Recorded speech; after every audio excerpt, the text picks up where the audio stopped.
वाहिगुरू जी का खालसा वाहिगुरू जी की फतेह। अस्सलाम वालेकुम आदाब बर्ज माह तुहाडी होस्ट नीलम कौर मैं TV 84 ਦੇ ਸਾਰੇ ਦਰਸ਼ਕਾਂ ਤੇ ਸਰੋਤਿਆਂ ਨੂੰ ਜੀ ਆਇਆਂ ਕਹਿੰਦੀ ਆ। ਪ੍ਰੋਗਰਾਮ ਸੱਚੋ ਸੱਚ ਵਿੱਚ ਜਿਹੜੇ ਇਸ ਪ੍ਰੋਗਰਾਮ ਨਾਲ ਦੇਸ਼ਾਂ ਵਿਦੇਸ਼ਾਂ ਤੋਂ ਜੁੜ ਚੁੱਕੇ ਨੇ। ਖਾਲਸਾ ਅਫੇਅਰ ਸੈਂਟਰ ਦੇ ਸੰਚਾਲਕ ਡਾਕਟਰ ਅਮਰਜੀਤ ਸਿੰਘ ਜੀ ਰੋਜ਼ਾਨਾ ਦੀ ਤਰ੍ਹਾਂ ਸਟੂਡੀਓ ਵਿੱਚ ਮੇਰੇ ਨਾਲ ਸ਼ਾਮਿਲ ਨੇ। ਉਹਨਾਂ ਨਾਲ ਗੱਲਬਾਤ ਕਰਕੇ ਅੱਜ ਦੇ ਅਹਿਮ ਇਸ਼ੂਜ਼ ਉੱਪਰ ਉਹਨਾਂ ਤੋਂ ਉਹਨਾਂ ਦਾ ਤਬਸਰਾ ਜਾਣਦੇ ਹਾਂ। जी राज साहब वाहिगुरू जी का खालसा वाहिगुरू जी की फतेह। हाँ जी नीलम कौर जी ਤੁਹਾਨੂੰ ਵੀ ਤੇ ਦੁਨੀਆ ਭਰ ਚ ਬੈਠੇ ਸਾਡੇ ਬਹੁਤ ਹੀ ਪਿਆਰੇ ਪਿਆਰੇ ਸੋਹਣੇ ਦਰਸ਼ਕਾਂ ਨੂੰ ਵੀ ਵਾਹਿਗੁਰੂ ਜੀ ਕਾ ਖਾਲਸਾ ਵਾਹਿਗੁਰੂ ਜੀ ਕੀ ਫਤਿਹ ਤੇ ਸਾਡੇ ਮੁਸਲਮਾਨ ਭੈਣਾਂ ਭਰਾਵਾਂ ਨੂੰ अस्सलाम वालेकुम। जी राज साहब जी आया ਨੂੰ ਪ੍ਰੋਗਰਾਮ ਸੱਚੋ ਸੱਚ ਵਿੱਚ बहुत शुक्रिया। जी राज साहब ਅੱਜ 17 ਜੁਲਾਈ 2020 2 ਸਾਵਨ ਨਾਨਕਸ਼ਾਹੀ ਸੰਮਤ 552 ਦਾ ਦਿਨ ਹੈ ਤੇ ਰਾਜ ਸਾਹਿਬ ਪ੍ਰੋਗਰਾਮ ਸ਼ੁਰੂ ਕਰਨ ਤੋਂ ਪਹਿਲਾਂ ਅਸੀਂ ਦਰਸ਼ਕਾਂ ਤੇ ਸਰੋਤਿਆਂ ਨੂੰ ਹਮੇਸ਼ਾ ਤਰ੍ਹਾਂ ਦੱਸਿਓ ਵਿਊਅਰਸ ਜੇ ਤੁਸੀਂ ਹੱਕ ਸੱਚ ਇਨਸਾਫ ਤੇ ਪਹਿਰਾ ਦਿੰਦਾ ਇੱਕੋ ਇੱਕ ਚੈਨਲ TV 84 ਨੂੰ ਦੇਖਣਾ ਚਾਹੁੰਦੇ ਹੋ ਤਾਂ ਤੁਸੀਂ ਦੇਖ ਸਕਦੇ ਹੋ spectrum cable, RCN cable, Bell Fibe cable in Canada, roku, Jadoo box, ਸ਼ਾਵਾ, ਫੇਸਬੁੱਕ TV 84 ਦੀ ਐਪ ਰਾਹੀਂ online streaming and IP box ਤੇ ਤੁਸੀਂ TV 84 ਨੂੰ ਦੇਖ ਸਕਦੇ ਹੋ। ਵਿਊਅਰਸ ਜੇ ਤੁਸੀਂ TV 84 ਨਾਲ ਜਾਂ ਪ੍ਰੋਗਰਾਮ ਸੱਚੋ ਸੱਚ ਨਾਲ ਫੇਸਬੁੱਕ ਰਾਹੀਂ ਜੁੜੇ ਹੋ ਤਾਂ ਇਸ ਨੂੰ ਵੱਧ ਤੋਂ ਵੱਧ ਲਾਈਕ ਕਰੋ ਤੇ ਸ਼ੇਅਰ ਕਰੋ ਅਤੇ ਨਾਲ ਹੀ YouTube ਤੇ ਸਬਸਕ੍ਰਾਈਬ ਵੀ ਕਰੋ। ਇਹ ਵੀ ਦੱਸ ਦਈਏ ਕਿ ਤੁਸੀਂ TV 84 ਦੀ ਐਪ ਨੂੰ ਐਂਡਰੋਇਡ ਐਂਡ ਐਪ ਸਟੋਰ ਤੇ ਡਾਊਨਲੋਡ ਕਰਕੇ ਜੋ TV 84 ਦੀ ਲਾਈਵ ਸਟ੍ਰੀਮ ਹੈ ਉਸ ਨੂੰ ਤੁਸੀਂ 24 ਆਵਰਸ ਦੇਖ ਸਕਦੇ ਹੋ। ਵਿਊਅਰਸ ਹੁਣ ਅਸੀਂ ਆਪਣੇ ਪ੍ਰੋਗਰਾਮ ਦੀ ਸ਼ੁਰੂਆਤ ਕਰਨ ਜਾ ਰਹੇ ਹਾਂ ਔਰ ਪ੍ਰੋਗਰਾਮ ਦੇ ਸ਼ੁਰੂ ਦੇ ਵਿੱਚ ਅਸੀਂ ਜਿਸ ਤਰ੍ਹਾਂ ਕਿ ਅਸੀਂ ਇਸ ਵੀਕ ਦਾ ਜੋ ਪਹਿਲਾ ਐਂਡ ਵਾਲਾ ਜੋ ਪ੍ਰੋਗਰਾਮ ਹੈ ਉਹ ਸ਼ੁਰੂ ਕਰ ਰਹੇ ਹਾਂ। ਸੋ ਅੱਜ ਫਰਾਈਡੇ ਦਾ ਦਿਨ ਹੈ ਸੋ ਵੀਕਐਂਡ ਤੇ ਅਸੀਂ ਤੁਹਾਨੂੰ ਸਾਰਿਆਂ ਨੂੰ ਵਾਹਿਗੁਰੂ ਕੀ ਅਰਦਾਸ ਕਰਦੇ ਹਾਂ ਕਿ ਤੁਸੀਂ ਬਿਲਕੁਲ ਜਿਹੜਾ ਤੁਹਾਡਾ ਵੀਕਐਂਡ ਹੈ ਬਹੁਤ ਹੀ ਵਧੀਆ ਗੁਜ਼ਰੇ, ਖੁਸ਼ੀਆਂ ਭਰਿਆ ਗੁਜ਼ਰੇ ਔਰ ਕਰੋਨਾ ਦਾ ਕਹਿਰ ਜਿਸ ਤਰ੍ਹਾਂ ਕਿ ਉਸੇ ਤਰ੍ਹਾਂ ਹੀ ਜਾਰੀ ਹੈ।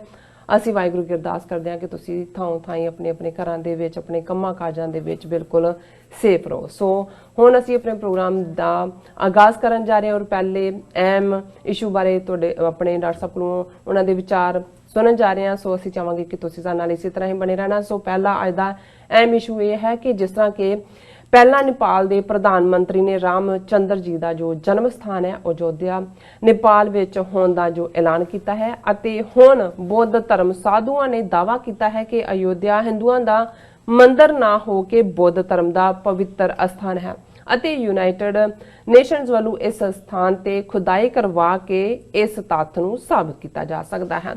ਸੋ ਇਸ ਦੇ ਨਾਲ ਜਿਸ ਤਰ੍ਹਾਂ ਕਿ ਬਨਾਰਸ ਵਿੱਚ ਇੱਕ ਨੇਪਾਲੀ ਨੌਜਵਾਨ ਦਾ ਸਿਰ ਮੁੰਨ ਕੇ ਉਸ ਦੀ ਟਿੰਡ ਤੇ ਜੈ ਸ਼੍ਰੀ ਰਾਮ ਲਿਖਣ ਦੀ ਜੋ ਨਿੰਦਨਯੋਗ ਘਟਨਾ ਤੇ ਨੇਪਾਲ ਵੱਲੋਂ ਪ੍ਰੋਟੈਸਟ ਕੀਤਾ ਗਿਆ ਹੈ ਔਰ ਨੇਪਾਲੀ ਲੋਕਾਂ ਦੇ ਵਿੱਚ ਬਹੁਤ ਸਾਰਾ ਗੁੱਸਾ ਹੈ। ਸੋ ਇਸ ਦੇ ਨਾਲ ਹੀ ਆਪਾਂ ਕਰੋਨਾ ਅਪਡੇਟ ਵੀ ਜਾਣਾਂਗੇ। ਸੋ ਅਸੀਂ ਚਾਹਾਂਗੇ ਕਿ ਤੁਸੀਂ ਸਾਡੇ ਨਾਲ ਇਸੇ ਤਰ੍ਹਾਂ ਹੀ ਬਣੇ ਰਹਿਣਾ। ਦੇਖਣ ਸੁਣ ਲਈ ਤੁਹਾਡਾ ਸਭ ਦਾ ਬਹੁਤ ਬਹੁਤ ਸ਼ੁਕਰੀਆ। ਜੀ ਰਾਜ ਸਾਹਿਬ ਕੀ ਵਿਚਾਰਾਂ ਨੇ ਪਹਿਲੇ ਅਹਿਮ ਇਸ਼ੂ ਬਾਰੇ? ਦੇਖੋ ਜ਼ਾਹਰ ਹੈ ਕਿ ਅਸੀਂ ਤਾਂ ਹੁਣ ਇਸ ਝਗੜੇ 'ਚ ਨਹੀਂ ਸੀ ਪੈਣਾ ਚਾਹੁੰਦੇ ਕਿ ਸਾਡੇ ਹਿੰਦੂ ਭਰਾਵਾਂ ਭੈਣਾਂ ਦੇ ਬੜੇ ਹੀ ਪੂਜਨੀਕ ਜਿਨ੍ਹਾਂ ਨੂੰ ਭਗਵਾਨ ਦਾ ਦਰਜਾ ਦਿੰਦੇ ਨੇ ਰਾਜਾ ਰਾਮ ਜੀ ਉਹਨਾਂ ਦੀ ਸਿਟੀਜ਼ਨਸ਼ਿਪ ਨੇਪਾਲੀ ਹੈ ਜਾਂ ਇੰਡੀਅਨ ਹੈ ਇਹ ਤਾਂ ਅਸੀਂ ਹਕੂਮਤ ਦੇ ਉੱਤੇ ਹੀ ਛੱਡ ਦਿੱਤਾ ਸੀ ਕਿ ਭਾਈ ਜੇ ਉਹ ਨੇਪਾਲੀ ਵੀ ਨੇ ਤੇ ਮੋਦੀ ਅਮਿਤ ਸ਼ਾਹ ਘੱਟੋ ਘੱਟ ਉਹਨਾਂ ਨੇ ਉਹਨਾਂ ਦੇ ਨਾਂ ਤੇ ਵੋਟਾਂ ਲਈਆਂ ਹੋਈਆਂ ਉਹਨਾਂ ਦੇ ਨਾਂ ਦੇ ਉੱਤੇ ਹਜ਼ਾਰਾਂ ਲੋਕ ਮਾਰੇ ਹੋਏ ਨੇ ਔਰ ਮਸੀਤ ਢਾਹ ਕੇ ਮੰਦਰ ਬਣਾਉਣ ਦੇ ਨਾਂ ਥੱਲੇ ਹੀ ਉਹਨਾਂ ਨੇ ਆਪਣੀ ਪ੍ਰਾਈਮ ਮਿਨਿਸਟਰਸ਼ਿਪ ਔਰ ਆਪਣੀ ਹਕੂਮਤ ਕੱਢੀ ਹੋਈ ਹੈ। ਸੋ ਉਹ ਇੰਨਾ ਕੁ ਤਰਸ ਜ਼ਰੂਰ ਕਰ ਲੈਣ ਰਾਮ ਜੀ ਤੇ ਕਿ ਉਹਨਾਂ ਨੂੰ ਇੰਡੀਆ ਦੀ ਸਿਟੀਜ਼ਨਸ਼ਿਪ ਦੇ ਦੇਣ। ਲੇਕਿਨ ਭਾਰਤ ਦੇ ਵਿੱਚ ਇਸ ਐਲਾਨ ਤੋਂ ਬਾਅਦ ਜਿਹੜਾ ਪ੍ਰਾਈਮ ਮਿਨਿਸਟਰ ਓਲੀ ਨੇ ਕੀਤਾ ਉਹਨਾਂ ਨੇ ਭਾਨੂਨਾਥ ਜਿਨ੍ਹਾਂ ਨੇ ਵਾਲਮੀਕੀ ਰਾਮਾਇਣ ਦਾ ਨੇਪਾਲੀ ਜ਼ਬਾਨ 'ਚ ਟਰਾਂਸਲੇਟ ਕੀਤਾ ਹੈ ਜਿਸ ਨੂੰ ਉਹਨਾਂ ਦੀ ਜਿਹੜੀ ਹੈ ਮੁਬਾਰਕ ਡੇਟ ਦੇ ਮੌਕੇ ਤੇ ਜਦੋਂ ਸਮਾਗਮ ਸੀ ਉਹਦੇ 'ਚ ਐਲਾਨ ਕੀਤਾ ਔਰ ਬਹੁਤ ਵਾਰੇ ਹੁੰਦਾ ਹੈ ਵੀ ਕਈਆਂ ਨੂੰ ਲੱਗਦਾ ਹੁੰਦਾ ਵੀ ਕਈ ਵਾਰ ਜਿਹੜੇ ਲੋਕਾਂ ਨੂੰ ਕੋਈ ਹੋਰ ਡੇਂਜਰ ਹੋਏ ਜਿਵੇਂ ਇੰਡੀਅਨ ਮੀਡੀਆ ਨੇ ਕਹਿਣ ਦੀ ਕੋਸ਼ਿਸ਼ ਕੀਤੀ ਕਿ ਜੀ ਕਿਉਂਕਿ ਮਿਸਟਰ ਓਲੀ ਅੰਦਰੂਨੀ ਪ੍ਰੋਬਲਮ 'ਚ ਘਿਰੇ ਹੋਏ ਨੇ ਕਮਿਊਨਿਸਟ ਪਾਰਟੀ ਦੇ ਵਿੱਚ ਉਹਨਾਂ ਦੀ ਲੀਡਰਸ਼ਿਪ ਨੂੰ ਚੈਲੰਜ ਹੈ ਜਿਹੜਾ ਜ਼ਾਹਰ ਹੈ ਰਾਹ ਔਰ ਏਜੰਸੀਆਂ ਉਹਨਾਂ ਨੂੰ ਡੀਥਰੋਨ ਕਰਨ ਦੀ ਕੋਸ਼ਿਸ਼ ਕਰ ਰਹੀਆਂ ਨੇ ਤੇ ਉਹਨਾਂ ਨੇ ਧਿਆਨ ਡਾਈਵਰਟ ਕਰਨ ਲਈ ਐਵੇਂ ਹਵਾ ਦੇ ਵਿੱਚ ਤੀਰ ਛੱਡਿਆ ਪਰ ਗੱਲ ਇਵੇਂ ਨਹੀਂ ਹੈ ਕਿਉਂਕਿ ਮਿਸਟਰ ਓਲੀ ਇੱਕ ਬੜਾ ਸਮਝਦਾਰ ਸਟੇਟਸਮੈਨ ਟਾਈਪ ਲਾਈਕ ਬੰਦਾ ਹੈ। ਸੰਘਰਸ਼ ਵੀ ਉਹਨਾਂ ਨੇ ਕੀਤਾ ਹੈ ਔਰ ਉਹਨਾਂ ਦੀ ਸੀਰੀਅਸਨੈਸ ਇਸ ਗੱਲ ਤੋਂ ਵੀ ਸਾਬਤ ਹੁੰਦੀ ਹੈ ਕਿ ਪਹਿਲੀ ਖਬਰ ਜੋ ਮੈਂ ਜੋ ਬਨਾਰਸ ਦੇ ਵਿੱਚ ਮੋਦੀ ਦੀ ਕਨਸਟੀਚੁਐਂਸੀ ਹੈ ਨੇਪਾਲੀ ਨੌਜਵਾਨ ਨਾਲ ਕੀਤਾ ਗਿਆ, ਜਾਂ ਬੁੱਧ ਧਰਮ ਦੇ ਭਿਕਸ਼ੂਆਂ ਨੇ ਜਿਹੜਾ ਅਯੁੱਧਿਆ ਤੇ ਸਟੈਂਡ ਲਿਆ, ਉਹਦੀ ਗੱਲ ਕਰਨ ਤੋਂ ਪਹਿਲਾਂ ਮੈਂ ਦੱਸਣਾ ਚਾਹੁੰਦਾ ਹਾਂ ਕਿ ਮਿਸਟਰ ਔਲੀ ਦੇ ਇਸ ਐਲਾਨ ਤੋਂ ਬਾਅਦ, ਜਿਹਦੇ 'ਚ ਉਹਨਾਂ ਨੇ ਬੜੇ ਦਾਅਵੇ ਦੇ ਨਾਲ ਥੋਰੀ ਨਾਂ ਦਾ ਜਿਹੜਾ ਕਸਬਾ ਹੈ ਉਸ ਬਾਰੇ ਕਿਹਾ ਕਿ ਰਾਮ ਜੀ ਇੱਥੇ ਪੈਦਾ ਹੋਏ ਸੀ। ਉਹਨਾਂ ਨੇ ਦੂਸਰੀਆਂ ਥਾਵਾਂ ਵੀ ਆਇਡੈਂਟੀਫਾਈ ਕੀਤੀਆਂ ਕਿ ਇੱਥੇ ਰਾਜਾ ਦਸ਼ਰਥ ਨੇ, ਜਿਹੜੇ ਕਿ ਨੇਪਾਲ ਦੇ ਰਾਜਾ ਸੀ, ਇੱਕ ਉਹਨਾਂ ਦਾ ਰਾਜ ਅਭਿਸ਼ੇਕ, ਉਹਨਾਂ ਨੂੰ ਤਿਲਕ ਦੇਣਾ, ਜਿਹੜਾ ਕਰਾਊਨ ਪ੍ਰਿੰਸ ਜਿਹੜਾ ਹੁੰਦਾ ਉਹ ਬਣਾਉਣਾ, ਉਹ ਫੰਕਸ਼ਨ ਕੀਤਾ ਸੀ। ਫਿਰ ਇਹਦੇ ਬਾਰੇ ਤਾਂ ਇਧਰਲੇ ਹਿੰਦੂ ਤਵੀ ਵੀ ਡਿਨਾਈ ਨਹੀਂ ਕਰਦੇ ਕਿ ਜਨਕ ਵੀ, ਮਾਤਾ ਸੀਤਾ ਜਿਹੜੇ ਨੇ ਉਹ ਗੁਰਖਾਲੀ ਬੀਬੀ ਸੀ, ਔਰ ਉਹਨਾਂ ਦਾ ਜਿਹੜਾ ਵਿਆਹ ਹੈ ਉਹ ਉੱਥੇ ਜਨਕਪੁਰੀ ਉਹਨਾਂ ਦਾ ਜਿਹੜੀ ਹੈ ਰਾਜਧਾਨੀ ਸੀ ਰਾਜਾ ਜਨਕ ਦੀ, ਔਰ ਇਸੇ ਲਈ ਸੀਤਾ ਦਾ ਦੂਸਰਾ ਨਾਂ ਜਾਨਕੀ ਵੀ ਸੀ। ਔਰ ਹੁਣ ਵੀ ਇਹ ਜਿਹੜੀ ਹਿੰਦੂ ਤਵੀ ਅਯੁੱਧਿਆ ਹੈ, ਜਿਹੜੀ ਇਹਨਾਂ ਨੇ ਧੱਕੇ ਨਾਲ ਹੀ ਬਣਾਇਆ ਹੋਇਆ ਜਨਮ ਸਥਾਨ, ਉੱਥੋਂ ਇਹ ਬਰਾਤ ਲੈ ਕੇ ਵੀ ਹਰ ਸਾਲ ਜਾਂਦੇ ਨੇ। ਸੋ ਉਸ ਬਾਰੇ ਤਾਂ ਕੋਈ ਦੋ ਰਾਵਾਂ ਨਹੀਂ, ਲੇਕਿਨ ਹੁਣ ਜਿਹੜਾ ਉਹਨਾਂ ਨੇ ਸੀਰੀਅਸਨੈਸ ਦਿਖਾਉਂਦੇ ਆ, ਜਿਹੜਾ ਥੋਰੀ ਪਿੰਡ ਹੈ, ਔਰ ਇਹ ਖਬਰ ਹੈ Nepal's archaeological department plans excavation in Thori after Oli claims it as real Ayodhya, ਕਿ ਜਿਹੜਾ ਨੇਪਾਲ ਦਾ ਮਹਿਕਮਾ ਹੈ ਇਸ ਚੀਜ਼ ਨਾਲ ਡੀਲ ਕਰਦਾ ਹੈ। ਜ਼ਾਹਰ ਹੈ ਆਰਕੀਓਲੋਜੀ ਉਹ ਮਹਿਕਮਾ ਹੁੰਦਾ ਹੈ ਸਰਕਾਰੇ ਹਰ ਹਕੂਮਤ ਦੇ ਵਿੱਚ ਹੈ, ਜਿਹੜੀ ਕਿ ਪੁਰਾਤਨਤਾ ਦੀ ਸੰਭਾਲ ਕਰਦਾ ਹੈ। ਖੁਦਾਈ ਹੁੰਦੀ ਹੈ, ਜਿਵੇਂ ਪਾਕਿਸਤਾਨ ਦੇ ਵਿੱਚ ਜਦੋਂ 20ਵੀਂ ਸਦੀ ਦੀ ਬਿਗਨਿੰਗ 'ਚ ਅੰਗਰੇਜ਼ਾਂ ਦੇ ਰਾਜ ਵੇਲੇ, ਜਿਹਨੂੰ ਅਸੀਂ ਇੱਧਰ ਲਾਰਕਾਨਾ ਕਹਿੰਦੇ ਹਾਂ, ਜਾਂ ਇੰਡਸ ਵੈਲੀ ਸਿਵਲਾਈਜੇਸ਼ਨ ਦੀ ਗੱਲ ਹੋਈ ਕਿ ਕਿਵੇਂ ਜਿਹੜੀ ਪਹਿਲੀ ਸਭਿਅਤਾ ਉਸ ਸਾਡੇ ਖਿੱਤੇ 'ਚ 5 ਦਰਿਆਵਾਂ ਦੀ ਧਰਤੀ 'ਤੇ ਸੀ, ਉਸ ਦੀਆਂ ਉਹਨਾਂ ਨੇ ਕੁਝ ਚੀਜ਼ਾਂ ਮਿਲੀਆਂ। ਉਸ ਵੇਲੇ ਭਾਂਡੇ ਕੀ ਇਸਤੇਮਾਲ ਹੁੰਦੇ ਸੀ, ਅੰਡਰਗਰਾਊਂਡ ਬਾਥਰੂਮ ਕਿੰਨੇ ਜਿਹੜੇ ਨੇ, ਪਬਲਿਕ ਜਿਹੜੇ ਸਵਿਮਿੰਗ ਪੂਲ ਸੀ ਔਰ ਦੂਸਰੇ ਸੀ, ਉਸ ਤੋਂ ਸਾਬਤ ਹੋਇਆ। ਸੋ ਇਹ ਮਹਿਕਮਾ ਜਿਹੜਾ ਖੁਦਾਈ ਕਰਕੇ ਉਹਨਾਂ ਚੀਜ਼ਾਂ ਨੂੰ ਜਿਹੜੀਆਂ ਪੁਰਾਤਨਤਾ ਵਾਲੀਆਂ ਮਿਲਦੀਆਂ ਨੇ, ਕਿਉਂਕਿ ਕਈ ਵਾਰ ਹਮਲਿਆਂ ਦੇ ਵਿੱਚ ਸ਼ਹਿਰ ਤਬਾਹ ਹੋਏ ਔਰ ਉਹ ਸਾਰੇ ਖੰਡਰ ਬਣ ਗਏ, ਜਿਹਨੂੰ ਅਸੀਂ ਖੰਡਰਾਤ ਕਹਿੰਦੇ ਹਾਂ। ਕਈ ਵਾਰ ਅਰਥਕੁਏਕ ਆ ਗਿਆ, ਭੂਚਾਲ ਆ ਗਿਆ, ਕੋਈ ਹੋਰ ਕੁਦਰਤੀ ਆਪਦਾ ਆ ਗਈ, ਜਾਂ ਕੁਛ ਇਸ ਕਿਸਮ ਦੀ ਬਿਮਾਰੀ, ਜਿਵੇਂ ਹੁਣ ਅਸੀਂ ਦੇਖ ਰਹੇ ਹਾਂ ਕਿ ਕਰੋਨਾ ਦੇ ਨਾਲ ਕਿਵੇਂ ਲੱਖਾਂ ਲੋਕ ਮਰ ਗਏ ਨੇ। ਔਰ ਇਹ 100-200 ਸਾਲ ਬਾਅਦ ਇਸ ਕਿਸਮ ਦੀ ਤਬਾਹੀ 15ਵੀਂ ਸਦੀ 'ਚ, ਜਿਹਨੂੰ ਬਲੈਕ ਪਲੇਗ ਵੀ ਕਹਿੰਦੇ ਸੀ, ਯੂਰਪ ਦੀ 1/3 ਆਬਾਦੀ ਖਤਮ ਹੋ ਗਈ ਸੀ। ਔਰ ਇਵੇਂ ਹੀ ਅਸੀਂ ਦੇਖਦੇ ਹਾਂ ਕਿ ਭਾਰਤ ਦੇ ਵਿੱਚ ਵੀ 1897 'ਚ, ਫਿਰ 20ਵੀਂ ਸਦੀ 'ਚ ਦੁਬਾਰਾ। ਸੋ ਇਵੇਂ ਹੀ ਬਹੁਤ ਸਾਰੇ ਆਬਾਦੀ ਏਰੀਏ ਬਿਲਕੁਲ ਤਬਾਹ ਹੋ ਜਾਂਦੇ ਸੀ, ਖੰਡਰਾਤ ਬਣ ਜਾਂਦੇ ਸੀ, ਔਰ ਜਿਹੜੇ ਹਮਲਾਵਰ ਨੇ ਉਹ ਵੀ ਸ਼ਹਿਰਾਂ ਨੂੰ ਸਾੜ ਦਿੰਦੇ ਸੀ, ਤੇ ਲੋਕ ਡਰਦੇ ਮਾਰੇ ਉਹਨੂੰ ਛੱਡ ਕੇ ਜਿਹੜਾ ਉਹ ਜੰਗਲਾਂ 'ਚ ਚਲੇ ਜਾਂਦੇ ਸੀ, ਜਾਂ ਉੱਪਰ ਕਿਤੇ ਪਹਾੜਾਂ 'ਤੇ ਚਲੇ ਜਾਂਦੇ ਸੀ। ਸੋ ਇਹ ਮਹਿਕਮਾ ਹਰ ਮੁਲਕ ਦੇ ਲਈ ਬੜਾ ਇੰਪੋਰਟੈਂਟ ਹੈ, ਔਰ ਖ਼ਾਸ ਤੌਰ 'ਤੇ ਜਿੱਥੇ ਪੁਰਾਣੀਆਂ ਸਿਵਲਾਈਜੇਸ਼ਨਸ ਨੇ, ਉੱਥੇ ਤਾਂ ਫਿਰ ਟੂਰਿਜ਼ਮ ਵੀ ਪੈਦਾ ਹੁੰਦਾ ਹੈ। ਹੁਣ ਕਿੰਨੇ ਲੋਕ ਪਾਕਿਸਤਾਨ 'ਚ ਜਾਂਦੇ ਨੇ, ਜਿਹੜਾ ਉਹ ਮੋਹਨਜੋਦਾੜੋ ਜਿਹੜਾ ਸਿੰਧ ਦੇ ਵਿੱਚ ਹੈ ਦੇਖਣ ਲਈ, ਕਿਉਂਕਿ ਇੰਡਸ ਵੈਲੀ ਸਿਵਲਾਈਜੇਸ਼ਨ ਨਾਲ ਜੁੜਿਆ ਹੋਇਆ ਹੈ। ਹੜੱਪਾ ਦੀ ਗੱਲ ਹੁੰਦੀ ਹੈ। ਇਸੇ ਤਰ੍ਹਾਂ ਜੇ ਅਸੀਂ ਈਵਨ ਮਿਡਲ ਈਸਟ ਦੇਖੀਏ, ਇਜਿਪਟ ਦੀ ਸਿਵਲਾਈਜੇਸ਼ਨ ਹੈ, ਮਿਸਰ ਦੀ ਸਿਵਲਾਈਜੇਸ਼ਨ, ਉਹਨਾਂ ਦੇ ਜਿਹੜੇ ਕਿਸ ਕਿਸਮ ਦਾ ਉਹਨਾਂ ਦਾ ਸਾਰਾ ਕਲਚਰ ਪੁਰਾਣਾ, ਨੀਲ ਘਾਟੀ ਦੇ ਕੰਢੇ, ਉਸ ਦੀਆਂ ਕਿੰਨੀਆਂ ਯਾਦਾਂ ਨੇ, ਔਰ ਉਹਨਾਂ 'ਚ ਖੁਦਾਈ ਲਗਾਤਾਰ ਹੁੰਦੀ ਹੈ। ਇਸੇ ਤਰ੍ਹਾਂ ਜੇ ਅਸੀਂ ਪੰਜਾਬ ਦੇ ਹਵਾਲੇ ਨਾਲ ਫਲੌਰ ਦੇ ਨੇੜੇ ਤੇੜੇ ਔਰ ਉਹਨਾਂ ਥਾਵਾਂ ਨੂੰ ਦੇਖੀਏ ਜਿੱਥੇ ਉਹੀ ਜਿਹੜੀ ਸਿਵਲਾਈਜੇਸ਼ਨ ਸੀ ਸਿੰਧੂ ਘਾਟੀ ਦੀ, ਸਾਡੇ ਈਸਟ ਪੰਜਾਬ ਤੱਕ ਇਹ ਖਿੱਤਾ ਸੀ ਸਾਰਾ, ਔਰ ਉਹਨਾਂ ਨੂੰ ਸੰਭਾਲਿਆ ਜਾਂਦਾ ਹੈ। ਔਰ ਜਦੋਂ ਆਰਕੀਓਲੋਜੀ ਵਾਲੇ ਕਿਸੇ ਚੀਜ਼ ਨੂੰ ਲੈ ਲੈਂਦੇ ਨੇ, ਫਿਰ ਯੂਨਾਈਟਿਡ ਨੇਸ਼ਨਸ ਦੀ ਸੰਸਥਾ ਯੂਨੈਸਕੋ ਹੈ, ਬਿਲਕੁਲ, ਉਹ ਉਹਨਾਂ ਨੂੰ ਯਾਦਗਾਰੀ ਥਾਂ ਵੀ ਐਲਾਨ ਦਿੰਦੀ ਹੈ। ਫਿਰ ਉਹਦੇ 'ਚ ਕੋਈ ਉਹਦੇ ਸਟੇਟਸ ਤਬਦੀਲੀ ਨਹੀਂ ਹੋ ਸਕਦੀ ਉਹਨਾਂ ਦੀ ਮਰਜ਼ੀ ਤੋਂ ਬਿਨਾਂ, ਔਰ ਫਿਰ ਉਹਦੇ 'ਤੇ ਫਰਦਰ ਕੰਮ ਹੁੰਦਾ ਹੈ ਕਿ ਵੀ ਹੋਰ ਇਲਾਕਾ ਐਕਵਾਇਰ ਕਰੋ, ਤਾਂ ਕਿ ਇਹ ਇੱਕ ਇਨਸਾਨੀ ਮਨ ਦੀ ਹਮੇਸ਼ਾ ਜਿਗਿਆਸਾ ਵੀ ਹੈ, ਔਰ ਚੰਗੀ ਜਿਗਿਆਸਾ ਹੈ, ਜਿੱਥੇ ਅਸੀਂ ਇਹ ਜਾਣਨਾ ਚਾਹੁੰਦੇ ਹਾਂ ਕਿ ਅਸੀਂ ਪਹਿਲਾਂ ਕੀ ਸੀ, ਸਾਡਾ ਇਤਿਹਾਸ ਕੀ ਸੀ, ਸਾਡੀ ਰਵਾਇਤ ਕੀ ਸੀ, ਜਾਂ ਸਾਡੀ ਤਹਿਜ਼ੀਬ ਕੀ ਸੀ। ਸੋ ਇਹ ਜਿਹੜਾ ਮੁਲਕਾਂ ਜਿਵੇਂ ਅਫਗਾਨਿਸਤਾਨ ਹੈ, ਬਹੁਤ ਰਿਚ ਹੈ, ਕਿੰਨੀਆਂ ਸਿਵਲਾਈਜੇਸ਼ਨ, ਬੁੱਧ ਦਾ ਜ਼ਮਾਨਾ 2500 ਸਾਲ, ਉਸ ਤੋਂ ਵੀ ਪਹਿਲਾਂ, ਔਰ ਕਿਉਂ ਜਿਹੀਆਂ ਚੀਜ਼ਾਂ ਉਹਨਾਂ ਨੇ ਸੰਭਾਲ ਕੇ ਵੀ ਰੱਖੀਆਂ, ਲੁੱਟ ਲੱਟ ਕੇ ਵੀ ਲੈ ਜਾਂਦੇ ਨੇ। ਬਾਅਦ ਅੱਜ ਦੇ ਪੀਰੀਅਡ 'ਚ ਵੱਡਾ ਇੱਕ ਲੁੱਟ ਦਾ ਸਮਾਨ ਵੀ ਬਣਿਆ ਹੋਇਆ, ਕਿਉਂਕਿ ਜਦੋਂ ਕੋਈ ਜ਼ਮੀਨ ਦਾ ਕਿਤੇ ਨਟਰਾਂਜਨ ਦੀ ਮੂਰਤੀ ਨਿਕਲ ਆਈ, ਕੋਈ ਦੂਜਾ ਜਿਹੜੀ ਕਈ ਮਿਲੀਅਨ ਡਾਲਰ ਦੀ ਹੁੰਦੀ ਹੈ, ਉਹ ਫਿਰ ਜਿਹੜੇ ਇਹਨਾਂ ਦੇ ਸਮਗਲਰ ਨੇ, ਤਸਕਰ ਨੇ ਲੈ ਜਾਂਦੇ ਨੇ। ਸੋ ਜ਼ਾਹਿਰ ਹੈ ਕਿ ਵੀ ਇਹ ਇੱਕ ਇੰਪੋਰਟੈਂਟ ਪਾਰਟ ਹੈ, ਔਰ ਕਿਸੇ ਥਾਂ ਦੀ ਇਤਿਹਾਸਕਤਾ ਸਾਬਤ ਕਰਨ ਲਈ ਜਾਂ ਪੁਰਾਤਨਤਾ ਨਾਲ ਜੋੜਨ ਦੇ ਲਈ ਜਿਹੜੀ ਐਕਸਕੈਵੇਸ਼ਨ ਹੈ ਔਰ ਅੰਡਰ ਆਰਕੀਓਲੋਜੀਕਲ ਸਰਵੇ ਹੈ, ਤਾਂ ਕਿ ਉਹਦੇ 'ਚ ਜਿਹੜੇ ਆਰਕੀਓਲੋਜੀਕਲ ਪੈਰਾਮੀਟਰ ਨੇ, ਜਿਹੜੇ ਜ਼ਾਹਿਰ ਹੈ ਸਾਇੰਟੀਫਿਕ ਪੈਰਾਮੀਟਰ ਨੇ, ਕਿੱਥੋਂ ਖੁਦਾਈ ਕੀ ਹੈ ਉਹਨੂੰ ਪਹਿਲਾਂ ਆਇਡੈਂਟੀਫਾਈ ਕੀਤਾ ਜਾਏ, ਇੱਕ ਵੱਡੀ ਪ੍ਰੋਸੈਸ ਹੁੰਦੀ ਹੈ। ਉਹ ਇੱਕ ਹੁਣ ਮਤਲਬ ਇਹ ਹੈ ਕਿ ਜਿਹੜੀ ਗੱਲ ਓਲੀ ਨੇ ਕਹੀ ਕਿ ਭਾਈ ਇਹ ਅਯੁੱਧਿਆ ਜਿਹੜਾ ਹੈ ਇਹ ਰਾਮ ਮੰਦਰ ਇਹ ਨਹੀਂ ਹੈ ਯੂਪੀ ਵਾਲਾ ਜਿੱਥੇ ਇਹਨਾਂ ਨੇ ਬਣਾਇਆ, ਇਹ ਤਾਂ ਰਾਮ ਜੀ ਇੱਥੇ ਪੈਦਾ ਹੋਏ। ਸੋ ਉਹਦੇ 'ਚ ਉਹਨਾਂ ਨੇ ਇਹ ਕਿਹਾ ਕਿ ਵੀ already Nepal's archaeological department plans to start studies and excavation in Thori in the country after Prime Minister Oli's claim that it is the real birthplace of Lord Rama, according to a media report on Thursday. और उधर उन्होंने किया भी Department of Archaeology has been discussing a possible archaeological study in the area with different ministries by My Republica newspaper reported। उन्होंने media report से गल की है। उन्होंने कहा कि the department has been holding several meetings with different ministries to discuss the possibility of starting archaeological studies in Thori of Birganj। और ये स्पोक्सपर्सन ने DOA ਦੇ ਡਾਇਰੈਕਟੋਰੇਟ ਆਫ ਆਰਕੀਓਲੋਜੀ ਦੇ ਉਹਨਾਂ ਦੀ ਸਟੇਟਮੈਂਟ ਹੈ। ਸੋ ਇਹ ਸਿਗਨੀਫੀਕੈਂਟ ਹੈ ਦੱਸਣ ਦੇ ਲਈ ਕਿ ਮਿਸਟਰ ਓਲੀ ਨੇ ਕੋਈ ਵੋਟਾਂ ਲੈਣ ਲਈ ਜਾਂ ਕੋਈ ਧਿਆਨ ਹੋਰ ਪਾਸੇ ਕਰਨ ਲਈ ਜਾਂ ਭਾਰਤੀ ਹਕੂਮਤ ਦੇ ਪੈਰਾਂ ਥੱਲੇ ਪਲੀਤਾ ਲਾਣ ਦੇ ਲਈ ਨਹੀਂ ਕੀਤਾ। ਹੀ ਮੀਨਸ ਬਿਜ਼ਨਸ। ਔਰ ਆਲਰੇਡੀ ਉਸ ਦੇ ਉੱਤੇ ਜਿਹੜਾ ਉਹਨਾਂ ਦਾ ਆਰਕੀਓਲੋਜੀਕਲ ਸਰਵੇ ਹੈ ਉਹਨੇ ਐਕਸਕੈਵੇਸ਼ਨ ਕਰਨ ਦੇ ਲਈ ਜਿਹੜੀਆਂ ਵੀ ਰਿਕੁਆਇਰਮੈਂਟਸ ਨੇ ਉਹਨਾਂ 'ਤੇ ਕੰਮ ਸ਼ੁਰੂ ਕੀਤਾ।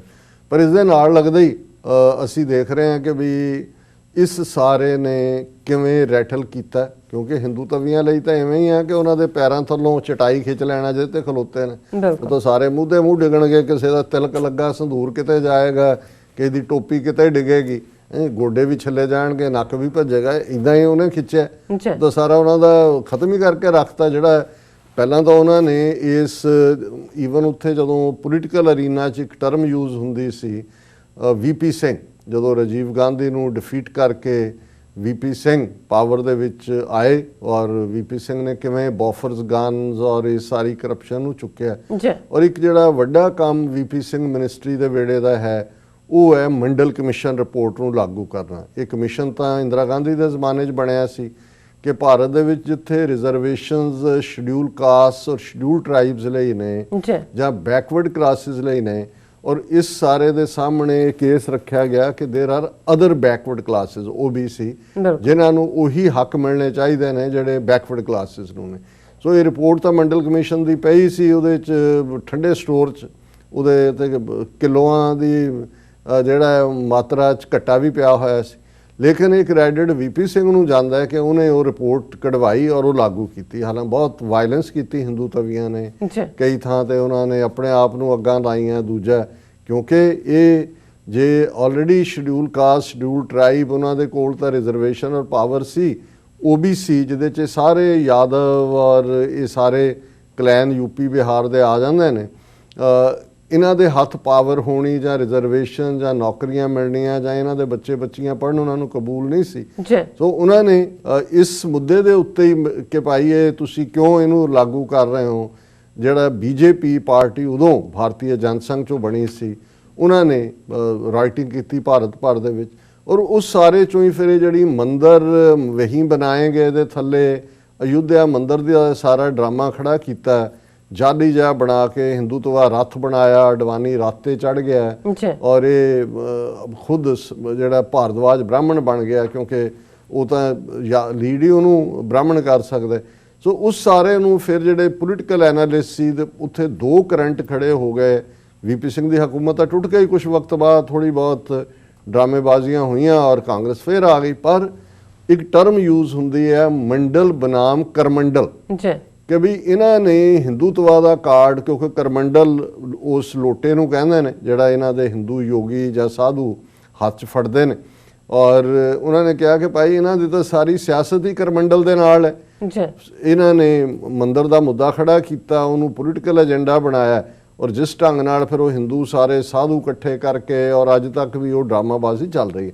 ਸੋ ਆਇਲੀ ਦਾ ਜਿਹੜਾ ਵਾਰ ਹੈ ਜਿਹੜਾ ਉਹਨੇ ਐਨ ਮੌਕੇ ਦੇ ਉੱਤੇ ਕੀਤਾ ਹੈ। ਅਜੇ ਤਾਂ ਇਹਨਾਂ ਨੇ ਉਸ ਕਰਮੰਡਲ ਚੋਂ 1991-92 ਤੋਂ ਲੈ ਕੇ 30 ਸਾਲ ਉਹ ਰਾਜਨੀਤੀ ਕੀਤੀ ਹੈ। ਹੁਣ ਤਾਂ ਉਹਨਾਂ ਨੇ ਅਜੇ ਮੰਦਿਰ ਬਣਾਉਣ ਦੇ ਨਾਂ ਥੱਲੇ ਫਿਰ ਉਹਦਾ ਉਦਘਾਟਨ ਫਿਰ ਉਸ ਸਾਰੇ ਦਾ ਜਿਹੜੀ ਡਰਾਮੇਬਾਜ਼ੀ ਕਰਨੀ ਹੈ। ਪਰ ਜੇ ਇਹੀ ਬਦਲ ਜਾਏ ਕਿ ਵੀ ਜੰਮਿਆ ਹੀ ਨਹੀਂ ਇੱਥੇ, ਇਹ ਤਾਂ ਜੰਮਿਆ ਹੀ ਨੇਪਾਲ ਚ, ਫਿਰ ਤਾਂ ਸਾਰਾ ਜਿਹੜਾ ਕਹਿੰਦੇ ਨੇ ਖੜੈਕ ਕਰਕੇ ਥੱਲੇ ਡਿੱਗ ਪੈਂਦਾ।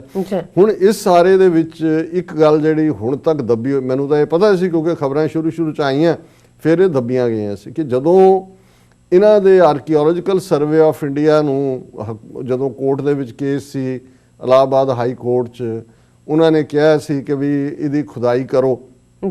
ਦੇਖੋ ਕਿ ਵੀ ਇਹਨਾਂ ਦਾ ਕਲੇਮ ਤਾਂ ਇਹ ਸੀ ਕਿ ਵੀ ਉਹਨਾਂ ਦੇ ਬਾਬਰ ਦੀ ਫੌਜ ਦਾ ਜਰਨੈਲ ਇੱਕ ਉਹਨੇ ਉੱਥੇ ਜਿੱਥੇ ਰਾਮ ਜੀ ਜੰਮੇ ਸੀ ਉਸ ਮੰਦਿਰ ਨੂੰ ਢਾਹ ਕੇ ਉੱਥੇ ਮਸਜਿਦ ਬਣਾਈ ਸੀ। ਲੇਕਿਨ ਹਾਲਾਂ ਇਹਦੇ 'ਚ ਕੋਈ ਸ਼ੱਕ ਨਹੀਂ ਹੈ ਕਿ ਕੁਝ ਐਸੇ ਵਾਕਿਆਤ ਜ਼ਰੂਰ ਨੇ ਜਿੱਥੇ ਮੰਦਿਰਾਂ ਨੂੰ ਢਾਹ ਕੇ ਮਸਜਿਦਾਂ ਬਣਾਈਆਂ ਗਈਆਂ। ਇਹਨੂੰ ਅਸੀਂ ਡਿਨਾਈ ਨਹੀਂ ਕਰ ਸਕਦੇ। ਉਹ ਬਾਬਰ ਦੇ ਪੀਰੀਅਡ 'ਚ ਵੀ ਹੋਇਆ, ਉਸ ਤੋਂ ਪਹਿਲਾਂ ਅਲਾਉਦੀਨ ਖਿਲਜੀ ਦੇ ਪੀਰੀਅਡ 'ਚ ਵੀ ਹੋਇਆ, ਔਰੰਗਜ਼ੇਬ ਦੇ ਪੀਰੀਅਡ 'ਚ ਵੀ ਹੋਇਆ। ਲੇਕਿਨ ਦੇਖਣ ਵਾਲੀ ਗੱਲ ਇਹ ਸੀ ਕਿ ਵੀ ਪਹਿਲੀ ਗੱਲ ਤਾਂ ਰਾਮਚੰਦਰ ਜੀ ਦੀ ਹੋਂਦ ਦੀ, ਜਿਵੇਂ ਅਸੀਂ ਇੱਕ ਸੈਗਮੈਂਟ ਡਿਸਕਸ ਕੀਤਾ ਸੀ ਕਿ ਉਹ ਮਾਈਥੋਲੋਜੀ ਦੇ ਥੱਲੇ ਕੋਈ ਉਹਦੇ 'ਚ ਨਾ ਹਿਸਟੋਰੀਅਨਸ ਨਾ ਇਹਨਾਂ ਦੇ ਫੇਥ ਵਾਲੇ। ਵਾਲਮੀਕੀ ਰਾਮਾਇਣ ਜਿਹੜੀ ਓਰੀਜਨਲ ਹੈ ਉਹਦੇ 'ਚ ਕੁਝ ਹੋਰ ਹੈ ਔਰ ਅਯੁੱਧਿਆ ਦੇ ਦਾਅਵੇ, ਇਹ ਅਯੁੱਧਿਆ ਵੀ ਯੂਪੀ ਵਾਲੀ, ਹੁਣ ਨੇਪਾਲ ਵਾਲੀ ਦੀ, ਅਸੀਂ ਇਸ ਤੋਂ ਪਹਿਲਾਂ ਥਾਈਲੈਂਡ, ਇੰਡੋਨੇਸ਼ੀਆ, ਇਹ ਕਲੇਮ ਵੀ ਹੁੰਦੇ ਨੇ। ਪਰ ਇਸ ਸਾਰੇ ਦੇ ਥੱਲੇ ਇੱਕ ਅਹਿਮ ਗੱਲ ਜਿਹੜੀ ਸਾਹਮਣੇ ਆਈ ਔਰ ਜਿਹੜੀ ਗੱਲ ਕਦੇ ਤੁਹਾਨੂੰ ਇਹ ਬ੍ਰਾਹਮਣਵਾਦੀ ਮੀਡੀਆ 'ਚੋਂ ਜਾਂ ਇਹਦੇ 'ਚ ਡਿਸਕਸ਼ਨ 'ਚੋਂ ਨਹੀਂ ਮਿਲੇਗੀ ਕਿ ਮਹਿਮੂਦ ਗਜ਼ਨਵੀ ਪਹਿਲਾ ਹਮਲਾਵਰ ਹੈ ਜਿਸ ਦੇ ਉੱਤੇ ਜਿਹੜਾ ਉਹ ਬੁੱਤੋ ਸ਼ਿਕਨ ਦਾ ਵੀ ਲੱਗਦਾ, ਉਹਨੇ ਕੀਤੇ ਵੀ ਨੇ ਜੋ ਉਹਦਾ ਪਾਰਟ ਹੈ। ਲੇਕਿਨ ਉਸ ਤੋਂ ਪਹਿਲਾਂ ਮੁਹੰਮਦ ਬਿਨ ਕਾਸਿਮ ਸਿੰਧ ਔਰ ਮੁਲਤਾਨ ਦੇ ਵਿੱਚ ਆਉਂਦਾ। ਪਰ ਉਸ ਤੋਂ ਵੀ ਪਹਿਲਾਂ ਜਦੋਂ ਕਿ ਈਵਨ ਮੁਹੰਮਦ ਬਿਨ ਕਾਸਿਮ ਹਾਲਾਂ ਮੁਲਤਾਨ ਸਿੰਧ ਤੋਂ ਬਿਯੋਂਡ ਨਹੀਂ ਗਿਆ, ਜਿਹੜੇ ਕਿਸੇ ਦੇ ਧਾਰਮਿਕ ਥਾਵਾਂ ਤੋੜ ਕੇ ਮੰਦਿਰ ਬਣਾਉਣ ਦੀ ਗੱਲ ਹੈ, ਇਹ ਮਸਜਿਦ ਬਣਾਉਣ ਵਾਲੀ ਗੱਲ ਤਾਂ ਬਾਅਦ ਚ ਆਈ, ਉਹ ਤਾਂ ਸ਼ੁਰੂ ਹੀ ਬ੍ਰਾਹਮਣਾਂ ਨੇ ਕੀਤੀ। ਬਿਲਕੁਲ ਜਦੋਂ ਇਹਨਾਂ ਨੇ ਲਗਭਗ 1000 ਸਾਲ ਜਿਹੜਾ ਇੱਕ ਮਜ਼ਬੂਤ ਧਰਮ ਬੁੱਧ ਧਰਮ ਉਸ ਧਰਤੀ ਦੇ ਖਿੱਤੇ ਦੇ ਵਿੱਚ ਫੈਲਿਆ, ਜਿਹੜਾ ਉਸ ਸਾਰੇ ਤੋਂ ਕਪਲ ਵਸਤੂ ਜਿੱਥੇ ਨੇਪਾਲ ਦੇ ਵਿੱਚ ਜਿਹੜਾ ਉਹ ਬੁੱਧ ਪੈਦਾ ਹੋਇਆ, ਉਸ ਤੋਂ ਲੈ ਕੇ ਅਫਗਾਨਿਸਤਾਨ ਤੱਕ ਆ ਪਿੱਛੇ ਇਹਦਾ ਤਾਲਿਬਾਨ ਪੀਰੀਅਡ 'ਚ ਬਨਿਆਨ ਦੇ ਵਿੱਚ ਬੁੱਧ ਮੂਰਤੀਆਂ ਤੋੜੀਆਂ ਗਈਆਂ ਸੀ, ਜਿਹੜਾ ਠੀਕ ਕਦਮ ਨਹੀਂ ਸੀ। ਲੇਕਿਨ ਇਹ ਗੱਲ ਸਾਬਤ ਕਰਦਾ ਹੈ ਕਿ ਕਿਵੇਂ ਕਿੰਨਾ ਵੱਡਾ ਇਨਫਲੂਐਂਸ ਬੁੱਧ ਧਰਮ ਦਾ ਸੀ। ਫਿਰ ਇੱਕਦਮ ਹਿਸਟੋਰੀਅਨਸ ਨੂੰ ਜਾਂ ਐਂਥਰੋਪੋਲੋਜਿਸਟ ਨੂੰ ਕਈ ਵਾਰ ਇਹ ਗੱਲ ਜਿਹੜੀ ਹੈ ਉਹ ਹੈਰਾਨ ਕਰਦੀ ਹੈ, ਪਰ ਕਿਉਂਕਿ ਇਹ ਉਸ ਚੈਪਟਰ ਨੂੰ ਡਿਸਕਸ ਕਰਨਾ ਹੀ ਨਹੀਂ ਚਾਹੁੰਦੇ, ਕਿਉਂਕਿ ਫਿਰ ਬ੍ਰਾਹਮਣਵਾਦੀਆਂ ਦਾ ਅਗਲੀ ਚਿਹਰਾ ਕਿ ਇਹਨਾਂ ਨੇ ਕਿਵੇਂ ਲੱਖਾਂ ਬੌਧੀ ਸ਼ੰਕਰਾ ਦੇ ਜ਼ਮਾਨੇ 'ਚ ਵੀ, ਜਿਹਨੂੰ ਇਹਨਾਂ ਨੇ ਆਚਾਰੀਆ ਬਣਾਇਆ, ਗ੍ਰੇਟ ਟੀਚਰ, ਉਸ ਤੋਂ ਵੀ ਪਹਿਲਾਂ ਕਿਵੇਂ ਇਹਨਾਂ ਨੇ ਲੱਖਾਂ ਬੌਧੀ ਮੌਤ ਦੇ ਘਾਟ ਉਤਾਰੇ, ਲੱਖਾਂ ਕਨਵਰਟ ਕੀਤੇ, ਲੱਖਾਂ ਭੱਜਣ ਤੇ ਮਜਬੂਰ ਕੀਤੇ, ਤੇ ਉਹਨਾਂ ਦੀਆਂ ਮੋਨੈਸਟਰੀਜ਼, ਉਹਨਾਂ ਦੇ ਮੱਠ, ਉਹਨਾਂ ਦੇ ਸਤੂਪੇ ਬਹੁਤ ਸਾਰੇ ਢਾਹ ਦਿੱਤੇ ਔਰ ਜਿਹੜੇ ਉਹਨਾਂ ਦੇ ਬਹੁਤ ਮਜ਼ਬੂਤ ਮੱਠ ਜਾਂ ਦੂਜੇ ਸੀ ਉਹਨਾਂ ਨੂੰ ਉਹਨਾਂ ਨੇ ਬੁੱਧ ਦੀ ਮੂਰਤੀ ਚੁੱਕ ਕੇ ਬਾਹਰ ਮਾਰੀ ਔਰ ਉੱਥੇ ਲਿਆ ਕੇ ਸ਼ਿਵਲਿੰਗ ਰੱਖ ਦਿੱਤਾ। ਉਹਨੂੰ ਪ੍ਰਾਚੀਨ ਮੰਦਰ, ਜਦੋਂ ਅੱਜ ਕਹਿਣਗੇ ਜੀ ਦੇਖੋ ਇਹ ਪ੍ਰਾਚੀਨ ਮੰਦਰ ਹੈ 1500 ਸਾਲ ਪੁਰਾਣਾ, ਜਦ ਤੁਸੀਂ ਉਹਨਾਂ ਦਾ ਜਿਹੜੇ ਐਕਸਪਰਟਸ ਜਾ ਕੇ ਦੇਖਦੇ ਨੇ ਕਿ ਵੀ ਉਹ ਤਾਂ ਬੁੱਧਿਸਟ ਈਰਾ ਦਾ ਔਰ ਸਾਰਾ ਬੁੱਧ ਧਰਮ ਦੇ ਮੱਠਾਂ ਨੂੰ ਔਰ ਦੂਸਰੇ ਜਿਹੜਾ ਇਹਨਾਂ ਨੇ ਮੰਦਰਾਂ ਦੇ ਵਿੱਚ ਕਨਵਰਟ ਕੀਤਾ। ਸੋ ਇਹ ਫॉर ਸੇਕ ਆਫ ਹਿਸਟਰੀ ਬੜਾ ਇੰਪੋਰਟੈਂਟ ਹੈ ਕਿ ਇਹ ਕੰਮ ਕਿ ਦੂਸਰੇ ਦੇ ਮਜ਼ਹਬੀ ਥਾਵਾਂ ਨੂੰ ਤਬਾਹ ਕਰਕੇ, ਔਰ ਅਸੀਂ ਜੇ ਉਦੋਂ ਦਾ ਤਾਂ ਬੁੱਧ ਨਾਲ ਵਾਪਰਿਆ, ਜੇ ਅਸੀਂ ਅੱਜ ਈਵਨ ਇਕੱਲਾ ਇਹ ਬਾਬਰੀ ਮੰਦਿਰ ਬਨਾਮ ਮਸਜਿਦ ਨਹੀਂ ਹੈ ਜਾਂ ਮੰਡਲ ਬਨਾਮ ਕਰਮੰਡਲ ਪੋਲਿਟਿਕਸ ਦੇ ਥੱਲੇ ਇਹਨਾਂ ਨੇ ਈਵਨ ਸਿੱਖ ਕੌਮ ਜਿਨ੍ਹਾਂ ਨੂੰ ਇਹ ਆਪਣਾ ਵੱਡਾ ਭਾਈ ਔਰ ਅੱਜ ਵੀ ਜਿਹੜਾ ਉਹ ਸਾਡਾ ਇੱਕ ਸ਼ਾਖਾ ਔਰ ਇਹ ਕਹਿੰਦੇ ਨੇ, ਤੁਸੀਂ ਇਸ ਪੀਰੀਅਡ ਦੇ ਵਿੱਚ ਦੇਖੋ ਪਿਛਲੇ 35-40 ਸਾਲ 'ਚ ਦੇਖੋ ਗਿਆਨ ਗੋਦੜੀ ਦਾ ਇਤਿਹਾਸਕ ਗੁਰਦੁਆਰਾ ਜਿੱਥੇ ਗੁਰੂ ਨਾਨਕ ਸਾਹਿਬ ਨੇ ਬ੍ਰਾਹਮਣਾਂ ਨੂੰ ਉਹਨਾਂ ਦਾ ਜਿਹੜਾ ਪਖੰਡ ਸੀ ਕਿ ਭਾਈ ਸੂਰਜ ਨੂੰ ਪਾਣੀ ਦੇ ਰਹੇ ਨੇ ਐਕਸਪੋਜ਼ ਕੀਤਾ ਹਰਿਦੁਆਰ 'ਚ ਗੰਗਾ ਦੇ ਕੰਢੇ। ਔਰ ਮੈਂ ਬਚਪਨ ਦੇ ਵਿੱਚ ਆਪਣੇ ਪਿਤਾ ਮਾਤਾ ਦੇ ਨਾਲ ਉਸ ਗੁਰਦੁਆਰੇ ਦੇ ਦਰਸ਼ਨ ਵੀ ਕੀਤੇ ਹੋਏ ਨੇ, ਲੰਗਰ ਵੀ ਛਕਿਆ ਹੋਇਆ। ਇੱਕ ਸਿੰਧੀ ਮੂਲ ਦੀ ਬੀਬੀ ਮਾਤਾ ਉੱਥੇ ਸੇਵਾ ਕਰਦੀ ਸੀ, 2 ਵੇਲੇ ਲੰਗਰ ਚੱਲਦਾ।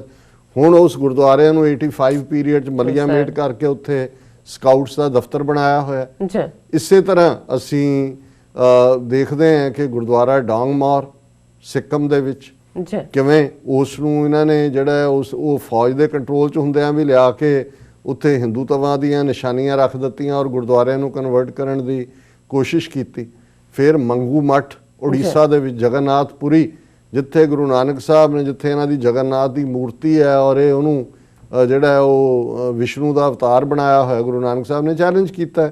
ਉਹਨਾਂ ਦਾ ਜਿਹੜਾ ਬੜਾ ਵਰਲਡ ਫੇਮਸ ਸ਼ਬਦ ਹੈ ਜਿਹਨੂੰ ਈਵਨ ਰਵਿੰਦਰਨਾਥ ਟੈਗੋਰ ਨੇ ਵੀ ਜਿਹਦਾ ਟਰਾਂਸਲੇਟ ਕੀਤਾ, ਗगन में थाल रव चंद दीपक बने तारका मंडल जनक मोती तूत मले आन लो पवन चवरो करे सगल बन राय फलंत ज्योति कैसी आरती हुए ना तेरी कि ये सारी इस कायनात की खूबसूरती कि एक जिहड़ा आसमान है ये एक गगन उस थाल वांग है जिहदे च सूरज और चंद्रमा मानो दीवे ने, हवा जिहड़ी चल रही है उस ते चौर कर रही है, ਜਿਹੜੇ ਸਾਰੇ ਫ੍ਰੈਗਰੈਂਸ ਦੇ ਸੈਂਡਲਵੁੱਡ ਦੇ ਔਰ ਜਿਹੜੇ ਖੁਸ਼ਬੂਆਂ ਦੇ ਜੰਗਲ ਨੇ ਇਹ ਉਸ ਦੀਆਂ ਸੁਗੰਧੀਆਂ ਨੇ।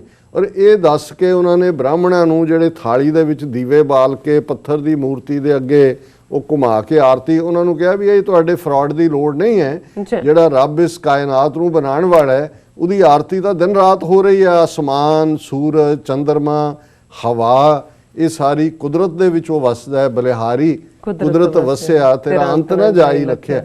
ਲੇਕਿਨ ਅਸੀਂ ਪਿਛਲੇ ਸਾਲ ਦੇਖਦੇ ਹਾਂ ਕਿ 550 ਸਾਲਾਂ ਦੇ ਮੌਕੇ ਜਦੋਂ ਦੁਨੀਆ ਭਰ ਦੇ ਵਿੱਚ ਪਾਕਿਸਤਾਨ 'ਚ ਕਰਤਾਰਪੁਰ ਸਾਹਿਬ ਕੋਰੀਡੋਰ ਖੋਲ੍ਹਿਆ ਜਾ ਰਿਹਾ ਸੀ, ਥਾਂ ਥਾਂ ਤੇ ਸਿੱਖ ਸੈਲੀਬ੍ਰੇਟ ਕਰ ਰਹੇ ਸੀ ਕਿ ਭਾਈ ਗੁਰੂ ਨਾਨਕ ਸਾਹਿਬ ਦੇ ਪ੍ਰਕਾਸ਼ ਦੀ 550ਵੀਂ ਜਿਹੜੀ ਹੈ ਉਹ ਵਰ੍ਹੇਗੰਢ ਹੈ। ਔਰ ਉੱਥੇ ਮੰਗੂ ਮੱਠ ਜਿੱਥੇ ਗੁਰੂ ਸਾਹਿਬ ਨੇ ਇਹ ਚੈਲੰਜ ਕੀਤਾ ਸੀ ਜਗਨਨਾਥਪੁਰੀ ਉੜੀਸਾ ਦੇ ਵਿੱਚ, ਉਸ ਨੂੰ ਢਾਹ ਕੇ ਬੁਲਡੋਜ਼ਰ ਲਿਆ ਕੇ ਖਤਮ ਕਰ ਦਿੱਤਾ ਗਿਆ। ਸੋ ਇਹ ਇਹਨਾਂ ਨੇ ਐਵੇਂ ਨਹੀਂ, ਅਲਾਮਾ ਇਕਬਾਲ ਤੋਂ ਵੱਧ ਕੇ ਜ਼ਹੀਨ। ਔਰ ਉਹਨਾਂ ਨੇ ਜਦੋਂ ਇਹ ਆਪਣੀ ਬਾਂਗੇ ਦਰਾ ਕਿਤਾਬ 'ਚ ਨਾਨਕ ਨਜ਼ਮ ਲਿਖੀ ਔਰ ਉਹਨਾਂ ਨੇ ਇਹ ਜਿਹੜੇ ਲੋਕ ਰੱਬ ਦੇ ਰਸਤੇ ਵਾਲੇ ਵੀ ਵੈਸੇ ਵੀ ਵਿਜ਼ਨਰੀ ਦੁਨੀਆ ਦੀ ਹਿਸਟਰੀ ਜਿਨ੍ਹਾਂ ਨੇ ਦੇਖੀ ਹੁੰਦੀ ਹੈ, ਰਾਈਜ਼ ਐਂਡ ਫਾਲ ਸਿਵਲਾਈਜੇਸ਼ਨਸ ਦਾ ਦੇਖਿਆ ਹੋਇਆ। ਔਰ ਜਿਵੇਂ ਮੈਂ ਕੱਲ੍ਹ ਹੀ ਕੋਈ ਉਹਨਾਂ ਦਾ ਸ਼ੇਅਰ ਦੇਖ ਰਿਹਾ ਸੀ ਜਿਹਦੇ 'ਚ ਉਹਨਾਂ ਨੇ ਕਿਹਾ ਕਿ ਭਾਈ ਜਿਹਦੇ 'ਚ ਜਿਹੜੀਆਂ ਕੌਮਾਂ ਜਿਹੜੀਆਂ ਨੇ ਉਹ ਰਬਾਬ ਔਰ ਤਾਊਸ ਦੇ ਉੱਤੇ ਆ ਕੇ ਖਲੋ ਜਾਂਦੀਆਂ ਔਰ ਉਹਨਾਂ ਨੂੰ ਸ਼ਮਸ਼ੀਰ ਔਰ ਸਨਾ ਜਿਹੜਾ ਬਰਛਾ ਔਰ ਤਲਵਾਰ ਭੁੱਲ ਜਾਂਦੀ ਹੈ, ਉਹ ਫਿਰ ਆਪਣਾ ਮੁਸਤਕਬਲ ਨਹੀਂ ਲਿਖ ਸਕਦੀਆਂ, ਉਹ ਆਪਣਾ ਫਿਊਚਰ ਨਹੀਂ ਲਿਖ ਸਕਦੀਆਂ। ਮਤਲਬ ਇਹ ਹੈ ਵੀ ਇਹ ਜ਼ਰੂਰੀ ਹੈ। ਹਾਲਾਂ ਸਿੱਖੀ ਦੇ ਕਨਸੈਪਟ ਵੀ ਅਸੀਂ ਜਦੋਂ ਸਿੱਖੀ ਦੇ ਰਾਈਜ਼ ਦੀ ਗੱਲ ਕਰਦੇ ਹਾਂ ਤੇ ਅਸੀਂ ਕਹਿੰਦੇ ਹਾਂ ਕਿ ਰਬਾਬ ਤੋਂ ਨਗਾਰੇ ਤੱਕ ਬਾਬੇ ਨਾਨਕ ਦੀ ਰਬਾਬ ਹੈ, ਭਾਈ ਮਰਦਾਨਾ ਵਜਾ ਰਹੇ ਨੇ। ਪਰ ਉਹ ਵਕਤ ਆਇਆ ਕਿ ਜਦੋਂ ਧਰਮ ਨੂੰ, ਤੁਹਾਡੀਆਂ ਮੁੱਢਲੀਆਂ ਫਰੀडम ਨੂੰ ਚੈਲੰਜ ਹੋਇਆ ਤੇ ਫਿਰ 6ਵੇਂ ਪਾਤਸ਼ਾਹ ਨੇ ਮੀਰੀ ਪੀਰੀ ਦੀਆਂ 2 ਤਲਵਾਰਾਂ ਵੀ ਪਹਿਨੀਆਂ, ਨਗਾਰਾ ਵੀ ਜਿਹੜਾ ਸਾਡਾ ਹਿੱਸਾ ਬਣਿਆ ਤੇ 10ਵੇਂ ਪਾਤਸ਼ਾਹ ਤੱਕ ਪਹੁੰਚਦਿਆਂ ਸਾਡੇ ਗਾਤਰੇ ਕਿਰਪਾਨ ਆਈ। ਸੋ ਜ਼ਾਹਰ ਹੈ ਕਿ ਜਦੋਂ ਅਸੀਂ ਜਿਹੜਾ ਉਹ ਰਬਾਬ ਤੋਂ ਨਗਾਰੇ ਤੱਕ ਦੇ ਸਫ਼ਰ ਦੀ ਗੱਲ ਕਰਦੇ ਤੇ ਸਾਡੇ ਲਈ ਇਹ ਹੈ ਕਿ ਇਹ ਬਰਾਬਰ ਉਹੀ ਪੋਟੇ।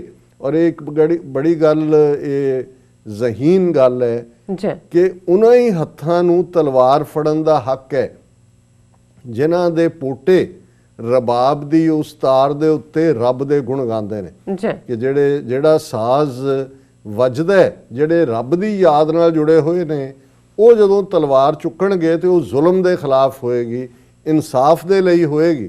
ਤੇ ਜਿਹੜੇ ਸਿਰਫ ਤੇ ਸਿਰਫ ਇਲਾਕੇ ਜਿੱਤਣ ਦੇ ਲਈ ਤੁਰੇ ਹੁੰਦੇ ਨੇ, ਉਹ ਭਾਵੇਂ ਸਿਕੰਦਰੀ ਤਲਵਾਰ ਹੈ ਜਾਂ ਉਹ ਅਸੀਂ ਅੱਜ ਦੇ ਐਕਸਪੈਂਸ਼ਨਿਸਟ ਜਿਹੜੇ ਇੰਡੀਅਨ ਹਿੰਦੂ ਤਵੀ ਨੇ, ਉਹ ਜਿਵੇਂ ਹੜਪ ਕਰਨਾ ਚਾਹੁੰਦੇ ਨੇ ਗਵਾਂਢੀਆਂ ਨੂੰ ਵੀ, ਤਾਂ ਇਹ ਫਿਰ ਜਿਹੜਾ ਥੱਲੇ ਆ ਕੇ ਡਿੱਗਦੇ ਨੇ। ਔਰ ਅਲਾਮਾ ਇਕਬਾਲ ਨੇ ਇਹ ਜਿਹੜੀ ਇਹਨਾਂ ਦੀ ਜ਼ਹਿਨੀਅਤ ਹੈ ਬ੍ਰਾਹਮਣਵਾਦ ਦੀ ਕਿ ਕਿਵੇਂ ਇਹ ਮਗਰਮੱਛ ਵਾਂਗ ਬਾਕੀਆਂ ਦੀ ਹੋਂਦ ਨੂੰ ਮਿਟਾਉਣਾ ਚਾਹੁੰਦੇ ਨੇ ਔਰ ਕਿਵੇਂ ਇਹਨਾਂ ਨੇ ਬੁੱਧ ਦੀ ਹੋਂਦ ਨੂੰ ਮਿਟਾਇਆ ਔਰ ਉਹਦੇ 'ਚ ਔਰ ਬੁੱਧ ਧਰਮ ਦਾ ਉੱਥੋਂ ਖਾਤਮਾ ਕੀਤਾ। ਲੰਬੀ ਨਜ਼ਮ ਹੈ, ਮੈਂ ਇੱਕ ਸ਼ੇਅਰ ਜਿਹੜਾ ਇਸ ਨੁਕਤੇ ਨੂੰ ਪ੍ਰੂਵ ਕਰਦਾ ਜਿਹੜਾ ਅਸੀਂ ਡਿਸਕਸ ਕਰ ਰਹੇ ਹਾਂ। ਜਦੋਂ ਅਲਾਮਾ ਇਕਬਾਲ ਨੇ ਕਿਹਾ ਕਿ ਬ੍ਰਾਹਮਣ ਸਰਸ਼ਾਰ ਹੈ ਅਬ ਤੱਕ ਮੈਂ ਪਿਦਾਰ में ਸ਼ਮਾਏ ਗੌਤਮ ਜਲ ਰਹੀ ਹੈ ਮਹਿਫਲੇ ਅਗਿਆਰ में ਕਿ ਅੱਜ ਵੀ ਬ੍ਰਾਹਮਣ ਜਿਹੜਾ ਹੈ ਉਹ ਹੰਕਾਰ ਦੀ ਸ਼ਰਾਬ ਪੀ ਕੇ ਉਸ ਐਰੋਗੈਂਸ ਦੇ ਵਿੱਚ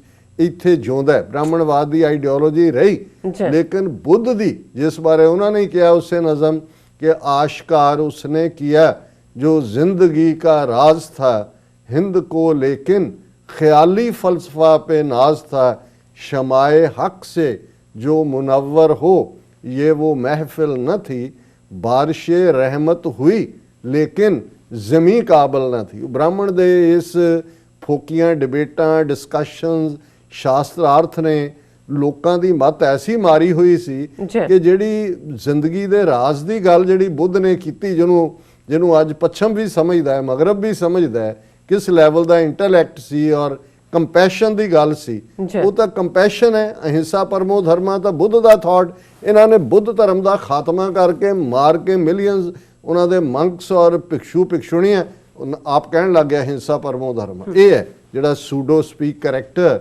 ਜਿਹੜਾ ਉਹ ਔਰਵਿਲੀਅਨ ਜਿਹੜਾ 1984 ਉਹਦੀ ਲਿਖਤ ਚੋਂ ਨਿਕਲਦਾ, ਇਹ ਟਿਪੀਕਲ ਬ੍ਰਾਹਮਣ ਦਾ ਕਰੈਕਟਰ। ਔਰ ਇਸ ਸਾਰੇ ਦੇ ਵਿੱਚ ਅਸੀਂ ਦੇਖਦੇ ਹਾਂ ਕਿ ਹੁਣ ਜਦੋਂ ਵੀ ਕਿਤੇ ਐਕਸਕੈਵੇਸ਼ਨ ਦੀ ਗੱਲ ਹੁੰਦੀ ਹੈ, ਜਿਹਨੂੰ ਇਹ ਆਪਣਾ ਕਲੇਮ ਕਰ ਰਹੇ ਹੁੰਦੇ ਨੇ, ਉੱਥੋਂ ਬੁੱਧ ਧਰਮ ਦੀਆਂ ਯਾਦਾਂ ਫਿਰ ਇਹ ਉਹਨੂੰ ਬੰਦ ਕਰ ਦਿੰਦੇ ਨੇ। ਪਰ ਮੈਨੂੰ ਐਗਜ਼ੈਕਟਲੀ ਯਾਦ ਹੈ ਕਿ ਜਦੋਂ ਵਾਜਪਾਈ ਪਹਿਲੀ ਵਾਰ ਪ੍ਰਾਈਮ ਮਿਨਿਸਟਰ ਬਣਿਆ, ਪਹਿਲੀ ਵਾਰ ਨਹੀਂ, ਜਦੋਂ ਲਾਸਟ ਟਾਈਮ, ਕਿਉਂਕਿ ਇੱਕ ਵਾਰੀ ਉਹ 13 ਦਿਨ ਲਈ ਬਣਿਆ, ਇੱਕ ਵਾਰੀ 13 ਮਹੀਨੇ ਲਈ ਬਣਿਆ, ਇੱਕ ਵਾਰੀ 5 ਸਾਲ ਲਈ, ਉਹਨੇ ਬਜਟ ਆਪਣੇ ਐਨੂਅਲ ਦੇ ਵਿੱਚ ਰਖਵਾਇਆ।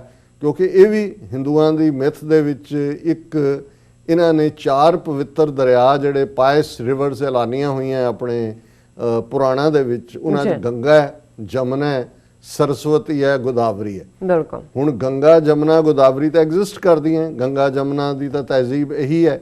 ਗੋਦਾਵਰੀ ਸਾਊਥ ਦੇ ਵਿੱਚ ਹੈ, ਜ਼ਾਹਰ ਹੈ ਹਜ਼ੂਰ ਸਾਹਿਬ ਗੋਦਾਵਰੀ ਦੇ ਕੰਢੇ, ਲੇਕਿਨ ਸਰਸਵਤੀ ਨਾਂ ਦੀ ਕੋਈ ਨਦੀ ਨਹੀਂ ਹੈ।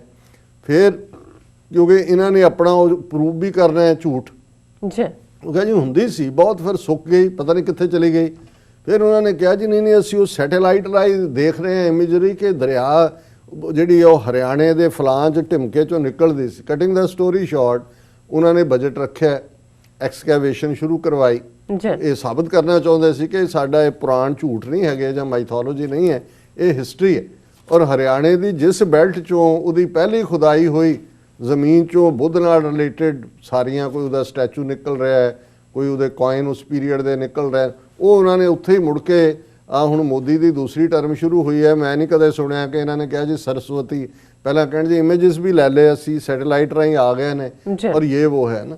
ਸੋ ਇਸ ਸਾਰੇ 'ਚੋਂ ਜਿਹੜਾ ਇਹਨਾਂ ਨੇ ਹੁਣ ਜਦੋਂ ਅਯੁੱਧਿਆ ਦੀ ਇਹ ਸਾਰੀ ਡਿਬੇਟ, ਜਦੋਂ ਜਿਸ ਪੀਰੀਅਡ 'ਚ ਕੋਰਟ ਦੇ ਵਿੱਚ ਵੀ ਇਹ ਕੇਸ ਸੀ ਔਰ ਉਹਨਾਂ ਨੇ ਕਿਹਾ ਜੀ ਕਰੋ ਖੁਦਾਈ, ਤੇ ਇਹ ਸਾਹਮਣੇ ਆਇਆ ਕਿ ਵੀ ਉੱਥੋਂ ਤਾਂ ਬੁੱਧ ਦੀਆਂ ਚੀਜ਼ਾਂ ਨਿਕਲ ਰਹੀਆਂ। ਬਿਲਕੁਲ। ਹੁਣ ਇਹਦਾ ਵੀ ਇੱਕ ਜਿਹੜਾ ਕਈ ਵਾਰ ਇਹ ਬੇਸ਼ੱਕ ਮਹਿਮੂਦ ਗਜ਼ਨਵੀ ਨਾਲ ਜ਼ਿਆਦਾ ਜੁੜਦਾ ਹੈ, ਬੁੱਤ ਤੋੜਨ ਵਾਲੀ ਗੱਲ ਜਾਂ ਮੰਦਰ ਤੋੜਨ ਵਾਲੀ ਗੱਲ, ਪਰ ਇਹਦਾ ਇੱਕ ਰੀਜ਼ਨ ਜਿਹੜਾ ਕੁਝ ਹਿਸਟੋਰੀਕਲ ਸੋਰਸਿਸ ਕਹਿੰਦੇ ਨੇ ਕਿ ਜਦੋਂ ਬ੍ਰਾਹਮਣਾਂ ਨੇ ਬੁੱਧ ਧਰਮ ਦੀਆਂ ਚੀਜ਼ਾਂ ਡਿਸਟਰੋਏ ਕਰਕੇ ਬੌਧੀ ਮਾਰ ਕੇ ਖਾਤਮਾ ਕੀਤਾ, ਤੇ ਕੁਝ ਜਿਹੜੇ ਅਣਖ ਵਾਲੇ ਸੀ ਜਿਹੜੇ ਬਚ ਬਚਾ ਗਏ ਜਾਂ ਹੋ ਸਕਦਾ ਵਕਤੀ ਤੌਰ ਤੇ ਹਿੰਦੂ ਵੀ ਬਣ ਗਿਆ ਹੋਣ ਇਹਨਾਂ ਦੇ ਬ੍ਰਾਹਮਣਵਾਦੀ ਧਰਮ, ਉਹਨਾਂ ਦੇ ਅੰਦਰ ਰਿਵੈਂਜ ਸੀ। ਔਰ ਉਹਨਾਂ ਨੇ ਕਿਹਾ ਕਿ ਵੀ ਇਹਨਾਂ ਨੇ ਸਾਡੇ ਇਹ ਮੱਠ ਤੇ ਸਤੂਪੇ ਤੇ ਤੋੜ ਕੇ ਆਪਣੇ ਮੰਦਰ ਬਣਾਏ ਨੇ, ਅਸੀਂ ਇਹਨਾਂ ਦੇ ਮੰਦਰ ਵੀ ਨਹੀਂ ਰਹਿਣ ਦੇਣੇ। ਔਰ ਜਦੋਂ ਫਿਰ ਮੁਸਲਮ ਇਨਵੇਡਰ ਆਏ, ਮਹਿਮੂਦ ਗਜ਼ਨਵੀ ਤੋਂ ਇਹਦੀ ਸ਼ੁਰੂਆਤ ਹੁੰਦੀ ਹੈ ਔਰ ਇਹ ਕਿਹਾ ਜਾਂਦਾ ਹੈ, ਔਰ ਉਸ ਤੋਂ ਬਾਅਦ ਕਿ ਉਹਨਾਂ ਦੇ ਕੁਝ ਜਨਰਲ ਵੀ ਜਿਹੜੇ ਉਹ ਬਣੇ ਜਾਂ ਉਹਨਾਂ ਦੀਆਂ ਫੌਜਾਂ 'ਚ ਹੋ ਗਏ ਜਿਹੜੇ ਬੁੱਧਿਸਟ ਕਨਵਰਟ ਹੋਏ ਇਸਲਾਮ 'ਚ ਰਿਵੈਂਜ ਲੈਣ ਦੇ ਲਈ। ਔਰ ਉਹਨਾਂ ਨੇ ਇਸ ਗੱਲ ਨੂੰ ਯਕੀਨੀ ਬਣਾਇਆ ਕਿ ਵੀ ਜਿੱਥੇ ਜਿੱਥੇ ਇਹਨਾਂ ਨੇ ਉਹਨਾਂ ਦੀਆਂ ਯਾਦਾਂ ਮਿਟਾਈਆਂ ਸੀ ਉੱਥੇ ਜਾ ਕੇ ਉਹਨਾਂ ਦੇ ਮੰਦਰ ਵੀ ਢਾਏ। ਔਰ ਹਾਲਾਂਕਿ ਇਹ ਗੱਲ ਫਰਦਰ ਜਿਹੜਾ ਉਹਨੂੰ ਰਿਸਰਚ ਮੰਗਦਾ ਹੈ, ਪਰ ਇਹ ਕੁਝ ਸੋਰਸਿਸ ਤੋਂ, ਔਰ ਮੈਂ ਸਰ ਕਪੂਰ ਸਿੰਘ ਬਹੁਤ ਵੱਡੇ ਸਕਾਲਰ ਹੋਏ ਨੇ ਸਾਡੇ, ਮੈਂ ਉਹਨਾਂ ਦੇ ਮੂੰਹ ਤੋਂ ਇਹ ਗੱਲ ਸੁਣੀ ਹੋਈ ਹੈ ਕਿ ਵੀ ਇਵੇਂ ਹੋਇਆ ਕਿ ਵੀ ਇੱਕ ਕਾਰਨ ਜਿਹੜਾ ਸੀ ਇਹ ਸੀ ਕਿ ਉਹਨਾਂ ਨੂੰ ਲੱਗਾ ਵੀ ਅਸੀਂ ਪਾਵਰਲੈਸ ਹੈ ਤੇ ਹੁਣ ਜਿਹੜਾ ਉਹ ਬਾਹਰੋਂ ਸੱਦੋ। ਔਰ ਜ਼ਾਹਰ ਹੈ ਕਿ ਵੀ ਇਹ ਸਾਰੇ ਦੇ ਵਿੱਚ ਜਦੋਂ ਈਵਨ ਮੁਹੰਮਦ ਬਿਨ ਕਾਸਮ ਦੀ ਅਸੀਂ ਸਿੰਧ ਐਕਸਪੀਡੀਸ਼ਨ ਦੇਖਦੇ ਹਾਂ, ਇੱਕ ਕੰਮ ਉਹਨੇ ਕੀਤਾ ਵੀ ਸਿੰਧ ਦੇ ਵਿੱਚ ਸਾਰੇ ਬ੍ਰਾਹਮਣ ਮਾਰ ਦਿੱਤੇ। ਹੁਣ ਇਹ ਐਵੇਂ ਨਹੀਂ ਹੋਏਗਾ, ਕੋਈ ਨਾ ਕੋਈ, ਕਿਉਂਕਿ ਸਿੰਧ ਦੇ ਵਿੱਚ ਵੀ ਇਹਨਾਂ ਦਾ ਹਿੰਦੂ ਰਾਜਾ ਸੀ, ਬੋਧੀ ਤਾਂ ਨਹੀਂ ਸੀ ਉਸ ਵੇਲੇ ਦਾ। ਔਰ ਇਸ ਸਾਰੇ ਦੇ ਨਾਲ ਕੀ ਜੁੜਿਆ ਹੋਇਆ ਹੈ, ਇਹ ਫਰਦਰ ਸਬਜੈਕਟ ਟੂ ਇਨਵੈਸਟੀਗੇਸ਼ਨ ਹੈ। ਜੀ ਪਰ ਇਹ ਗੱਲ ਮੇਰੀਆਂ ਯਾਦਾਂ 'ਚ ਹੈ, ਈਵਨ ਜਦੋਂ ਇਹ 92-93 ਤੋਂ ਬਾਅਦ ਕੋਰਟ ਕੇਸ, ਔਰ ਦੂਜਾ ਕਿ ਜਦੋਂ ਇਹ ਅਯੁੱਧਿਆ ਮੰਦਿਰ ਦੇ ਆਲੇ ਦੁਆਲੇ ਜਦੋਂ ਇਹਨਾਂ ਨੇ ਢਾਹ ਦਿੱਤਾ ਮਸਜਿਦ ਨੂੰ, ਇਨੀਸ਼ੀਅਲ ਐਕਸਕੈਵੇਸ਼ਨਸ ਹੋਈਆਂ ਤੇ ਉੱਥੋਂ ਬੁੱਧ ਦੇ ਵੇੜੇ ਦੀਆਂ ਜਿਹੜੀਆਂ ਚੀਜ਼ਾਂ ਨੇ ਉਹ ਨਿਕਲ ਰਹੀਆਂ ਸੀ। ਫਿਰ ਇਹਨਾਂ ਨੇ ਦਬਦਬਾ ਦਿੱਤਾ, ਫਿਰ ਉੱਥੇ ਲਿਆ ਕੇ ਕੋਈ ਹੋਰ ਮੂਰਤੀਆਂ ਆਪਣੀਆਂ ਰੱਖਤੀਆਂ ਜੋ ਰਾਤੋਂ ਰਾਤ ਕਰਦੇ ਨੇ। ਹੁਣ ਜਿਹੜੀ ਗੱਲ ਅਯੁੱਧਿਆ ਦੇ ਹਵਾਲੇ ਨਾਲ ਦਿਲਚਸਪੀ ਵਾਲੀ ਹੈ ਕਿ ਵੀ ਬੁੱਧਿਸਟ ਮੰਕਸ ਨੇ ਮੰਗ ਕੀਤੀ, ਔਰ ਮੇਨ ਖਬਰ ਹੈ ਇਹ ਉਹਨਾਂ ਦੀ international news desk the, Ayodhya is a Buddhist site, excavate it, Buddhist monks protest in Ayodhya। ਇਹ ਉਹਨਾਂ ਨੇ ਕੱਲੀ ਮੰਗ ਨਹੀਂ ਕੀਤੀ, ਉਹਨਾਂ ਨੇ Buddhist monks staged a sit-in and fast in Ayodhya on Tuesday, claiming Rama Janambhoomi premises was a Buddhist site and demanded that the excavation of the place should be done by UNESCO। ਉਹਨਾਂ ਨੇ ਉਹ ਧਰਨਾ ਦਿੱਤਾ ਹੈ ਕਿ ਵੀ ਇਹ ਸਾਡਾ site ਹੈ ਬਿਲਕੁਲ, ਇਹ ਔਰ ਯੂਨੈਸਕੋ ਜਿਹੜੀ ਯੂਨਾਈਟਿਡ ਨੇਸ਼ਨਸ ਦੀ ਸੰਸਥਾ ਇਸ ਥਾਂ ਦੀ ਖੁਦਾਈ ਕਰਾਏ। ਫਿਰ ਉਹਨਾਂ ਨੇ ਜਿਹੜਾ ਅਯੁੱਧਿਆ ਡਿਸਟ੍ਰਿਕਟ ਮੈਜਿਸਟ੍ਰੇਟ ਦੇ ਦਫ਼ਤਰ ਦੇ ਬਾਹਰ ਵੀ ਪ੍ਰੋਟੈਸਟ ਕੀਤਾ ਔਰ ਉਹਨਾਂ ਨੇ ਕਿਹਾ ਕਿ monks demanded that those items found during the levelling of the land of Ram Janam Bhoomi site must be made public. ਇਹ ਮੈਂ ਉਹ ਜਿਹੜੀ ਗੱਲ ਕੀਤੀ ਹੈ ਕਿ ਉਦੋਂ ਇਹਨਾਂ ਨੇ ਦਬਦਬਾ ਦਿੱਤਾ ਕਿਉਂਕਿ ਚੀਜ਼ਾਂ ਤਾਂ ਬੁੱਧ ਪੀਰੀਅਡ ਦੀਆਂ ਨਿਕਲ ਰਹੀਆਂ ਸੀ। ਸੋ ਇਹਦੇ 'ਚ ਇਸ ਗੱਲ ਨੂੰ ਜ਼ਰੂਰ ਤੂਲ ਮਿਲਦਾ ਹੈ ਕਿ ਜੇ ਢਾਇਆ ਵੀ ਗਿਆ ਹੋਏਗਾ ਉਹ ਮੰਦਿਰ ਇਹਨਾਂ ਦਾ ਨਹੀਂ ਸੀ, ਇਹਨਾਂ ਨੇ ਜ਼ਬਰਦਸਤੀ ਬੁੱਧ ਦਾ ਢਾਹ ਕੇ ਬਣਾਇਆ ਸੀ। ਔਰ ਪੋਸੀਬਲ ਹੈ ਉਸ ਪੀਰੀਅਡ ਦਾ ਕੋਈ ਬੁੱਧਿਸਟ ਜਿਹੜਾ ਬਦਲਾ ਲੈਣ ਲਈ ਮੁਸਲਮਾਨ ਹੋ ਗਿਆ, ਉਹਨੇ ਕਿਹਾ ਕਿ ਵੀ ਪਹਿਲਾਂ ਇਹਨਾਂ ਦਾ ਵੀ ਕੰਮ ਕਰੋ ਔਰ ਇੱਥੇ ਇਹ ਕਰੋ। ਸੋ ਕੁੱਲ ਮਿਲਾ ਕੇ ਉਹਨਾਂ ਨੇ ਇਹ ਕਿਹਾ ਕਿ ਵੀ ਇਹਨੂੰ ਪਬਲਿਕ ਕੀਤਾ ਜਾਏ। ਉਹਨਾਂ ਨੇ ਕਿਹਾ ਕਿ ਇਹ Shivalinga 7 black touchstone pillars, 6 red sandstone pillars, a flower pinnacle and 4 broken idols of gods and goddesses were found in May during the leveling of the site for Ram temple, the trust charged with its construction has said। ਉਹਨਾਂ ਨੇ ਹੁਣ ਉਹਦੇ 'ਚ ਆਪਣੇ ਵੀ ਰੱਖ ਦਿੱਤੇ, ਲੇਕਿਨ ਇਹ ਜਿਹੜੇ ਨੇ ਜ਼ਾਹਰ ਹੈ ਜੇ ਬੁੱਧਿਸਟ ਮੰਕ ਡਿਮਾਂਡ ਕਰ ਰਹੇ ਨੇ, ਇਹ ਜਿਹੜਾ ਵੀ ਕੋਈ ਸਿੰਬੋਲਿਜ਼ਮ ਹੋਏਗਾ ਉਹ ਬੁੱਧਿਜ਼ਮ ਨਾਲ ਜੁੜਿਆ ਹੋਇਆ ਹੀ ਹੈ। ਉਹਨਾਂ ਨੇ ਇਹ ਕਿਹਾ ਕਿ ਵੀ ਬੁੱਧਿਸਟ ਮੰਕਸ ਡਿਮਾਂਡਡ ਕਿ ਵੀ ਇਹ ਐਕਸਕੇਵੇਸ਼ਨ ਦੀ ਸਾਈਟ ਜਿਹੜੀ ਹੈ ਉਹ ਯੂਨੈਸਕੋ ਦੇ ਹਵਾਲੇ ਕੀਤੀ ਜਾਏ। ਔਰ ਇਹਨਾਂ ਕਿਹਾ ਦੇ demanded the construction work of the Ram temple must B stopped immediately, ਕਿ ਇਹਨੂੰ ਇੱਕਦਮ ਬੰਦ ਕਰੋ ਜੋ ਤੁਸੀਂ ਇੱਥੇ ਕਰ ਰਹੇ ਹੋ। ਔਰ the followers of Buddhism consider Ayodhya as the ancient city of Saket that was center of Buddhism in ancient times। ਉਹਨਾਂ ਨੇ ਕਿਹਾ ਇਹਦਾ ਨਾਂ ਸਕੇਤ ਹੈ, ਜਦੋਂ ਸਾਡਾ ਬੁੱਧ ਧਰਮ ਪੂਰਾ ਜਿਹੜਾ ਜਲਾਲ ਦੇ ਵਿੱਚ ਸੀ ਉਦੋਂ ਇਹ ਸਾਡਾ ਇਸ ਜਿਹੜਾ ਸੈਂਟਰ ਸੀ ਐਂਸ਼ੀਐਂਟ ਟਾਈਮਸ ਦੇ ਵਿੱਚ। ਔਰ ਉਹਨਾਂ ਨੇ ਕਿਹਾ ਅਸੀਂ president, chief justice of India ਤੇ ਦੂਜਿਆਂ ਨੂੰ ਵੀ ਇਹ ਮੈਮੋਰੈਂਡਮ ਭੇਜੇ ਨੇ। If the construction of Ram temple is not stopped within a month and premises not assigned to UNESCO for excavation then we will again start our movement। ਉਹਨਾਂ ਨੇ ਕਿਹਾ ਜੀ ਜੇ ਇਹਨਾਂ ਨੇ ਨਾ ਕੀਤਾ 1 ਮਹੀਨੇ ਦੇ ਵਿੱਚ ਤੇ ਅਸੀਂ ਇਹ ਜਿਹੜੀ ਮੂਵਮੈਂਟ ਹੈ ਇਹਨੂੰ ਅਗੇਨ ਸਟਾਰਟ ਕਰਾਂਗੇ। ਸੋ ਉਹਨਾਂ ਦੇ ਕਲੇਮ ਦੇ ਨਾਲ ਮੈਂ ਜਿਹੜੀ ਨੇਪਾਲ ਦੇ ਹਵਾਲੇ ਨਾਲ ਗੱਲ ਕਰ ਰਿਹਾ ਸੀ ਕਿ ਭਾਈ ਹੁਣ ਮਿਸਟਰ ਔਲੀ ਨੇ ਐਸਾ ਇਹਨਾਂ ਨੂੰ ਤੁਖਨੀ ਦਿੱਤੀ ਹੈ ਜਾਂ ਇਹਨਾਂ ਦੇ ਪੈਰਾਂ ਥੱਲੇ ਬਲਦੇ ਅੰਗਿਆਰੇ ਧਰੇ ਨੇ ਕਿ ਇਹਨਾਂ ਨੇ ਰਿਐਕਟ ਵੀ ਕੀਤਾ ਬਨਾਰਸ, ਜਿਹੜਾ ਬਨਾਰਸ ਮੋਦੀ ਦੀ ਕਨਸਟੀਚੁਐਂਸੀ ਹੈ ਔਰ ਜ਼ਾਹਰ ਹੈ ਸ਼ਿਵ ਜੀ ਦੇ ਨਾਲ ਜੁੜਿਆ ਹੋਇਆ ਉਹ ਟਾਊਨ ਹੈ। ਪਰ ਕੁੱਲ ਮਿਲਾ ਔਰ ਯੂਪੀ ਦੇ ਵਿੱਚ ਕਿਉਂਕਿ ਯੂਪੀ 'ਚ ਅਯੁੱਧਿਆ ਔਰ ਇਹ ਹੈ ਕਿ Nepal envoys ask Yogi if Nepali youth was forcibly tortured. ਉੱਥੇ ਕੁਝ ਹਿੰਦੂ ਤਵੀ ਗੁੰਡਿਆਂ ਨੇ ਇੱਕ ਨੇਪਾਲੀ ਨੌਜਵਾਨ ਨੂੰ ਜ਼ਬਰਦਸਤੀ ਫੜਿਆ ਔਰ ਦਰਸ਼ਕ ਸਕਰੀਨ ਦੇ ਉੱਤੇ ਦੇਖ ਸਕਦੇ ਨੇ ਇਸ ਦੀ ਜਿਹੜੀ ਵੀਡੀਓ ਵੀ ਪੂਰੀ ਵਾਇਰਲ ਹੋਈ ਹੈ ਕਿ ਉਹਨਾਂ ਨੇ ਉਸ ਨੂੰ ਇੱਕ ਪਾਣੀ ਦੇ ਟੱਬ ਨੁਮਾ ਥਾਂ ਦੇ ਉੱਤੇ ਬਿਠਾ ਕੇ ਔਰ ਉਹ ਨਾਰੇ ਲਾ ਰਹੇ ਨੇ, ਖੁਦ ਉਹਦੇ ਤੋਂ ਵੀ ਲਵਾ ਰਹੇ ਨੇ। ਉਹਦਾ ਸਿਰ ਜਿਹੜਾ ਹੈ ਉਸ ਨੂੰ ਬਿਲਕੁਲ ਮੁੰਨ ਕੇ ਔਰ ਉਸ ਦੇ ਸਿਰ ਦੇ ਉੱਤੇ ਜੈ ਸ਼੍ਰੀ ਰਾਮ ਜਿਹੜਾ ਉਕਰਿਆ ਔਰ ਉਹਦੇ ਤੋਂ ਵੀ ਨਾਰੇ ਲਵਾਏ, ਪ੍ਰਾਈਮ ਮਿਨਿਸਟਰ ਓਲੀ ਮੁਰਦਾਬਾਦ, ਜੈ ਸ਼੍ਰੀ ਰਾਮ ਔਰ ਨੇਪਾਲ ਮੁਰਦਾਬਾਦ, ਦਿਸ ਦੈਟ ਕਿ ਭਾਈ।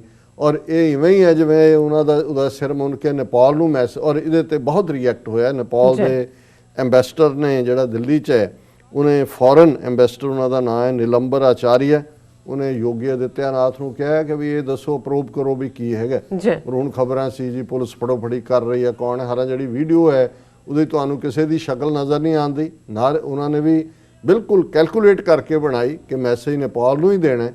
ਲੇਕਿਨ ਇਸ ਦੇ ਉੱਤੇ ਜਿਵੇਂ ਉਹਨਾਂ ਨੇ ਆਫੀਸ਼ੀਅਲ ਰਿਐਕਸ਼ਨ ਕੀਤਾ ਹੈ, ਔਰ ਨਾਲ ਦੀ ਨਾਲ ਜੇ ਤੁਸੀਂ ਨੇਪਾਲੀ ਸੋਸ਼ਲ ਮੀਡੀਆ ਦੇਖੋ ਤੇ ਉਹਨਾਂ ਤੇ ਤਾਂ ਅੱਗ ਲੱਗੀ ਹੋਈ ਹੈ। ਉਹਨਾਂ ਨੇ ਕਿਹਾ ਕਿ ਭਾਈ ਇਹ ਜੇ ਇਹੀ ਤੇ ਤੁਸੀਂ ਆ ਗਏ, ਫਿਰ ਜੋ ਅਸੀਂ ਤੁਹਾਡੇ ਨਾਲ ਕਰਨਾ ਹੈ ਉਹ ਤੁਹਾਨੂੰ ਸਮਝ ਨਹੀਂ ਆਣਾ ਵੀ ਉਹਦੇ ਨਾਲ ਕਿਵੇਂ ਡੀਲ ਕਰਨਾ ਹੈ। ਸੋ ਅਸੀਂ ਕੁੱਲ ਮਿਲਾ ਕੇ ਸਮਝਦੇ ਹਾਂ ਕਿ ਭਾਈ ਦੇਖੋ ਧਰਮ ਤਾਂ ਅਮਨ ਦੇ ਲਈ ਹੁੰਦੇ ਨੇ।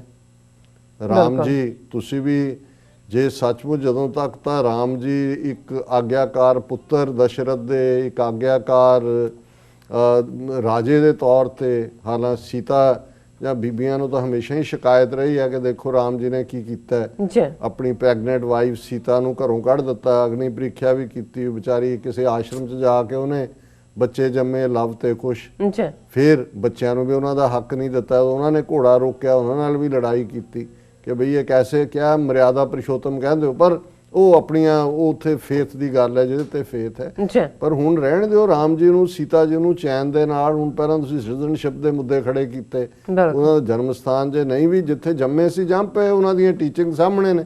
ਲੇਕਿਨ ਮੈਂ ਸਮਝਦਾ ਹਾਂ ਵੀ ਬਹੁਤ ਵਾਰੇ ਹੁੰਦਾ ਵੀ, ਔਰ ਇਹ ਬੜੀ ਸਿਆਣੀ ਗੱਲ ਹੈ ਸਾਡੇ ਬਜ਼ੁਰਗਾਂ ਦੀ ਉਸ ਖਿੱਤੇ ਦੀ, ਕਿ ਵੀ ਜਿਹੜਾ ਟੋਆ ਤੁਸੀਂ ਕਿਸੇ ਲਈ ਖੋਦਦੇ ਹੋ ਇੱਕ ਦਿਨ ਤੁਸੀਂ ਉਹਦੇ ਵਿੱਚ ਡਿੱਗਦੇ ਹੋ। ਸੋ ਇਹਨਾਂ ਨੇ ਜਿਹੜੀ ਨਫ਼ਰਤ ਸਿੱਖਾਂ ਦੇ ਖਿਲਾਫ, ਆਤੰਕਵਾਦੀ, ਅਲਗਾਵਵਾਦੀ, ਉਗਰਵਾਦੀ ਕਹਿ ਕੇ ਫੈਲਾਈ, ਮੁਸਲਮਾਨਾਂ ਦੇ ਖਿਲਾਫ ਮਸੀਤ ਤੋੜੀ, ਔਰ ਕਿਵੇਂ ਲਿੰਚਿੰਗਸ ਔਰ ਗਊ ਮਾਤਾ ਔਰ ਦੂਜੇ ਤੀਜੇ ਖੜਾ ਕੀਤਾ। ਇਹਨਾਂ ਨੇ ਇਹ ਸੋਚਿਆ ਨਹੀਂ ਹੋਣਾ ਕਿ ਕਦੇ ਹਿੰਦੂ ਰਾਸ਼ਟਰ, ਜਿਹੜਾ ਐਲਾਨੀਆ ਹਿੰਦੂ ਰਾਸ਼ਟਰ ਸੀ ਨੇਪਾਲ, ਉਹ ਬਰਾਬਰ ਛਾਤੀ ਤਾਣ ਕੇ ਖਲੋਏਗਾ। ਔਰ ਇਸੇ ਤੇ ਹੀ ਨਹੀਂ ਖਲੋਏਗਾ, ਈਵਨ ਤੁਹਾਡੇ ਭਗਵਾਨ ਵੀ ਵੰਡੇ ਜਾਣਗੇ। ਹੁਣ ਰਾਮ ਜੀ ਨੂੰ ਕਿਵੇਂ ਵੰਡਣਾ ਹੈ ਤਾਂ ਮੈਨੂੰ ਨਹੀਂ ਪਤਾ। ਮੈਂ ਸਮਝਦਾ ਵੀ ਜੇ ਉਹਨਾਂ ਦਾ ਹੈ ਤਾਂ ਦੇ ਦਿਓ ਰਾਮ ਉਹਨਾਂ ਨੂੰ, ਤੁਸੀਂ ਕੋਈ ਹੋਰ ਬਣਾਓ, ਤੁਸੀਂ ਮੋਦੀ ਦਾ ਮੰਦਿਰ ਬਣਾ ਲਓ। ਹੁਣ ਬਣਾ ਹੀ ਦਿੱਤਾ ਉਹਨੂੰ ਦੇਵਤਾ, ਜਿਹੜਾ ਉਹ ਝੂਠਾ ਜਿਹਾ ਬੰਦਾ ਮਰਡਰ, ਉਹਦਾ ਮੰਦਿਰ ਬਣਾ ਕੇ ਮੋਦੀ ਭਗਵਾਨ ਕੀ ਜਾਇਆ ਕਰ ਦਿਓ, ਕੀ ਫਰਕ ਪੈਂਦਾ। ਪਹਿਲਾਂ ਵੀ ਹਰ ਹਰ ਮਹਾਦੇਵ ਹਰ ਹਰ ਮੋਦੀ ਕਰ ਰਹੇ ਸੀ। ਸੋ ਉਹਨਾਂ ਨੂੰ ਰਹਿਣ ਦਿਓ ਵਿਚਾਰੇ ਨੇਪਾਲੀਆਂ ਨੂੰ, ਰਾਮ ਜੀ ਉਹਨਾਂ ਦੇ ਕੋਲ ਰਹਿਣ ਦਿਓ ਤੁਸੀਂ। ਸੋ ਇਹ ਹੈ ਕਿ ਜਿਹੜਾ ਟੋਆ ਤੁਸੀਂ ਦੂਸਰੇ ਲਈ ਖੋਦਦੇ ਹੋ, ਇੱਕ ਦਿਨ ਤੁਸੀਂ ਉਹਦੇ 'ਚ ਡਿੱਗ। ਜੀ ਡਾਕਟਰ ਸਾਹਿਬ, ਤੁਹਾਡਾ ਬਹੁਤ ਬਹੁਤ ਸ਼ੁਕਰੀਆ। ਤੁਸੀਂ ਅੱਜ ਦਾ ਪਹਿਲਾ ਐਮ ਇਸ਼ੂ ਸਾਡੇ ਦਰਸ਼ਕਾਂ ਨਾਲ ਸਾਂਝਾ ਕੀਤਾ। ਸੋ ਰਹਿੰਦੇ ਇਸ਼ੂ ਆਪਾਂ ਆਫਟਰ ਦਾ ਬ੍ਰੇਕ ਡਿਸਕਸ ਕਰਦੇ ਹਾਂ। ਵਿਊਅਰਸ ਤੁਸੀਂ ਨੇ ਇਸੇ ਤਰ੍ਹਾਂ ਹੀ ਬਣੇ ਰਹਿਣਾ। ਮਿਲਦੇ ਹਾਂ ਛੋਟੇ ਜਿਹੇ ਵਕਫੇ ਤੋਂ ਬਾਅਦ।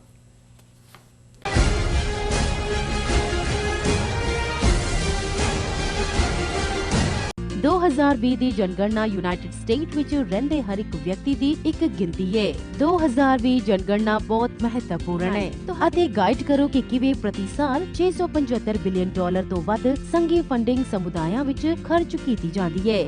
ਤੁਸੀਂ ਇੱਕ ਕੰਪਿਊਟਰ, ਟੈਬਲੇਟ ਜਾਂ ਮੋਬਾਈਲ ਫੋਨ ਤੋਂ ਦਿਨ ਵਿੱਚ 24 ਘੰਟੇ ਆਨਲਾਈਨ ਜਵਾਬ ਦੇ ਸਕਦੇ ਹੋ। ਤੁਹਾਡੀ ਜਾਣਕਾਰੀ ਗੁਪਤ ਹੈ। ਆਪਣੇ ਆਪ ਨੂੰ ਸਿੱਖਾਂ ਵਜੋਂ ਕਾਊਂਟ ਕਰਨ ਵਾਸਤੇ ਆਪਾਂ ਸੈਕਸ਼ਨ 9 ਦੇ ਵਿੱਚ ਜਦ ਜਾਵਾਂਗੇ, ਉੱਥੇ ਸਮ ਅਦਰ ਰੇਸ ਦੇ ਵਿੱਚ ਆਪਾਂ ਸਹੀ ਦਾ ਨਿਸ਼ਾਨ ਲਗਾਵਾਂਗੇ ਤੇ ਉਸ ਦੇ ਵਿੱਚ ਸਿੱਖ ਲਿਖਾਂਗੇ ਜਾਂ ਟਾਈਪ ਕਰਾਂਗੇ। ਇਸ ਦੇ ਨਾਲ ਸਾਡੀ ਸਿੱਖਾਂ ਵਜੋਂ ਇੱਕ ਅਲੱਗ ਪਹਿਚਾਣ ਸੈਂਸਸ 2020 ਦੇ ਵਿੱਚ ਹੋ ਜਾਵੇਗੀ। ਸੋ ਯੂਨਾਈਟਿਡ ਸਿੱਖ ਵੱਲੋਂ ਅਸੀਂ ਸਾਰਿਆਂ ਨੂੰ ਬੇਨਤੀ ਕਰਦੇ ਹਾਂ ਕਿ ਇਸ ਮਰਦਮਸ਼ੁਮਾਰੀ ਦੇ ਵਿੱਚ ਆਪਣੇ ਘਰ ਦੇ ਹਰ ਇੱਕ ਜੀਅ ਦੀ ਗਿਣਤੀ ਕਰਵਾਓ। ਬਹੁਤ ਬਹੁਤ ਧੰਨਵਾਦ ਜੀ। ਕੀ ਤੁਸੀਂ ਰੋਜ਼ਾਨਾ ਕੰਮ ਤੇ ਆਪਣਾ ਵਧੇਰੇ ਸਮਾਂ ਬਿਤਾਉਣ ਤੋਂ ਪਰੇਸ਼ਾਨ ਹੋ? ਆਪਣੀ ਪੂੰਜੀ ਨੂੰ ਕੰਮ ਤੇ ਲਗਾਓ, ਸਾਡੇ ਨਾਲ ਇਨਵੈਸਟ ਕਰੋ। ਅਸੀਂ ਤੁਹਾਡੀ ਪੂੰਜੀ ਤੋਂ ਤੁਹਾਡੇ ਲਈ ਵਧੇਰੇ ਪੈਸੇ ਬਣਾ ਸਕਦੇ ਹਾਂ। ਅਸੀਂ ਪ੍ਰਾਈਵੇਟ ਇਕੁਇਟੀ ਇਨਵੈਸਟਮੈਂਟ ਫਰਮ ਹਾਂ ਤੇ ਕਮਰਸ਼ੀਅਲ ਰੀਅਲ ਏਸਟੇਟ ਵਿੱਚ ਮਾਹਿਰ ਹਾਂ।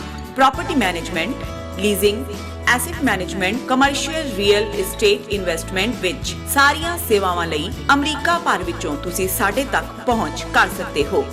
ਆਜ਼ਾਦ ਕਮਰਸ਼ੀਅਲ ਰੀਅਲਟੀ ਸਰਵਿਸਿਜ਼ ਤੇ Azad family trust, 701 North Post Oak Road, suite number 204, Houston, Texas. ਤੁਸੀਂ ਸਾਨੂੰ ਸਾਡੇ ਫੋਨ ਨੰਬਰ 7136861277 ਤੇ ਵੀ ਸੰਪਰਕ ਕਰ ਸਕਦੇ ਹੋ। ਆਜ਼ਾਦ ਕਮਰਸ਼ੀਅਲ ਰੀਅਲਟੀ ਸਰਵਿਸਿਜ਼।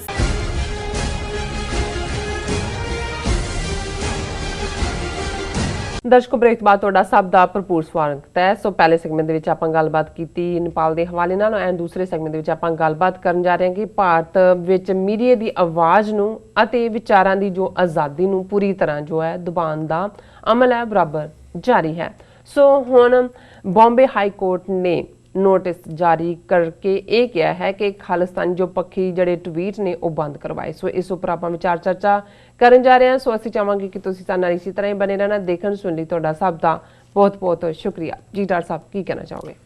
ਦੇਖੋ, ਅਕਸਰ ਮੀਡੀਆ ਦੀ ਇੰਪੋਰਟੈਂਸ ਤੇ ਅਸੀਂ ਗੱਲ ਕਰਦੇ ਹਾਂ ਕਿ ਕਿਵੇਂ ਕਿਸੇ ਵੀ ਡੈਮੋਕ੍ਰੇਸੀ ਦੇ ਵਿੱਚ ਉਸ ਨੂੰ ਚੌਥਾ ਥੰਮ ਜਾਂ ਚੌਥਾ ਸਤੂਨ ਪਿਲਰ ਮੰਨਿਆ ਜਾਂਦਾ ਹੈ, ਲੈਜਿਸਲੇਚਰ, ਐਗਜ਼ੈਕਟਿਵ ਔਰ ਜੁਡੀਸ਼ਰੀ ਤੋਂ ਬਾਅਦ। ਔਰ ਭਾਰਤ ਜਿਹੜਾ ਨਾਮ ਨਿਹਾਦ ਤਾਂ ਆਪਣੇ ਆਪ ਨੂੰ ਦੁਨੀਆ ਦੀ ਸਭ ਤੋਂ ਵੱਡੀ ਜਮਹੂਰੀਅਤ ਕਹਿੰਦੇ ਨੇ, ਪਰ ਕਿਵੇਂ ਉਹਨਾਂ ਨੇ ਫਰੀडम ਆਫ ਐਕਸਪ੍ਰੈਸ਼ਨ ਦੇ ਹੱਕ ਨੂੰ ਦਬਾਇਆ, ਖਾਸ ਤੌਰ ਤੇ ਪਿਛਲੇ ਲਗਭਗ 6 ਸਾਲਾਂ ਤੋਂ, ਜਦੋਂ ਕਿ ਇੰਦਰਾ ਗਾਂਧੀ ਨੇ ਐਮਰਜੈਂਸੀ ਪੀਰੀਅਡ 'ਚ ਪੂਰਾ ਕ੍ਰਸ਼ ਕੀਤੀ ਸੀ, ਆਜ਼ਾਦੀ, ਫੰਡਾਮੈਂਟਲ ਰਾਈਟਸ ਖੋਹ ਲਏ ਸੀ। ਪਰ ਹੁਣ ਜੋ ਮਾਹੌਲ ਹੈ, ਜਿਵੇਂ ਉਹਨਾਂ ਦੇ ਕੁਝ ਨਿਰਪੱਖ ਲੋਕ ਕਹਿੰਦੇ ਨੇ ਕਿ ਇਹ ਵਰਸਟ ਦੈਨ ਐਮਰਜੈਂਸੀ ਹੈ, ਕਿਉਂਕਿ ਐਮਰਜੈਂਸੀ 'ਚ ਤਾਂ ਤੁਸੀਂ ਦੁਨੀਆ ਨੂੰ ਕਹਿੰਦੇ ਸੀ, ਬਾਹਰਲੇ ਮੁਲਕਾਂ ਨੂੰ ਜੀ, ਕਿ ਮੁੱਢਲੇ ਹੱਕ ਜਿਹੜੇ ਨੇ ਉਹ ਇਹਨਾਂ ਨੇ ਸਸਪੈਂਡ ਕਰ ਦਿੱਤੇ ਨੇ ਔਰ ਮੁੱਢਲੀਆਂ ਆਜ਼ਾਦੀਆਂ ਖੋਹ ਲਈਆਂ।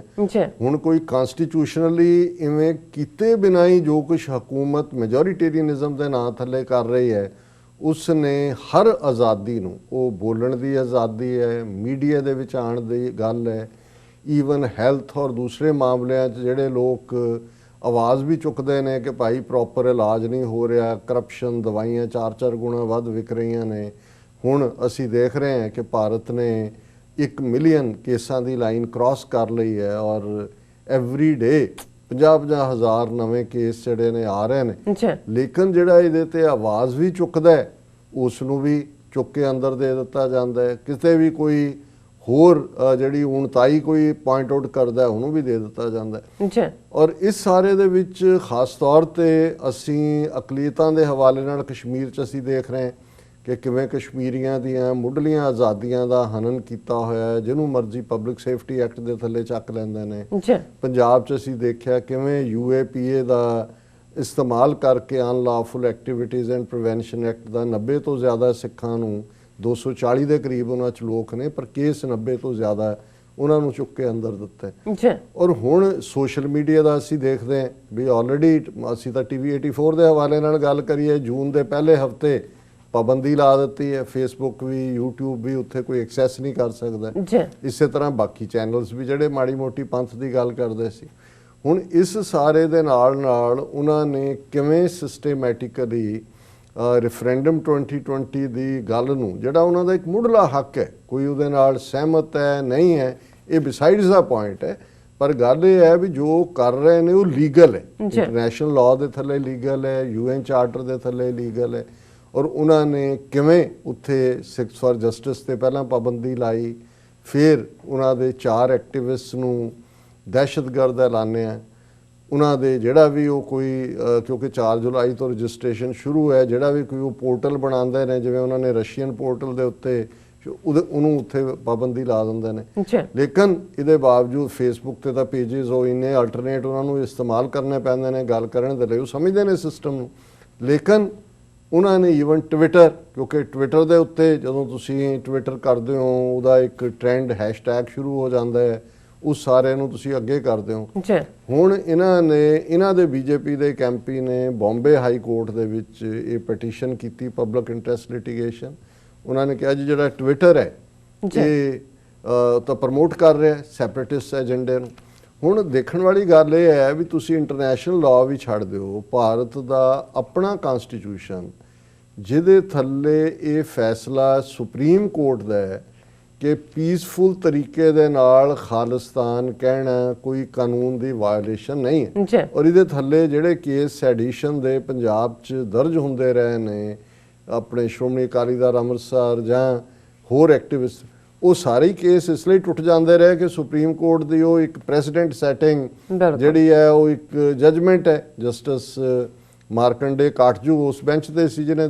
ਲੇਕਿਨ ਇਹਦੇ ਬਾਵਜੂਦ ਕਿਵੇਂ ਇਹਨਾਂ ਦੇ ਈਵਨ ਹਾਈ ਕੋਰਟ ਵੀ ਉਹ ਪਟੀਸ਼ਨ ਐਕਸੈਪਟ ਕਰ ਰਹੇ ਨੇ, ਔਰ ਉਹ ਪਬਲਿਕ ਇੰਟਰਸਟ ਲਿਟੀਗੇਸ਼ਨ ਕਿ ਜੀ ਦੇਖੋ ਇਹ ਟਵਿੱਟਰ ਜਿਹੜਾ ਇਹ ਤਾਂ ਪ੍ਰਮੋਟ ਕਰ ਰਿਹਾ ਹੈ ਰੈਫਰੈਂਡਮ 2020 ਨੂੰ, ਔਰ ਉਹਨੇ ਐਕਸੈਪਟ ਕੀਤੀ ਹਾਈ ਕੋਰਟ ਨੇ ਪਹਿਲਾਂ ਪੈਟੀਸ਼ਨ। ਹੁਣ ਇੱਥੇ ਨਹੀਂ, ਅੱਜ ਇਹਨਾਂ ਦੀ ਮੇਨ ਖਬਰ ਹੈ ਡੇ ਹੰਟ ਦੀ, ਡੇਲੀ ਹੰਟ ਦੀ। ਜੀ Bombay High Court issues legal notice to Twitter for pro-Khalistan tweets। ਉਹਨਾਂ ਨੇ ਨੋਟਿਸ ਕਰਕੇ ਉਹਨਾਂ ਨੂੰ ਕਿਹਾ ਕਿ ਵੀ ਇਹ ਜਿਹੜਾ ਹੈ ਤੁਸੀਂ ਦਾ ਜਵਾਬ ਦਿਓ ਕਿ ਵੀ ਇਹ ਜਿਹੜਾ Bombay High Court has issued a legal notice to Twitter India as it failed to submit its reply to a petition which had alleged that the social networking platform was deliberately promoting tweets from pro-Khalistani and secessionist groups. ਜੀ ਉਹਨੇ ਕਿਹਾ ਜੀ ਤੁਹਾਨੂੰ ਅਸੀਂ ਦਿੱਤਾ ਸੀ, ਤੁਸੀਂ ਜਵਾਬ ਨਹੀਂ ਦਿੱਤਾ। ਔਰ ਉਹਨਾਂ ਨੇ ਇਸ ਸਾਰੇ ਦੇ ਉੱਤੇ ਜਿਹੜੇ ਸੈਕਸ਼ਨ ਲਾਏ ਹੋਏ ਨੇ ਉਹ ਕਿੰਨੇ ਹੀ, ਮੈਂ ਉਹ ਕੀ ਰਿਪੀਟ ਕਰਨੇ ਨੇ, ਇਹਨਾਂ ਦੇ ਜਾਲੀ ਜੇ ਕਨਸਟੀਟਿਊਸ਼ਨ ਦੇ ਨੇ। ਜੀ ਔਰ ਉਹਨਾਂ ਨੇ ਕਿਹਾ ਵੀ ਇਨਫੋਰਮੇਸ਼ਨ ਟੈਕਨੋਲੋਜੀ ਐਕਟ 2000 ਦੇ ਥੱਲੇ ਵਿਚ ਡਿਫਾਈਨ ਸਾਈਬਰ ਟੈਰਰਿਜ਼ਮ, ਉਹਦੇ ਵੀ ਨਾਲ ਲਾ ਦਿੱਤੇ ਕਿ ਜੀ ਇਹ ਹੁਣ ਟਵਿੱਟਰ ਤੇ ਖਾਲਿਸਤਾਨ ਪੀਸਫੁਲੀ ਰੈਫਰੈਂਡਮ ਮੰਗਣਾ ਜਿਹੜਾ ਹੈ ਉਹ ਸਾਈਬਰ ਟੈਰਰਿਜ਼ਮ ਹੈ। ਔਰ ਇਹ ਜਿਹੜਾ chief justice of Bombay high court ਉਹਨਾਂ ਨੇ 1 ਜੂਨ 5 ਨੂੰ ਆਰਡਰ ਕੱਢ ਕੇ ਟਵਿੱਟਰ ਨੂੰ ਡਾਇਰੈਕਟ ਕੀਤਾ ਸੀ ਕਿ ਵੀ to file its response within 3 weeks, the response is still pending. ਜੀ ਹੁਣ ਇਹਨਾਂ ਦੇ ਹਾਈ ਕੋਰਟ ਜਿਨ੍ਹਾਂ ਕੋਲ 30 ਸਾਲ ਦਾ ਵਰਕਲੋਡ ਪਿਛਲਾ ਚੱਲ ਰਿਹਾ ਨੇ, ਉਹ ਕੇਸ ਜਿਹੜੇ ਫਾਈਲ ਹੋਇਆ ਮਰਿਆਂ ਨੂੰ ਵੀ ਮਰ ਗਲ ਗਿਆ ਨੂੰ ਵੀ 20-25 ਸਾਲ ਹੋ ਗਏ ਨੇ, ਉਹਨਾਂ ਦੀ ਹੁਣ ਉਹਨਾਂ ਨੂੰ ਫਿਕਰ ਪਿਆ ਹੋਇਆ ਕਿ ਜੇ ਆ ਜਿਹੜੇ ਪੀਸਫੁਲੀ ਵੀ ਖਾਲਿਸਤਾਨ ਕਹਿੰਦੇ ਨੇ ਹਿੰਦੁਸਤਾਨ ਨੂੰ ਤੋੜਨ ਤੇ ਤੋੜ ਦੇਣਗੇ। ਉਹ ਹਾਈ ਕੋਰਟ ਦਾ ਚੀਫ ਜਸਟਿਸ ਮਹਾਰਾਸ਼ਟਰ ਦਾ ਉਹ ਕਹਿ ਰਿਹਾ ਟਵਿੱਟਰ ਵਾਲਿਆਂ ਨੂੰ 3 ਹਫ਼ਤੇ ਦੇ ਵਿੱਚ ਵੀ ਜਵਾਬ ਦਿਓ। ਹੁਣ ਨਹੀਂ ਦਿੱਤਾ ਤੇ ਉਹਨਾਂ ਨੇ ਗਵਰਨਮੈਂਟ ਨੂੰ ਅੱਗੋਂ ਆਰਡਰ ਕਰ ਦਿੱਤਾ ਹੈ ਕਿ ਵੀ ਇਹ ਜਿਹੜਾ ਇਹਨਾਂ ਦੇ ਉੱਤੇ ਇਹ ਸਾਰੇ ਤੇ ਜਿਹੜਾ ਕਾਰਵਾਈ ਕਰੋ।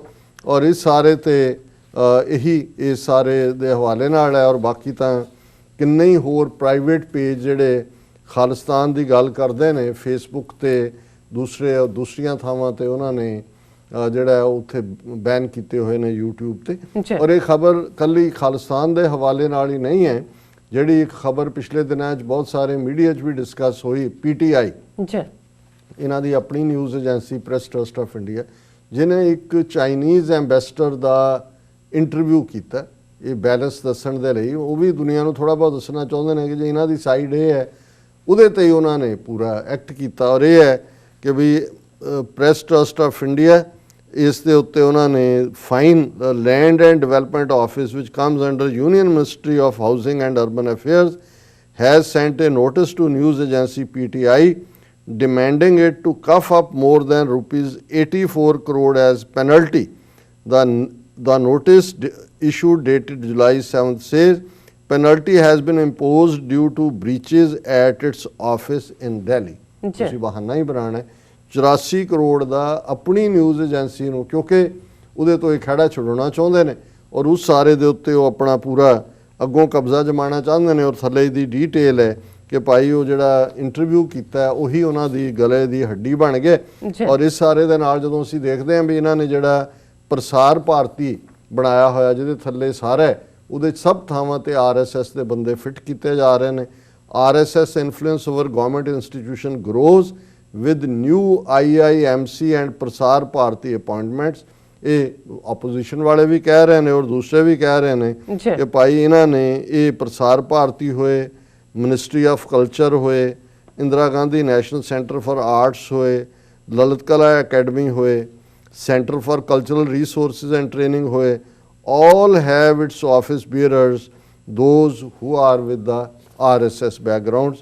ਇਹ ਵੀ ਲੰਬੀ ਚੌੜੀ ਖਬਰ ਹੈ ਕਿ ਕਿਵੇਂ ਉਹਨਾਂ ਨੇ ਹਰ ਥਾਂ ਤੇ ਇਹ ਹੈ ਕਲਚਰ ਬਦਲਣਾ, ਜਿਹਨੂੰ ਅਸੀਂ ਤਹਿਜ਼ੀਬ ਬਦਲਣਾ ਕਹਿੰਦੇ ਹਾਂ। ਤਹਿਜ਼ੀਬ ਕੱਲਾ ਹਿਸਟਰੀ ਰਾਈਟਿੰਗ ਨਹੀਂ ਹੁੰਦੀ, ਹਿਸਟਰੀ ਬੋਰਡ ਤਾਂ ਇਹਨਾਂ ਨੇ ਬਣਾਏ ਹੋਏ ਨੇ ਜਿਨ੍ਹਾਂ ਨੂੰ ਇਹ ਇਸਤੇਮਾਲ ਕਰ ਰਹੇ ਨੇ। ਔਰ ਕਿਵੇਂ ਇਹਨਾਂ ਨੇ ਪਲੈਨਡ ਤਰੀਕੇ ਦੇ ਨਾਲ ਮਾਈਨੋਰਿਟੀਜ਼ ਦੀ, ਹੁਣ ਤਾਂ ਇਹ ਵੀ ਸਾਹਮਣੇ ਆਇਆ ਹੈ ਔਰ ਇਹ ਕੋਈ ਮੇਰਾ ਕਹਿਣਾ ਨਹੀਂ ਹੈ, ਈਵਨ ਜਿਹੜਾ ਦਿੱਲੀ ਮਾਈਨੋਰਿਟੀ ਕਮਿਸ਼ਨ ਹੈ ਜਿਹਦੀ ਅੱਜ ਰਿਪੋਰਟ ਡਿਸਕਸ ਹੋ ਰਹੀ ਹੈ, ਜਿਹਦੇ ਤੇ ਹੈਡਲਾਈਨ ਹੈ Delhi riots were planned and targeted, there was deliberate inaction by police। ਕਿ ਵੀ ਜੋ ਕੁਛ ਅਸੀਂ ਤਾਂ ਨਵੰਬਰ 84 ਦੀ ਗੱਲ ਕਰਦੇ ਕਿ ਸਿੱਖ ਪੋਗਰਾਮਸ ਕਿਵੇਂ ਪਲੈਨਡ ਸੀ, ਪਰ ਆ ਜਿਹੜਾ CA ਔਰ ਦਿੱਲੀ ਦੇ ਵਿੱਚ BJP ਦੀ ਡਿਫੀਟ ਤੋਂ ਬਾਅਦ ਇਹਨਾਂ ਨੇ ਪਿਛਲੇ ਸਾਲ 2019 ਦੇ ਵਿੱਚ ਜੋ ਕਤਲੋਗਾਰਦ ਦਿੱਲੀ ਦੇ ਵਿੱਚ ਕੀਤਾ ਔਰ ਹੁਣ ਇਹ ਵੀ ਸਾਹਮਣੇ ਆਇਆ ਇਸ ਰਿਪੋਰਟ 'ਚ ਕਿ ਕੱਲਾ ਮੁਸਲਮਾਨਾਂ ਨੂੰ ਹੀ ਟਾਰਗੇਟ ਨਹੀਂ ਕੀਤਾ ਗਿਆ, ਦਲਿਤਾਂ ਨੂੰ ਵੀ ਕੀਤਾ ਗਿਆ, ਕਿਉਂਕਿ ਬ੍ਰਾਹਮਣਵਾਦ ਦੇ ਏਜੰਡੇ 'ਚ ਜੇ ਨੰਬਰ ਵਾਈਜ਼ ਮੁਸਲਮਾਨ ਵੀ ਬਿਗ ਨੰਬਰ ਹੈ 200 ਮਿਲੀਅਨ, ਜੀ। ਲੇਕਿਨ ਦਲਿਤ ਫੈਕਟਰ ਨੂੰ ਇਹ ਸਮਝਦੇ ਨੇ ਜੇ ਕੱਲ ਨੂੰ ਦਲਿਤ ਮੁਸਲਮਾਨ ਸਿੱਖ ਜਿਵੇਂ ਅਸੀਂ ਕਿਹਾ ਵੀ ਸਾਨੂੰ ਸ਼ਾਇਦ ਆਪਣੀ ਸਟਰੈਂਥ ਦਾ ਅਹਿਸਾਸ ਨਹੀਂ ਹੈ, ਜੀ ਦੁਸ਼ਮਣ ਸਾਡਾ ਸਮਝਦਾ ਵੀ ਉਹਨੇ ਕਿੱਥੇ ਵਾਰ ਕਰਨਾ ਹੈ, ਔਰ ਉਹਨੇ ਦਲਿਤਾਂ ਨੂੰ ਵੀ ਇਸ ਸਾਰੇ 'ਚ ਲਿਆ। ਪਰ ਇਹ ਕਿਵੇਂ ਪਲੈਨਡ ਸੀ, ਇਹ ਦਿੱਲੀ ਮਾਈਨੋਰਿਟੀ ਕਮਿਸ਼ਨ ਦੀ ਰਿਪੋਰਟ ਹੈ ਕਿ ਬਈ ਉਹਨਾਂ ਨੇ the riots in north east Delhi in February this year, ਪਿਛਲੇ ਸਾਲ ਨਹੀਂ ਹੋਏ, ਫਰਵਰੀ 'ਚ ਹੀ ਹੋਏ ਨੇ ਇਸ ਸਾਲ, ਜਦੋਂ ਚੱਲ ਰਿਹਾ ਸੀ ਸਾਰਾ ਔਰ ਟਰੰਪ ਆਇਆ ਹੋਇਆ ਸੀ ਗੁਜਰਾਤ, ਫਿਰ ਦਿੱਲੀ ਜਾਇਆ। ਦਿਸ ਈਅਰ ਵਰ planned and targeted and not spontaneous, while there was a deliberate inaction over several days from the part of police, which also abetted the attacks, a fact-finding team appointed by Delhi Minority Commission has said.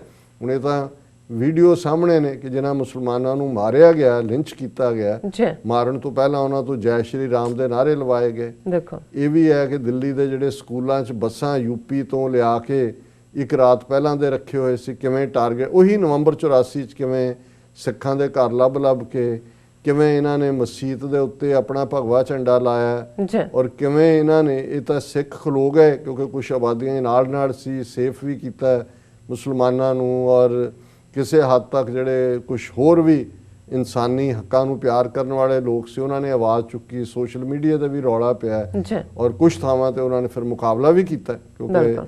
ਉਹਨਾਂ ਦੇ ਸਾਹਮਣੇ ਵੀ ਜਿਹੜੇ ਮੁਸਲਮਾਨਾਂ ਸਾਹਮਣੇ ਨਵੰਬਰ 84 ਦਾ ਸਬਕ ਸੀ ਕਿ ਜਿੱਥੇ ਸਿੱਖ ਖੜੇ ਸੀ ਉੱਥੇ ਫਿਰ ਜਦੋਂ ਭੀੜ ਇਹਨਾਂ ਦੇ ਜਿਹੜੇ ਲੁਟੇਰਿਆਂ ਦੀ ਭੀੜ ਇਕੱਠੀ ਕਰਕੇ ਲਿਆਂਦੀ ਹੁੰਦੀ ਹੈ, ਇਹ ਕੋਈ ਜਨੂਨੀ ਤਾਂ ਨਹੀਂ ਹੁੰਦਾ ਕਿ ਵੀ ਉਹਨਾਂ ਨੇ ਕੋਈ ਕਾਜ਼ ਲਈ ਲੜ ਰਹੇ ਨੇ, ਕਿਸੇ ਮਜ਼ਹਬ ਲਈ ਲੜ ਰਹੇ ਨੇ। ਇਹ ਤਾਂ ਫਿਰ ਜੇ 2 ਗੋਲੀਆਂ ਚੱਲ ਪੈਣ ਔਰ 2 ਡਿੱਗ ਪੈਣ ਤੇ ਫਿਰ ਉਵੇਂ ਹੀ ਧੋਤੀਆਂ ਛੱਡ ਕੇ ਦੌੜ ਜਾਂਦੇ ਨੇ, ਔਰ ਇੱਥੇ ਵੀ ਇਵੇਂ ਹੀ ਹੋਇਆ। ਉਹਨਾਂ ਨੇ ਕਿਹਾ ਕਿ ਵੀ it also said violence started immediately after BJP leader Kapil Mishra, in which he openly called for forcefully removing the anti-CA protesters at Zafrabad, but the police failed to take the first action against him. और इस सारे 55 लोग मारे गए सी north east Delhi च फरवरी 23 तो 26 तक, और उहदे च उन्होंने कहा कि despite the open display of weapons and fire arms, sufficient actions were not taken by the district administration or police to protect life and property. ਲੰਬੀ ਚੌੜੀ ਰਿਪੋਰਟ ਹੈ, ਲੇਕਿਨ ਇਹਨਾਂ ਰਿਪੋਰਟਾਂ ਨੂੰ ਵੀ ਅਸੀਂ ਪੜ੍ਹ ਕੇ ਅੱਕ ਗਏ ਹਾਂ, ਕਿਉਂਕਿ ਜੇ ਨਵੰਬਰ 84 ਦੀ ਗੱਲ ਕਰੀਏ ਉਸ ਤੋਂ ਬਾਅਦ, ਕਿਉਂਕਿ ਨਵੰਬਰ 84 'ਚ ਵੀ ਸਿਸਟੇਮੈਟਿਕ ਕਿਲਿੰਗ, ਪੁਲਿਸ ਦੀ ਇਨਐਕਸ਼ਨ ਵਾਲੀ ਗੱਲ ਹੀ ਨਹੀਂ, ਉਹ ਰਾਤ ਭੀੜਾਂ ਦੇ ਨਾਲ ਰਲੀ ਹੋਈ, ਔਰ 84 'ਚ ਜੋ ਕਾਂਗਰਸ ਨੇ ਸਿੱਖਾਂ ਨਾਲ ਕੀਤਾ ਰਾਜੀਵ ਗਾਂਧੀ ਦੀ ਕਮਾਂਡ ਥੱਲੇ, ਬੀਜੇਪੀ ਨੇ ਦੇ ਟੁੱਕ ਏ ਲੀਵ ਫਰੋਮ ਦੈਟ ਬੁੱਕ, ਔਰ 2002 'ਚ ਉਹਨਾਂ ਨੇ ਮੋਦੀ ਔਰ ਅਮਿਤ ਸ਼ਾਹ ਇਹਨਾਂ ਕਾਤਲਾਂ ਦੀ ਜੋੜੀ ਨੇ ਗੁਜਰਾਤ ਦੇ ਵਿੱਚ ਮੁਸਲਮਾਨਾਂ ਦੇ ਨਾਲ ਕੀਤਾ। ਨਾ ਨਵੰਬਰ 84 ਦੇ ਕਾਤਲ ਸਜ਼ਾ ਯਾਫਤਾ ਹੋਏ, ਕਰਨੇ ਕਿਨੇ ਸੀ, ਜਦੋਂ ਮੁਨਸਫੀ ਉਹ ਆਪ ਨੇ ਜਿਹੜੇ ਬੁੱਚੜ ਨੇ, ਤੇ ਕਿਨੇ ਕਿਹਦੀ ਵਕਾਲਤ ਕਰਨੀ ਹੈ ਤੇ ਕਿਨੇ ਕਿਹਨੂੰ ਇਨਸਾਫ ਦੇਣੇ, ਔਰ ਇਹ ਪੈਟਰਨ ਫਿਰ 2002 ਤੋਂ ਬਾਅਦ ਤਾਂ ਖੁੱਲ੍ਹ ਖੇਡ ਹੋ ਗਈ। ਫਿਰ ਅਸੀਂ ਦੇਖਦੇ ਹਾਂ ਕਿ ਉੜੀਸਾ ਦੇ ਕੰਧਮਾਲ ਜ਼ਿਲ੍ਹੇ 'ਚ ਈਸਾਈਆਂ ਦੇ ਨਾਲ ਕੀ ਹੋਇਆ, ਕਿਵੇਂ ਗੈਂਗਰੇਪ ਹੋਏ, ਔਰ ਜੋ ਕੁਛ 5 ਅਗਸਤ 2019 'ਚ ਕਸ਼ਮੀਰ ਵਾਦੀ 'ਚ ਇਹਨਾਂ ਨੇ ਕੀਤਾ, ਅਸੀਂ ਨੈਕਸਟ ਸੈਗਮੈਂਟ ਦੇ ਵਿੱਚ ਡਿਸਕਸ ਕਰਾਂਗੇ ਕਿ ਕਿਵੇਂ ਉੱਥੇ ਉਹ ਬਰਾਬਰ ਡਬਲ ਲਾਕਡਾਊਨ, ਪਹਿਲਾਂ ਤਾਂ ਵੈਸੇ ਹੀ, ਹੁਣ ਅਗਲੇ ਮਹੀਨੇ ਸਾਲ ਹੋ ਜਾਣੇ, ਔਰ ਨਾਲ ਦੀ ਨਾਲ ਕੋਵਿਡ-19 ਦੇ ਹਵਾਲੇ ਨਾਲ। ਲੇਕਿਨ ਇਸ ਸਭ ਦੇ ਬਾਵਜੂਦ ਅਮਰਨਾਥ ਯਾਤਰਾ ਦੀ ਆਗਿਆ ਦੇ ਦਿੱਤੀ ਹੈ ਕਿ ਹਿੰਦੂ ਜਾ ਸਕਦੇ ਨੇ ਉੱਥੇ, ਨਾ ਕੋਈ ਮਸਜਿਦ 'ਚ ਇਕੱਠ ਹੋ ਸਕਦਾ ਹੈ, ਨਾ ਲੋਕਾਂ ਦੀਆਂ ਮੁੱਢਲੀਆਂ ਆਜ਼ਾਦੀਆਂ ਨੇ, ਨਾ ਇੰਟਰਨੈਟ ਬਹਾਲ ਹੈ, ਔਰ ਇਹਨਾਂ ਰਿਪੋਰਟਾਂ ਦਾ ਕੋਈ ਬਹੁਤਾ ਮਤਲਬ ਨਹੀਂ ਹੈ। ਪਰ ਠੀਕ ਹੈ, ਬਾਹਰਲੇ ਵੀ ਜਿਹੜਾ ਆਪਣਾ ਕੰਮ ਕਰਦੇ ਨੇ, US ਸਰਫ ਹੈ ਜਾਂ ਸਟੇਟ ਡਿਪਾਰਟਮੈਂਟ, ਜਾਂ ਉਹਨਾਂ ਨੂੰ ਦੱਸਣ ਲਈ ਸਾਡੇ ਕੋਲ ਕੁਛ ਹੁੰਦਾ ਹੈ ਕਿ ਆਹ ਦੇਖ ਲਓ ਜੀ ਕੀ ਹੋ ਰਿਹਾ। ਇਨ ਦਾ ਐਂਡ ਆਫ ਦਾ ਡੇ ਕਹਿਣਾ ਤਾਂ ਮੁੜ ਕੇ ਟਰੰਪ ਨੇ ਇਹੀ ਹੈ, my friend Modi he is a very good man. ਅੱਜ ਵੀ ਉਹਨੇ ਕਿਹਾ, ਇੱਕ ਕੱਲ੍ਹ ਉਹਦੀ ਸਟੇਟਮੈਂਟ ਸੀ ਕਿ whatever I can do, I want to do for Indian people and Chinese people. They are good people. ਉਹਨਾਂ ਨੇ ਉਹੀ ਕਿਹਾ ਕਿ ਬੰਤਾ ਸਿੰਘ ਜੀ ਗੱਲ ਤੁਹਾਡੀ ਬਿਲਕੁਲ ਠੀਕ ਹੈ, ਪਰ ਸੰਤਾ ਸਿੰਘ ਜੀ ਗਲਤ ਤੁਸੀਂ ਵੀ ਨਹੀਂ। ਹੁਣ ਉਹ ਦੋਨੋਂ ਹੀ ਆਪਸ 'ਚ ਲੜਨ, ਉਹ ਕਹਿਣ ਜੀ ਮੇਰੀ ਹਮਾਇਤ ਕੀਤੀ।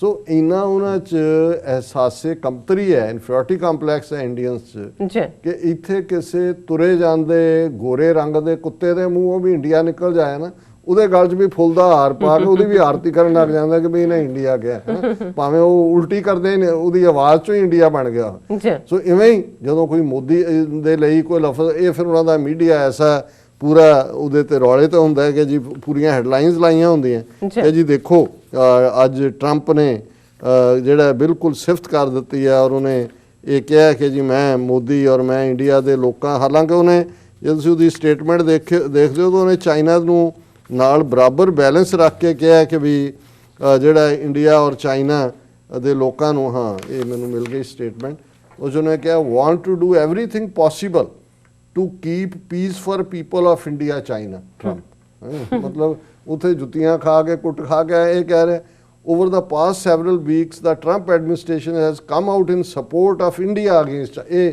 ਇਹਨਾਂ ਨੇ ਆਪਣੀ ਹੈਡਿੰਗ ਲਾਈ। ਹੁਣ ਤੁਸੀਂ ਦੇਖੋ ਵੀ ਉਹਦੀ ਸਟੇਟਮੈਂਟ, ਹੁਣ ਉਹਨੇ ਕਿਹਾ Trump has said he wants to do everything possible to keep peace for the people of India and China according to his spokesperson। Direct भी नहीं बोल रहे, जी स्पोक्सपर्सन कह रहा है कि ट्रंप ने किया कि मैं for people of India and China ਉਹਨਾਂ ਦੇ ਲਈ ਜੋ ਵੀ ਪੋਸੀਬਲ ਹੋਏ ਉਹ ਮੈਂ ਕਰਨ ਨੂੰ ਤਿਆਰ ਹਾਂ ਇਸ ਸਾਰੇ ਦੇ ਲਈ। ਔਰ ਉਹਨੇ ਕਿਹਾ I love people of India and I love the people of China. ਇਹ ਟਰੰਪ ਹੈ। ਕਰ ਲਓ, ਬੰਤਾ ਸਿੰਘ ਨੂੰ ਦੀ ਫੇਵਰ ਕੀਤੀ ਹੈ ਕਿ ਸੰਤਾ ਸਿੰਘ ਦੀ ਕੀਤੀ। And I want to do everything possible to keep the peace for the people. ਹੁਣ ਵਾਟ ਅ ਬਿਗ ਡੀਲ। लेकिन बड़ी खबर बनाई हुई है कि जी ट्रंप ने बल्ले बल्ले करती और ये खबर भी पीटीआई दी है और ਉਹਦੇ ਚ ਨਾਲ ਦੀ ਨਾਲ ਉਹਨਾਂ ਨੇ ਪੂਰਾ ਪੋਂਪੀਓ ਦੀ ਸਟੇਟਮੈਂਟ ਵੀ ਜੋੜ ਦਿੱਤੀ, ਰੌਬਰਟ ਬ੍ਰਾਇਨ ਦੀ ਵੀ ਜੋੜ ਦਿੱਤੀ, ਯੂਐਸ ਨੈਸ਼ਨਲ ਸਿਕਿਉਰਿਟੀ ਐਡਵਾਈਜ਼ਰ ਦੀ ਕਿ ਜੀ ਉਹਨੇ ਕਿਹਾ ਇੰਡੀਆ ਡੈਮੋਕ੍ਰੇਸੀ ਹੈ, ਅਸੀਂ ਵੀ ਡੈਮੋਕ੍ਰੇਸੀ ਹਾਂ। ਹਾਂ ਤੁਸੀਂ ਵੀ ਸ਼ੈਤਾਨ ਦੀ ਔਲਾਦ ਡੀਮਨ ਕ੍ਰੇਸੀ। ਜੇ ਡੈਮੋ ਦੇ ਨਾਲ ਐਨ ਲਾ ਦਿਓ ਨਾ ਫਿਰ ਹੁੰਦਾ ਵੀ ਡੀਮਨ ਕ੍ਰੇਸੀ, ਇਨਫੈਕਟ ਇਹ ਡੀਮਨ ਕ੍ਰੇਸੀ। ਜੀ ਡਾਕਟਰ ਸਾਹਿਬ ਤੁਹਾਡਾ ਬਹੁਤ ਬਹੁਤ ਸ਼ੁਕਰੀਆ। ਤੁਸੀਂ ਦੂਸਰਾ ਅਹਿਮ ਇਸ਼ੂ ਸਾਡੇ ਦਰਸ਼ਕਾਂ ਨਾਲ ਸਾਂਝਾ ਕੀਤਾ। ਇਸ ਵਕਤ ਲੈਣੇ ਬ੍ਰੇਕ। ਵਿਊਅਰਸ ਤੁਸੀਂ ਨਾਲ ਇਸੇ ਤਰ੍ਹਾਂ ਹੀ ਬਣੇ ਰਹਿਣਾ। ਮਿਲਦੇ ਹਾਂ ਛੋਟੇ ਜਿਹੇ ਵਕਫੇ ਤੋਂ ਬਾਅਦ।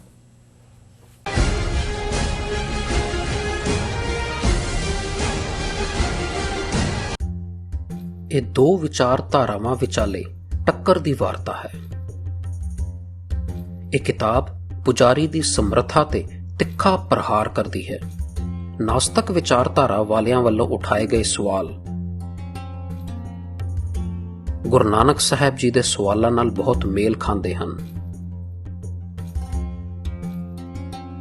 ਫਰਕ ਇੰਨਾ ਹੈ ਕਿ ਨਾਸਤਕ ਲੋਕ ਆਪਣੇ ਸਵਾਲਾਂ ਦੇ ਜਵਾਬ ਪੁਜਾਰੀ ਕੋਲੋਂ ਭਾਲਦੇ ਹਨ, ਜਦਕਿ ਗੁਰੂ ਨਾਨਕ ਸਾਹਿਬ ਜੀ ਉਹਨਾਂ ਦਾ ਜਵਾਬ ਸਰਬ ਵਿਆਪਕ ਨਿਹਚਲ ਹੁਕਮ ਦੀ ਅਗਵਾਈ ਵਿੱਚੋਂ ਰੁਸ਼ਨਾਉਂਦੇ ਹਨ। Sole enemy of a Sikh Brahminism English ਵਿੱਚ, ਜਾਂ ਸਿੱਖ ਦਾ ਇੱਕੋ ਵੈਰੀ ਬ੍ਰਾਹਮਣਵਾਦ ਪੰਜਾਬੀ ਵਿੱਚ, ਗੁਰਪ੍ਰੀਤ ਸਿੰਘ ਜੀਪੀ ਵੱਲੋਂ ਲਿਖੀ ਕਿਤਾਬ ਹੁਣੇ ਮੰਗਵਾਓ ਜੀ। ਤੁਸੀਂ Amazon, Barnes and Noble ਜਾਂ Flipkart ਆਨਲਾਈਨ ਪਲੇਟਫਾਰਮਸ ਤੋਂ ਆਰਡਰ ਕਰ ਸਕਦੇ ਹੋ। ਕੀ ਤੁਸੀਂ ਆਪਣੇ ਟੈਕਸਿਸ ਨੂੰ ਲੈ ਕੇ ਚਿੰਤਤ ਹੋ? ਤੁਸੀਂ ਆਪਣੀ ਕਮਾਈ ਲਈ ਮਿਹਨਤ ਕਰਦੇ ਹੋ, ਭਾਵੇਂ ਤੁਸੀਂ ਨੌਕਰੀ ਵਿੱਚ ਹੋਵੋ ਜਾਂ ਆਪਣਾ ਬਿਜ਼ਨਸ ਚਲਾਉਂਦੇ ਹੋ। ਜਦੋਂ ਟੈਕਸ ਭਰਨ ਦਾ ਸਮਾਂ ਆਉਂਦਾ ਤਾਂ ਤੁਹਾਨੂੰ ਇੱਕ ਭਰੋਸੇਯੋਗ ਟੈਕਸ ਅਕਾਊਂਟੈਂਟ ਦੀ ਲੋੜ ਹੈ ਜੋ ਟੈਕਸ ਬੈਲੈਂਸ ਦਾ ਤੁਹਾਡੇ ਪੱਖ ਵਿੱਚ ਜਾਣਾ ਯਕੀਨੀ ਬਣਾਵੇ। ਸਿਆਟਲ ਦੀ ਜਾਣੀ ਪਹਿਚਾਣੀ company accurate accountants and taxes ਤੁਹਾਡੀ ਸੇਵਾ ਵਿੱਚ ਹਾਜ਼ਰ ਹੈ। ਅਸੀਂ ਹਰ ਤਰ੍ਹਾਂ ਦੇ ਟੈਕਸ ਭਰਨ ਵਿੱਚ ਤੁਹਾਡੀ ਮਦਦ ਕਰਾਂਗੇ। ਟੈਕਸ ਸੰਬੰਧੀ ਕਿਸੇ ਵੀ ਤਰ੍ਹਾਂ ਦੇ ਸਵਾਲ ਲਈ ਅੱਜ ਹੀ ਸਾਡੇ ਤੱਕ ਪਹੁੰਚ ਕਰੋ। Accurate accountants and Texas.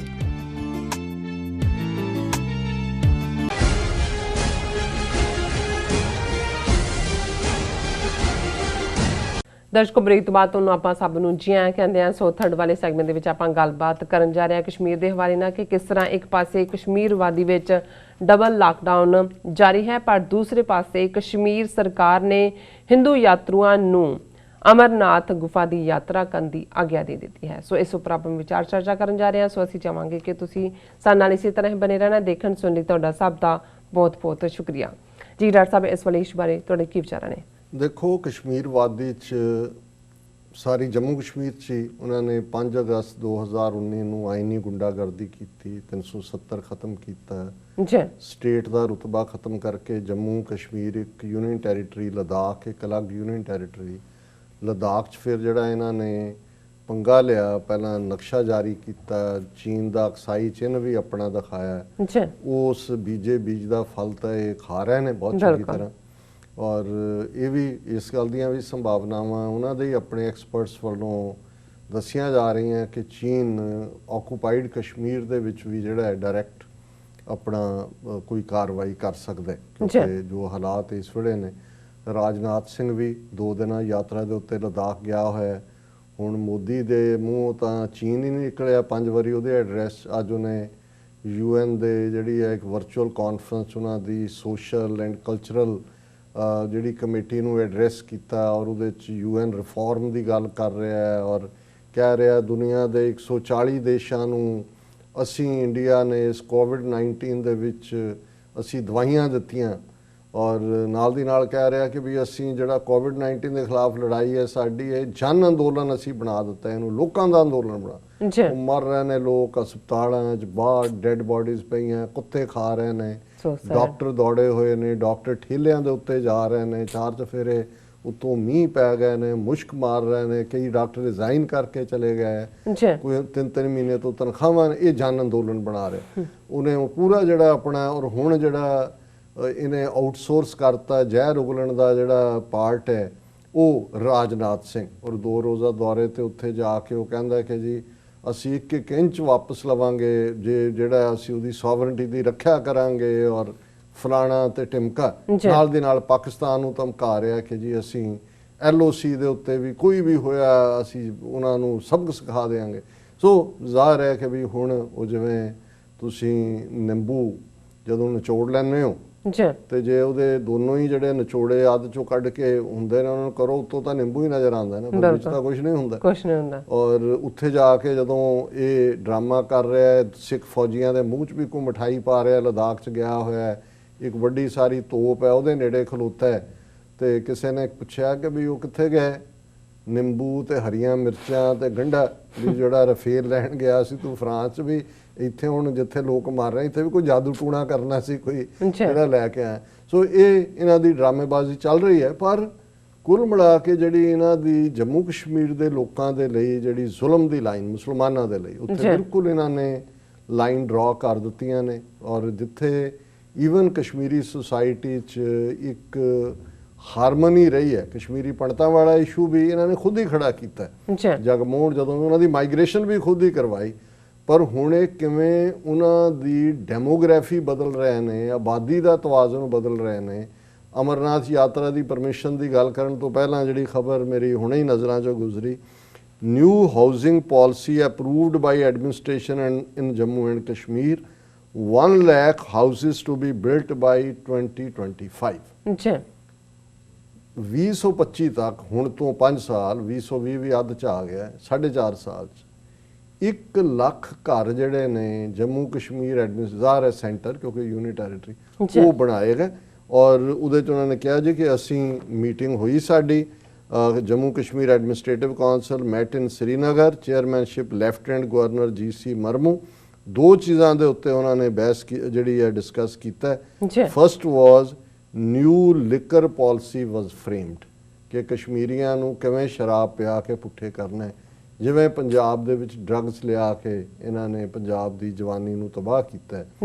2 ਹੀ, ਇੱਕ ਲਿਕਰ ਪਾਲਿਸੀ ਕੀ ਹੋਏਗੀ, ਦੂਸਰਾ also the administration has sanctioned the proposal of housing and urban development department for adoption and notification of Jammu and Kashmir housing affordable housing slum redevelopment।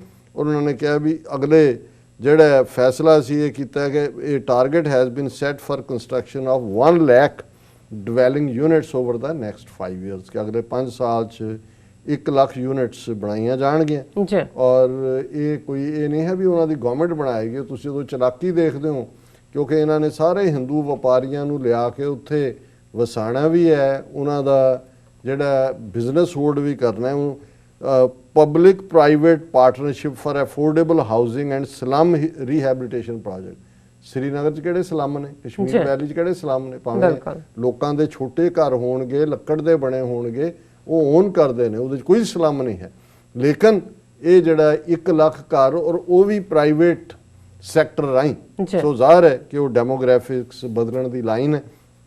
ਦੂਸਰੇ ਪਾਸੇ Al Jazeera ਦੀ ਅੱਜ ਦੀ major ਖਬਰ ਹੈ, India to allow Hindu pilgrims to Kashmir despite corona virus risk, analyst say resumption of annual Hindu pilgrimage shows government's double standard as other gatherings prohibited। ਜੀ ਹੁਣ ਉੱਥੇ ਨਾ ਕੋਈ ਜਿਹੜੀ ਜੁਮੇ ਦੀ ਨਮਾਜ਼ ਦੀ ਕੋਈ ਗੈਦਰਿੰਗ ਹੋਣ ਦਿੱਤੀ ਜਾਂਦੀ ਹੈ।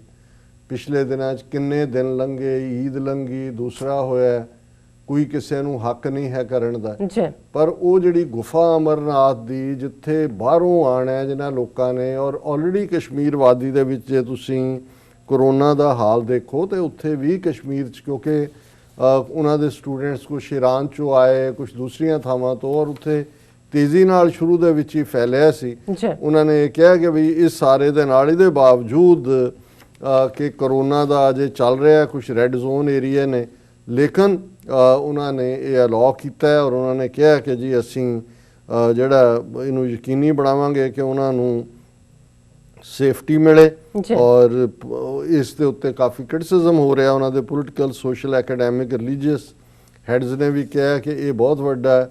ਉਹਨਾਂ ਨੇ ਕਿਹਾ ਕਿ ਵੀ ਦੇਖੋ ਨਾ ਇਹ ਕੋਈ ਬਾਕੀਆਂ ਦੀ ਮੁਸਲਮਾਨਾਂ ਦੀ ਗੈਦਰਿੰਗ ਹੋਣ ਦਿੰਦੇ ਨੇ। ਜੀ ਫਿਰ ਇਹਨਾਂ ਨੇ they create COVID-19 alarms to pave the way for those contradictory and hypocritical dictates, ਕਿ ਜਦੋਂ ਕੋਈ ਦੂਸਰਾ ਪਰਮਿਸ਼ਨ ਮੰਗਦਾ ਹੈ ਕਹਿੰਦੇ ਨੇ ਜੀ ਨਾ ਨਾ ਨਾ ਇਹ ਡੇਂਜਰਸ ਜ਼ੋਨ ਹੈ ਔਰ ਇਹ ਨਹੀਂ ਹੋ ਸਕਦਾ। ਜੀ is corona virus religion specific, ਇਹ ਕਿਸੇ ਨੇ ਪੁੱਛਿਆ ਕਿ ਕੋਰੋਨਾ ਵਾਇਰਸ ਸਿਰਫ ਮੁਸਲਮਾਨਾਂ ਨੂੰ ਚੰਬੜਦੀ ਹੈ, ਹਿੰਦੂਆਂ ਨੂੰ ਨਹੀਂ ਹੋ ਸਕਦੀ। ਜੀ ਫਿਰ ਉਹਨਾਂ ਨੇ ਕਿਹਾ if a pilgrimage of one religious group is okay, why are other gatherings prohibited. ਜੇ ਇੱਕ ਗਰੁੱਪ ਨੂੰ ਅਲਾਉਡ ਹੈ, ਦੂਸਰੇ ਨੂੰ ਤੁਸੀਂ ਕਿਵੇਂ ਮਨਾ ਕਰ ਸਕਦੇ ਹੋ? ਜੀ ਔਰ ਇਸੇ ਤਰ੍ਹਾਂ Kashmir chamber of commerce and industry ਦੇ ਮਿਸਟਰ ਸ਼ੇਖ ਆਸ਼ਿਕ, ਉਹਨਾਂ ਨੇ ਕਿਹਾ ਕਿ this has created a lot of confusion, people are bewildered, ਕਿ ਲੋਕ ਬਿਲਕੁਲ ਦੁਬਿਧਾ ਦੇ ਵਿੱਚ ਨੇ ਕਿ ਵੀ ਉਹਨਾਂ ਕਿਹਾ ਕਿ ਵੀ ਜਿੱਥੇ ਜਿਹੜੇ ਈਵਨ ਰੈੱਡ ਜ਼ੋਨ ਨਹੀਂ ਵੀ ਐਲਾਨੇ ਹੋਏ ਜੀ ਉੱਥੇ ਵੀ ਅਲਾਉ ਨਹੀਂ ਕਰਦੇ ਸਾਨੂੰ ਜਾਣਾ। ਬਿਲਕੁਲ। The government must come clear on these orders. I wonder how the government expects tourism to work। and ਇੱਕ ਪਾਸੇ ਲਾਕਡਾਊਨ ਹੈ, ਜੀ ਦੂਜੇ ਪਾਸੇ ਅਮਰਨਾਥ ਯਾਤਰਾ ਖੋਲ ਦਿੱਤੀ ਹੈ। ਔਰ ਉਹਨਾਂ ਨੇ ਕਿਹਾ ਕਿ ਬਈ ਇਹ ਡਬਲ ਸਟੈਂਡਰਡ ਨੇ, ਇੱਕ ਗੱਲ ਦਾ ਧਿਆਨ ਰੱਖੋ, ਇਹ tourist is a tourist, be it local or someone from outside, you can't have two sets of standards. ਪਰ ਇਹ ਤਾਂ ਉਹਨਾਂ ਨੇ, ਇਹਨਾਂ ਦੀ ਸਾਰੀ ਜਿਹੜੀ ਹਕੂਮਤੀ ਪਾਲਿਸੀ ਹੈ ਜੀ ਉਹ ਤਾਂ ਹੈ ਹੀ 2 ਸੈਟਸ ਹੈ। ਬਿਲਕੁਲ। ਉਹਨਾਂ ਦਾ ਮੰਨਣਾ ਹੈ ਵੀ ਇੱਕ ਉਹੀ one race, one nation, one leader, Hindu Hindi Hindustan, ਇੱਕੋ ਹੀ ਸੈਟ ਹੈ, ਇੱਕੋ ਹੀ ਮਜ਼ਹਬ ਹੈ, ਇੱਕੋ ਹੀ ਲੀਡਰ ਹੈ। ਔਰ ਜੈ ਬੋਲੋ ਬੇਈਮਾਨ ਕੀ, ਬੇਈਮਾਨਾਂ ਦਾ ਰਾਜ ਹੈ, ਪਰ ਬੇਈਮਾਨ ਜਿਹੜਾ ਉਹ ਸਭ ਤੋਂ ਉੱਚੀ ਆਵਾਜ਼ ਭਾਰਤ ਮਾਤਾ ਕੀ ਜੈ ਕਹਿੰਦਾ। ਜੀ ਔਰ ਮੈਂ ਜਦੋਂ ਇਹਨਾਂ ਦੀ ਹੁਣ ਭਾਰਤ ਮਾਤਾ ਕੀ ਜੈ ਸੁਣਦਾ ਤੇ ਮੈਨੂੰ ਆਪਣੇ ਬਚਪਨ ਦੀਆਂ ਕੁਝ ਯਾਦਾਂ ਨੇ ਕਿ ਜਦੋਂ ਤੁਸੀਂ ਦੇਖਦੇ ਹੋ ਕਿ ਜਿਹੜੇ ਹਿੰਦੂ ਯਾਤਰੀ ਬਹੁਤ ਸਾਰੇ ਵੈਸ਼ਨੋ ਦੇਵੀ ਜਾਂ ਇਧਰ ਚਿੰਤਪੁਰਨੀ ਕਾਂਗੜਾ ਜ਼ਿਲ੍ਹੇ 'ਚ ਹੈ ਔਰ ਜਵਾਲਾਮੁਖੀ ਉਹਨਾਂ ਦੀ ਯਾਤਰਾ ਲਈ ਜਾਂਦੇ ਸੀ। ਇੱਕ ਤਾਂ ਉਹਨਾਂ ਦੀ ਨਿਸ਼ਾਨੀ ਹੁੰਦੀ ਸੀ ਕਿ ਲਾਲ ਰੰਗ ਦੇ ਮੌਲੀ ਦਾ ਜਿਹੜਾ ਉਹ ਧਾਗੇ ਦਾ ਬਣਾਏ ਹੋਏ ਗਲ ਦੇ ਵਿੱਚ ਉਹਨਾਂ ਨੇ ਮਾਲਾ ਜਿਹੀ ਪਾਈ ਹੋਣੀ, ਕਈਆਂ ਦੇ ਗੁੱਟ ਨਾਲ ਬੰਨੀ ਹੋਣੀ। ਜੀ ਔਰ ਇੱਕ ਉਹਨਾਂ ਦੀ ਪਛਾਣ ਸੀ ਕਿ ਜਦੋਂ ਉਹ ਗੁਜ਼ਰਦੇ ਵੀ ਸੀ ਜਾਂ ਜੇ ਸ਼ਾਮ ਦਾ ਵਕਤ ਹੋ ਗਿਆ, ਉਹਨਾਂ ਦੇ ਹੱਥ ਸ਼ਰਾਬ ਦੀਆਂ ਬੋਤਲਾਂ ਨੇ ਔਰ ਉਹਦਾ ਜਦੋਂ ਡੱਟ ਖੋਲਦੇ ਸੀ ਜੈ ਮਾਤਾ ਦੀ, ਜੈ ਮਾਤਾ ਦੀ। ਉਹ ਹੁਣ ਕਈ ਚੀਜ਼ਾਂ ਤੁਹਾਨੂੰ ਉਹ ਦੇਖੀਆਂ ਹੁੰਦੀਆਂ ਤੇ ਉਦੋਂ ਇਸ ਗੱਲ ਦੀ ਸਮਝ ਨਹੀਂ ਸੀ। ਤੇ ਮੈਂ ਇੱਕ ਵਾਰ ਆਪਣੇ ਪਿਤਾ ਜੀ ਨੂੰ ਪੁੱਛਿਆ, ਮੈਂ ਕਿਹਾ ਜੀ ਇਹ ਜਿਹੜਾ ਜਾ ਰਿਹਾ ਸਾਰਾ ਗਰੁੱਪ ਔਰ ਇਹ ਜੈ ਮਾਤਾ ਦੀ ਵੀ ਕਰ ਰਹੇ ਨੇ, ਸ਼ਰਾਬ ਵੀ ਪੀ ਰਹੇ ਨੇ। ਜੀ ਕਹਿੰਦੇ ਨੇ ਬਸ ਇਹਨਾਂ ਨੇ ਤਾਂ ਇੱਕ ਬਹਾਨਾ ਬਣਾ ਹੈ, ਆਪਣੇ ਆਪ ਨੂੰ ਯਾਤਰੂ ਕਹਿੰਦੇ ਨੇ। ਤੇ ਕਿਉਂਕਿ ਅਦਰਵਾਈਜ਼ ਤੁਸੀਂ ਬਾਹਰ ਕਰਕੇ ਪਬਲਿਕ ਥਾਵਾਂ ਤੇ ਨਿਰਧਾਰਿਤ ਥਾਵਾਂ ਹੁੰਦੀਆਂ ਜਿੱਥੇ ਤੁਸੀਂ ਪੀ ਸਕਦੇ ਹੋ, ਪਬਲਿਕਲੀ ਨਹੀਂ ਹੈ। ਜੀ ਪਰ ਹੁਣ ਕਿਉਂਕਿ ਇਹ ਧਾਰਮਿਕ ਯਾਤਰਾ ਦੇ ਨਾਂ ਥੱਲੇ ਨੇ, ਇਹਨਾਂ ਨੂੰ ਕੌਣ ਅਰੈਸਟ ਕਰੇਗਾ? ਸਾਰੇ ਇਕੱਠੇ ਹੋ ਕੇ ਹੋਣਗੇ ਕਿ ਬਈ ਇਹ ਤਾਂ ਸਾਡੇ ਧਰਮ 'ਚ, ਸੋ ਇਹਦੇ ਥੱਲੇ ਇਹਨਾਂ ਨੂੰ ਇਹ ਜਿਹੜਾ ਹੈ ਇਹ ਸਾਰਾ ਸ਼ਰਾਬੀਆਂ ਦਾ ਟੋਲਾ ਹੀ ਹੈ। ਔਰ ਇਹ ਮਜ਼ਹਬ ਨੂੰ ਵਰਤ ਰਹੇ ਨੇ, ਮਾਤਾ ਦਾ ਨਾਮ ਵਰਤ ਰਹੇ ਨੇ ਔਰ ਇਹਨਾਂ ਨੂੰ ਕੋਈ ਰੋਕ ਨਹੀਂ ਸਕਦਾ ਕਿਉਂਕਿ ਧਾਰਮਿਕ ਯਾਤਰੀ ਨੇ। ਜੀ ਸੋ ਇਹ ਉਹਨਾਂ ਜ਼ਮਾਨਿਆਂ ਦੇ 3-4 ਦਹਾਕੇ ਪਹਿਲਾਂ ਦੀ ਗੱਲ ਹੈ।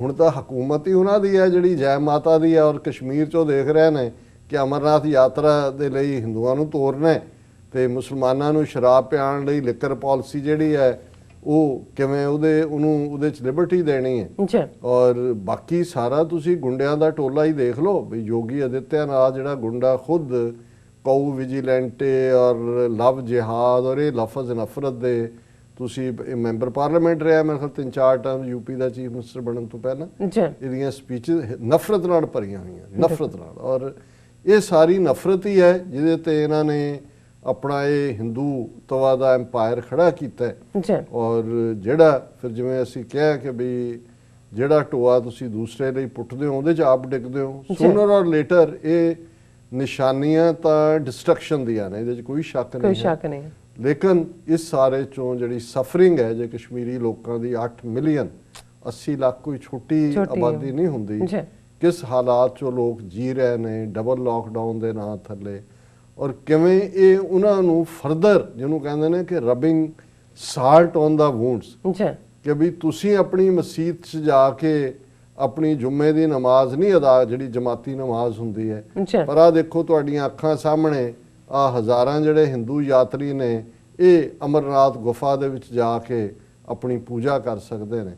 ਸੋ ਇਹ ਸਾਰਾ ਪਾਰਟ ਅਲਟੀਮੇਟਲੀ ਫਿਰ ਤੁਸੀਂ ਫੌਜ ਰੱਖ ਕੇ ਕਿੰਨੀ ਕੁ ਦੇਰ ਦਬਾ ਲਓ। ਹੁਣ ਕੋਈ ਦਿਨ ਐਸਾ ਨਹੀਂ ਹੁੰਦਾ ਜਿੱਦਣ ਇਹ ਖਬਰ ਨਹੀਂ ਹੁੰਦੀ ਜੀ ਕਿ ਪੁਲਿਸ ਅੱਜ ਵੀ ਸੀ ਕਿ ਜੀ ਉਹਨਾਂ ਦੇ ਨਾਲ ਕਸ਼ਮੀਰੀ ਜਿਹੜੇ ਟੈਰਰਿਸਟ ਨਾਲ ਹੋਇਆ ਔਰ 3 ਮਾਰੇ ਗਏ, 3 ਫੌਜੀ ਜ਼ਖਮੀ ਨੇ, ਉਹ ਹਸਪਤਾਲ 'ਚ ਨੇ। ਸੋ ਮੈਨੂੰ ਲੱਗਦਾ ਹੈ ਵੀ ਅਲਟੀਮੇਟਲੀ ਇਹ ਉਧਰ ਹੀ ਲੋਕਾਂ ਨੂੰ ਵੀ ਧੱਕ ਰਹੇ ਨੇ, ਪਰ ਇਸ ਸਾਰੇ ਚੋਂ ਅਲਟੀਮੇਟਲੀ ਇਹਨਾਂ ਦੀ ਤਬਾਹੀ ਨਿਕਲੇਗੀ। ਇਹ ਐਮਪਾਇਰ ਹਿੰਦੂਤਵਾ ਦਾ ਇਹ ਵੀ ਉਵੇਂ ਹੀ ਟੁਕੜੇ ਟੁਕੜੇ ਹੋਏਗਾ ਜਿਵੇਂ ਸੋਵੀਅਤ ਯੂਨੀਅਨ ਹੋਇਆ, ਜਿਵੇਂ ਯੂਗੋਸਲਾਵੀਆ ਹੋਇਆ। ਇਹਦੇ ਬਾਰੇ ਕੋਈ ਸ਼ੱਕ ਸ਼ੁਬਾ ਨਹੀਂ ਹੋਣਾ। ਬਿਲਕੁਲ ਡਾਕਟਰ ਸਾਹਿਬ, ਇੱਥੇ ਅਸੀਂ ਲੈਂਦੇ ਹਾਂ ਬ੍ਰੇਕ। ਫਿਊਅਰਸ ਤੁਸੀਂ ਕਿਤੇ ਨਹੀਂ ਜਾਣਾ, ਮਿਲਦੇ ਹਾਂ ਆਫਟਰ ਦਿਸ ਸ਼ਾਰਟ ਬ੍ਰੇਕ।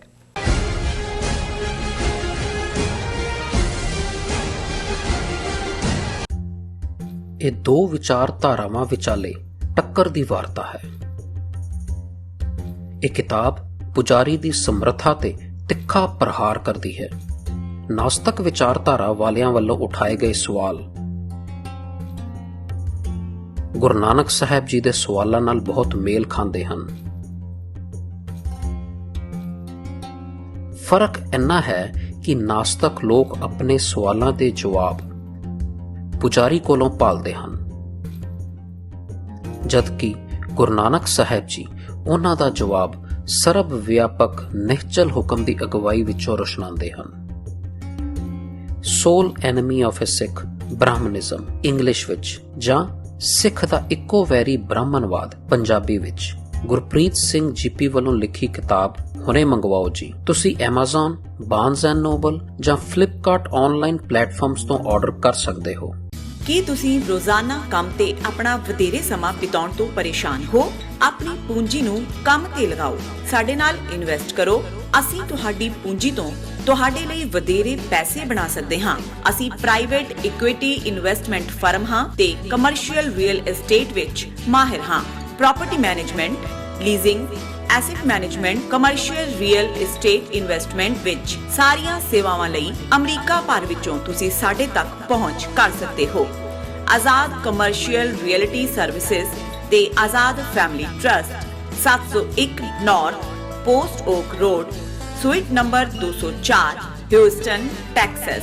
ਤੁਸੀਂ ਸਾਨੂੰ ਸਾਡੇ ਫੋਨ ਨੰਬਰ 7136861277 ਤੇ ਵੀ ਸੰਪਰਕ ਕਰ ਸਕਦੇ ਹੋ। ਆਜ਼ਾਦ ਕਮਰਸ਼ੀਅਲ ਰੀਅਲਟੀ ਸਰਵਿਸਿਜ਼।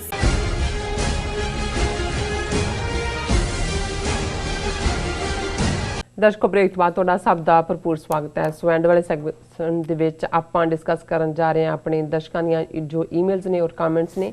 ਸੋ ਉਸ ਦੇ ਨਾਲ ਆਪਾਂ ਗੁਰਬਾਣੀ ਵਿਚਾਰਾਂ ਵੀ ਇਸੇ ਹੀ ਸੈਗਮੈਂਟ ਦੇ ਵਿੱਚ ਡਿਸਕਸ ਕਰਾਂਗੇ। ਸੋ ਅਸੀਂ ਚਾਹਾਂਗੇ ਕਿ ਤੁਸੀਂ ਸਾਨੂੰ ਇਸੇ ਤਰ੍ਹਾਂ ਹੀ ਬਣੇ ਰਹਿਣਾ। ਦੇਖਣ, ਸੁਣਨ, ਲਿਖਣ ਲਈ ਤੁਹਾਡਾ ਸਭ ਦਾ ਬਹੁਤ ਬਹੁਤ ਸ਼ੁਕਰੀਆ ਜੀ। ਡਾਕਟਰ ਸਾਹਿਬ, ਕੀ ਕਹਿਣਾ ਚਾਹੋਗੇ?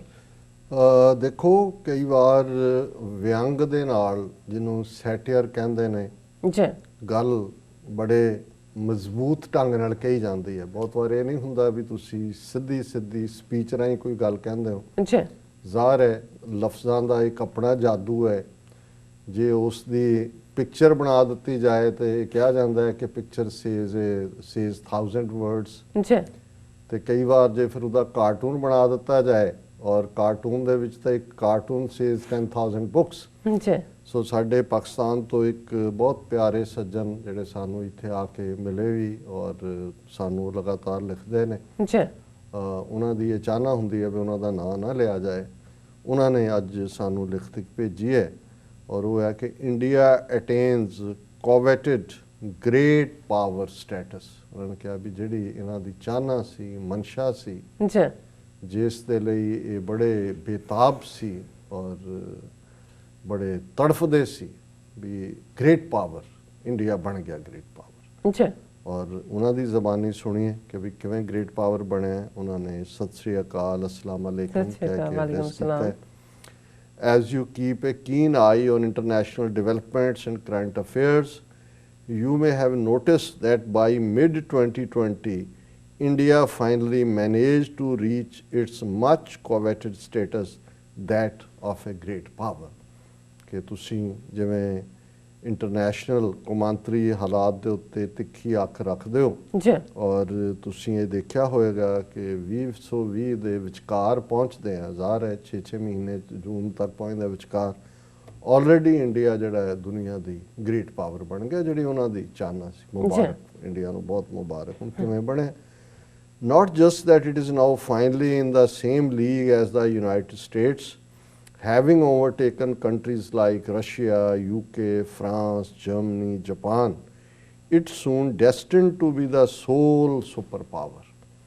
ਉਹ ਕਹਿੰਦੇ ਵੀ ਉਹਨੇ ਇੰਡੀਆ ਨੇ ਇਹੀ ਨਹੀਂ ਕਿ ਵੀ ਉਹ ਅਮਰੀਕਾ ਵਾਲੇ ਲੈਵਲ ਤੇ ਆ ਗਿਆ, ਬਰਾਬਰ ਜੇ ਤੇ ਆ ਗਿਆ, ਜੀ ਪਰ ਉਸਨੇ ਰੂਸ, UK, ਫਰਾਂਸ, ਜਰਮਨੀ, ਜਾਪਾਨ ਇਸ ਸਾਰੇ ਨੂੰ ਵੀ ਪਿੱਛੇ ਛੱਡ ਦਿੱਤਾ ਹੈ ਔਰ ਬਹੁਤ ਜਲਦੀ ਉਹ ਸੁਪਰ ਪਾਵਰ ਬਣ ਜਾਏਗਾ, ਯਾਨੀ ਅਮਰੀਕਾ ਨੂੰ ਵੀ ਪਿੱਛੇ ਛੱਡ ਸਕਦਾ ਹੈ। ਜੀ Indian arrogant elite and the rabid nationalists have always considered themselves to be actual power behind US strength, ਕਿ ਭਾਰਤ ਦੇ ਜਿਹੜੇ ਹੰਕਾਰੇ ਹੋਏ ਸ਼ਹਿਰੀ ਕਿਸਮ ਦੇ ਔਰ ਕੱਟੜਵਾਦੀ, ਰਾਸ਼ਟਰਵਾਦੀ ਆਪਣੇ ਆਪ ਨੂੰ ਕਹਿਣ ਵਾਲੇ, ਉਹ ਹਮੇਸ਼ਾ ਸਮਝਦੇ ਸੀ ਕਿ ਵੀ ਅਸੀਂ ਅਸਲੀ ਤਾਕਤ ਹੈ ਅਮਰੀਕਾ ਦੇ ਪਿੱਛੇ, ਅਸੀਂ ਇੱਥੇ ਵੀ ਰੌਡੀ ਮੌਡੀ ਹੇ ਨਮਸਕਾਰ ਇਹ ਉਹ ਸਾਰਾ, ਉਹ ਇਹਨੇ ਵੀ ਜਾ ਕੇ ਉੱਥੇ ਗੁਜਰਾਤ ਉਹਨੂੰ ਕਹਿੰਦੇ ਨੇ ਮਿਲੀਅਨ ਇਕੱਠੇ ਹੋਣਗੇ, ਫਿਰ ਉਹਨਾਂ ਦੇ ਲੱਖਾਂ ਹੋਣਗੇ, ਉਹ ਸਾਰਾ ਜਿਹੜਾ ਸਮਝਦੇ ਸੀ ਦੇਖੋ ਅਮਰੀਕਾ ਵੀ ਅਸੀਂ ਟੇਕ ਓਵਰ ਕਰ ਲਿਆ, ਗੁਜਰਾਤੀਆਂ ਨੇ ਇਹਨੂੰ,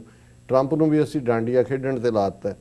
ਪਰ ਨਾਲ ਉਹਨੂੰ ਕਹਿੰਦੇ in fact they already had started aping the US, looking at the mirror and imagining themselves as the US, ਕਿ ਆਲਰੇਡੀ ਉਹ ਨਕਲ ਕਰ ਰਹੇ ਨੇ ਅਮਰੀਕਾ ਦੀ, ਸ਼ੀਸ਼ੇ 'ਚ ਵੀ ਦੇਖ ਰਹੇ ਨੇ ਜੀ ਔਰ ਆਪਣੇ ਆਪ ਨੂੰ ਅਮਰੀਕਾ ਸਮਝ ਰਹੇ ਨੇ। ਔਰ ਫਿਰ so very sadly and unfortunately it can boast over 1 million cases of COVID-19, soon going on to be 10 million, growing by 3% per day based on 7-day moving average. It is the unchallenged COVID superpower of the world. ਇਹ ਹੈ ਕਿ 1 million case COVID-19 ਦੇ ਹੋ ਗਏ ਨੇ already India 'ਚ ਜੀ ਔਰ 3% ਦੇ ਰੇਟ ਨਾਲ ਜਿਹੜੇ ਨੇ ਉਹ ਵੱਧ ਰਹੇ ਨੇ ਔਰ ਬਹੁਤ ਜਲਦੀ ਜਿਹੜਾ going on to be 10 million, ਜਿਵੇਂ 3% ਪਰ ਡੇ ਜਿਹੜਾ ਉਹ 7 ਦਿਨਾਂ ਦੇ ਵਿੱਚ ਜਿਹੜੀ ਤੁਸੀਂ ਜਦੋਂ ਦੇਖਦੇ ਹੋ ਤਾਂ ਫਿਰ ਉਹ ਜਿਹੜਾ ਉਹ ਆਲਮੋਸਟ 10 ਮਿਲੀਅਨ 1 ਕਰੋੜ ਤੱਕ ਪਹੁੰਚ ਜਾਂਦੇ ਨੇ। ਜੀ it is the unchallenged COVID super power of the world. ਹੁਣ ਜੇ ਕੋਵਿਡ ਦੀ ਸੁਪਰ ਪਾਵਰ ਕਹਿਣਾ ਹੋਏ ਤਾਂ ਫਿਰ ਇੰਡੀਆ ਹੀ ਹੋਏਗਾ। ਔਰ ਇਹ ਵੀ ਉਹ ਕੇਸ ਨੇ ਕਿ ਜਿਹੜੇ ਜਿੰਨੇ ਟੈਸਟ ਹੋ ਰਹੇ ਜਿੰਨੇ ਟੈਸਟ ਹੋ ਰਹੇ ਔਰ ਉਹਨਾਂ ਟੈਸਟਾਂ 'ਚ ਵੀ ਜਿਨ੍ਹਾਂ ਨੂੰ ਕਹਿ ਰਹੇ ਨੇ ਜੀ ਬਿਲਕੁਲ ਠੀਕ ਹੋ ਗਏ, ਉਹ ਉੱਥੇ ਕੋਈ ਕਿਸੇ ਦਾ ਨਹੀਂ ਹੈ, ਕਿਉਂਕਿ ਸਭ ਟਿਊਬ ਕਿਸੇ ਦੀ ਜਾਂਦੀ ਕਿਸੇ ਨੂੰ ਹੈ, ਕਿਸੇ ਦਾ ਉਹਦੇ ਰਿਜ਼ਲਟ ਕਿਸੇ ਨੇ ਲਿਖੇ ਹੁੰਦੇ ਨੇ। ਜੀ ਦਾ ਠੇਕੇਦਾਰ Modi has really worked hard to achieve this feat, ਕਿ ਵੀ ਜਿਹਨੂੰ ਠੇਕਾ ਦਿੱਤਾ ਸੀ ਮੋਦੀ ਨੂੰ, ਉਹਨੇ ਬਹੁਤ ਮਿਹਨਤ ਕਰਕੇ ਇਹਨਾਂ ਕੋਵਿਡ ਸੁਪਰ ਪਾਵਰ ਇੰਡੀਆ ਨੂੰ ਬਣਾਇਆ। ਜੀ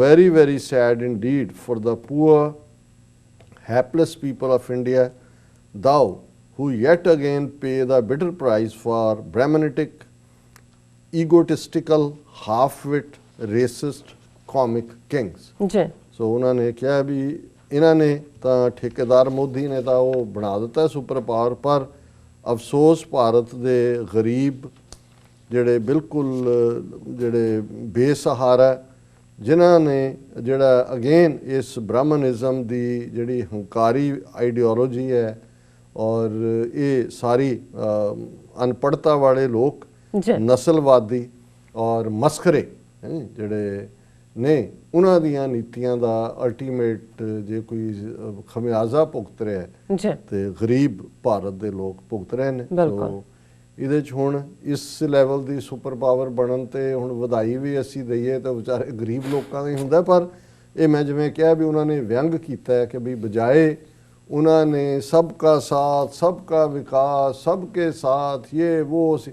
ਔਰ ਅਜੇ ਵੀ ਤੁਸੀਂ ਦੇਖੋ ਝੂਠਿਆਂ ਦਾ ਪਿਓ ਅੱਜ ਜਦੋਂ UN ਦੀ ਮੀਟਿੰਗ ਨੂੰ ਵਰਚੁਅਲ ਦੇ ਵਿੱਚ ਕਹਿ ਰਿਹਾ ਸੀ ਬਾਈ 2025 everybody in India will have a house। ਅਸੀਂ ਸਵੱਛ ਭਾਰਤ ਵੀ ਕਰ ਦਿੱਤਾ, ਭਾਰਤ ਨੂੰ ਅਸੀਂ ਸੁਪਰ ਪਾਵਰ। ਦੇਖੋ ਸਾਡੀ ਤਰੱਕੀ, ਅਸੀਂ ਪਹਿਲਾਂ ਇਹ ਜਿਹੜੀ ਹਾਊਸਿੰਗ ਪਲੈਨਿੰਗ ਔਰ ਦੂਜੀ ਪਹਿਲਾ ਚੇਅਰਮੈਨ UN ਦਾ ਸਾਡਾ ਇੰਡੀਅਨ ਸੀ ਇਸ ਕੌਂਸਲ ਦਾ, ਔਰ 2025 ਤੱਕ ਅਸੀਂ ਸਾਰਾ 2.5 ਕਰੋੜ ਵਿਚਾਰੇ ਗਰੀਬ ਯੂਪੀ ਬਿਹਾਰ ਦੇ ਮਜ਼ਦੂਰ ਜਿਹੜੇ ਰੁਲੇ ਮਰੇ, ਪੈਦਲ ਤੁਰੇ, ਭੁੱਖੇ ਨੰਗੇ ਆਮ ਲੋਕਾਂ ਨੇ ਘਰਾਂ ਚੋਂ ਲਿਆ ਕੇ ਕਿਸੇ ਨੂੰ ਕੁਝ ਕਰਕੇ ਉਹਨਾਂ ਵਿਚਾਰਿਆਂ ਦੇ ਬਿਮਾਰੀ ਦੇ ਮਾਰੇ ਹੋਏ।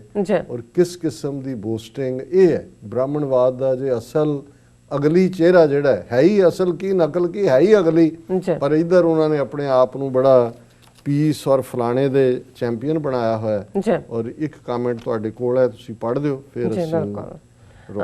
ਸਾਨੂੰ ਹਰਮੇਲ ਸਿੰਘ ਜੀ ਲਿਖਦੇ ਨੇ, ਗੁਰੂ ਸਾਹਿਬ ਦੀਆਂ ਗੋਲਕਾਂ ਹਜ਼ਮ ਕਰਨ ਵਾਲੇ ਅਤੇ ਗੋਲਕ ਚੋਰੀ ਅਤੇ ਕਰੋੜਾਂ ਰੁਪਏ ਦੇ ਫਰਾਡ ਦੇ ਕੇਸਾਂ ਦਾ ਸਾਹਮਣਾ ਕਰਨ ਵਾਲੇ ਸਾਬਕਾ ਪ੍ਰਧਾਨ ਅਮਰੀਕਾ ਵਿੱਚ ਸਿੰਘਾਂ ਕੋਲੋਂ ਖਾਦੀ ਕੁੱਟ ਦਾ ਬਦਲਾ ਲੈਣ ਲਈ ਜੀਕੇ ਨੇ ਦਿੱਲੀ ਵਿੱਚ ਪਾਕਿਸਤਾਨ ਦੇ ਕੌਂਸਲ ਜਨਰਲ ਸਾਹਮਣੇ ਮੁਜ਼ਾਹਰਾ ਕੀਤਾ। ਜੀਕੇ ਦੁਆਰਾ ਜੁੱਤੀਆਂ ਖਾਣ ਵਾਲਾ ਕੰਮ ਕਰ ਲਿਆ। ਜੀ ਦੇਖੋ ਇਹ ਬਿਲਕੁਲ ਠੀਕ ਫਰਮਾਇਆ ਉਹਨਾਂ ਨੇ ਕਿ ਭਾਈ ਚਲੋ ਪਹਿਲਾਂ ਜਿਹੜੀ ਉਹਨੇ ਕਰਤੂਤ ਕੀਤੀ ਸੀ, ਇੱਥੇ ਸੇਵਾ ਹੋਈ, ਨਿਊਯਾਰਕ 'ਚ ਟ੍ਰੇਲਰ ਸੀ, ਪੂਰੀ ਫਿਲਮ ਯੂਬਾ ਸਿਟੀ 'ਚ ਉਹਨੂੰ ਦਿਖਾਈ।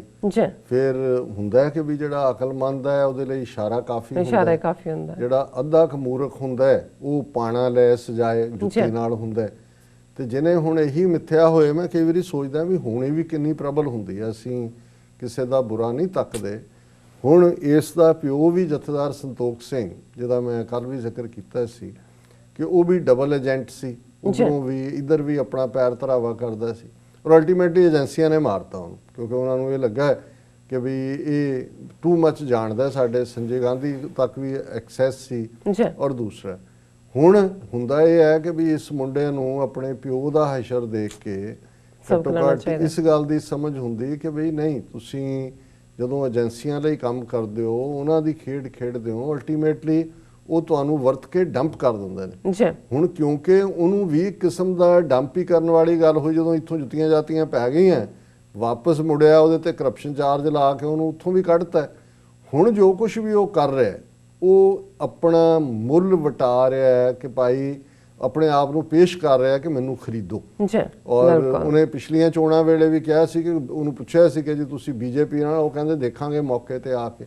ਸੋ ਮਤਲਬ ਹੁਣ ਮਜਿੰਦਰ ਸਿਰਸਾ ਜਿਹੜਾ ਆਲਰੇਡੀ ਬੀਜੇਪੀ ਦਾ ਸਿਟਿੰਗ MLA ਔਰ ਦੂਜਾ, ਹੁਣ ਇਸ ਤੋਂ ਪਹਿਲਾਂ ਕਿ ਮਜਿੰਦਰ ਸਿਰਸਾ ਪਾਕਿਸਤਾਨ ਐਮਬੈਸੀ ਦੇ ਬਾਹਰ ਪ੍ਰੋਟੈਸਟ ਕਰਦਾ ਆਪਣਾ ਹਿੰਦੂਤਵੀ ਜਿਹੜਾ ਉਹ ਕਾਰਡ ਦਿਖਾਉਣ ਦੇ ਲਈ, ਇਹਨੇ ਉਹਨੂੰ ਪ੍ਰੀਐਂਪਟ ਕੀਤਾ ਜੀ ਇਹ ਬਿਲਕੁਲ ISI ਕਰਵਾ ਰਹੀ ਹੈ, ਇਹ ਖਾਲਿਸਤਾਨ ਤੇ ਇਹ ਉਹ।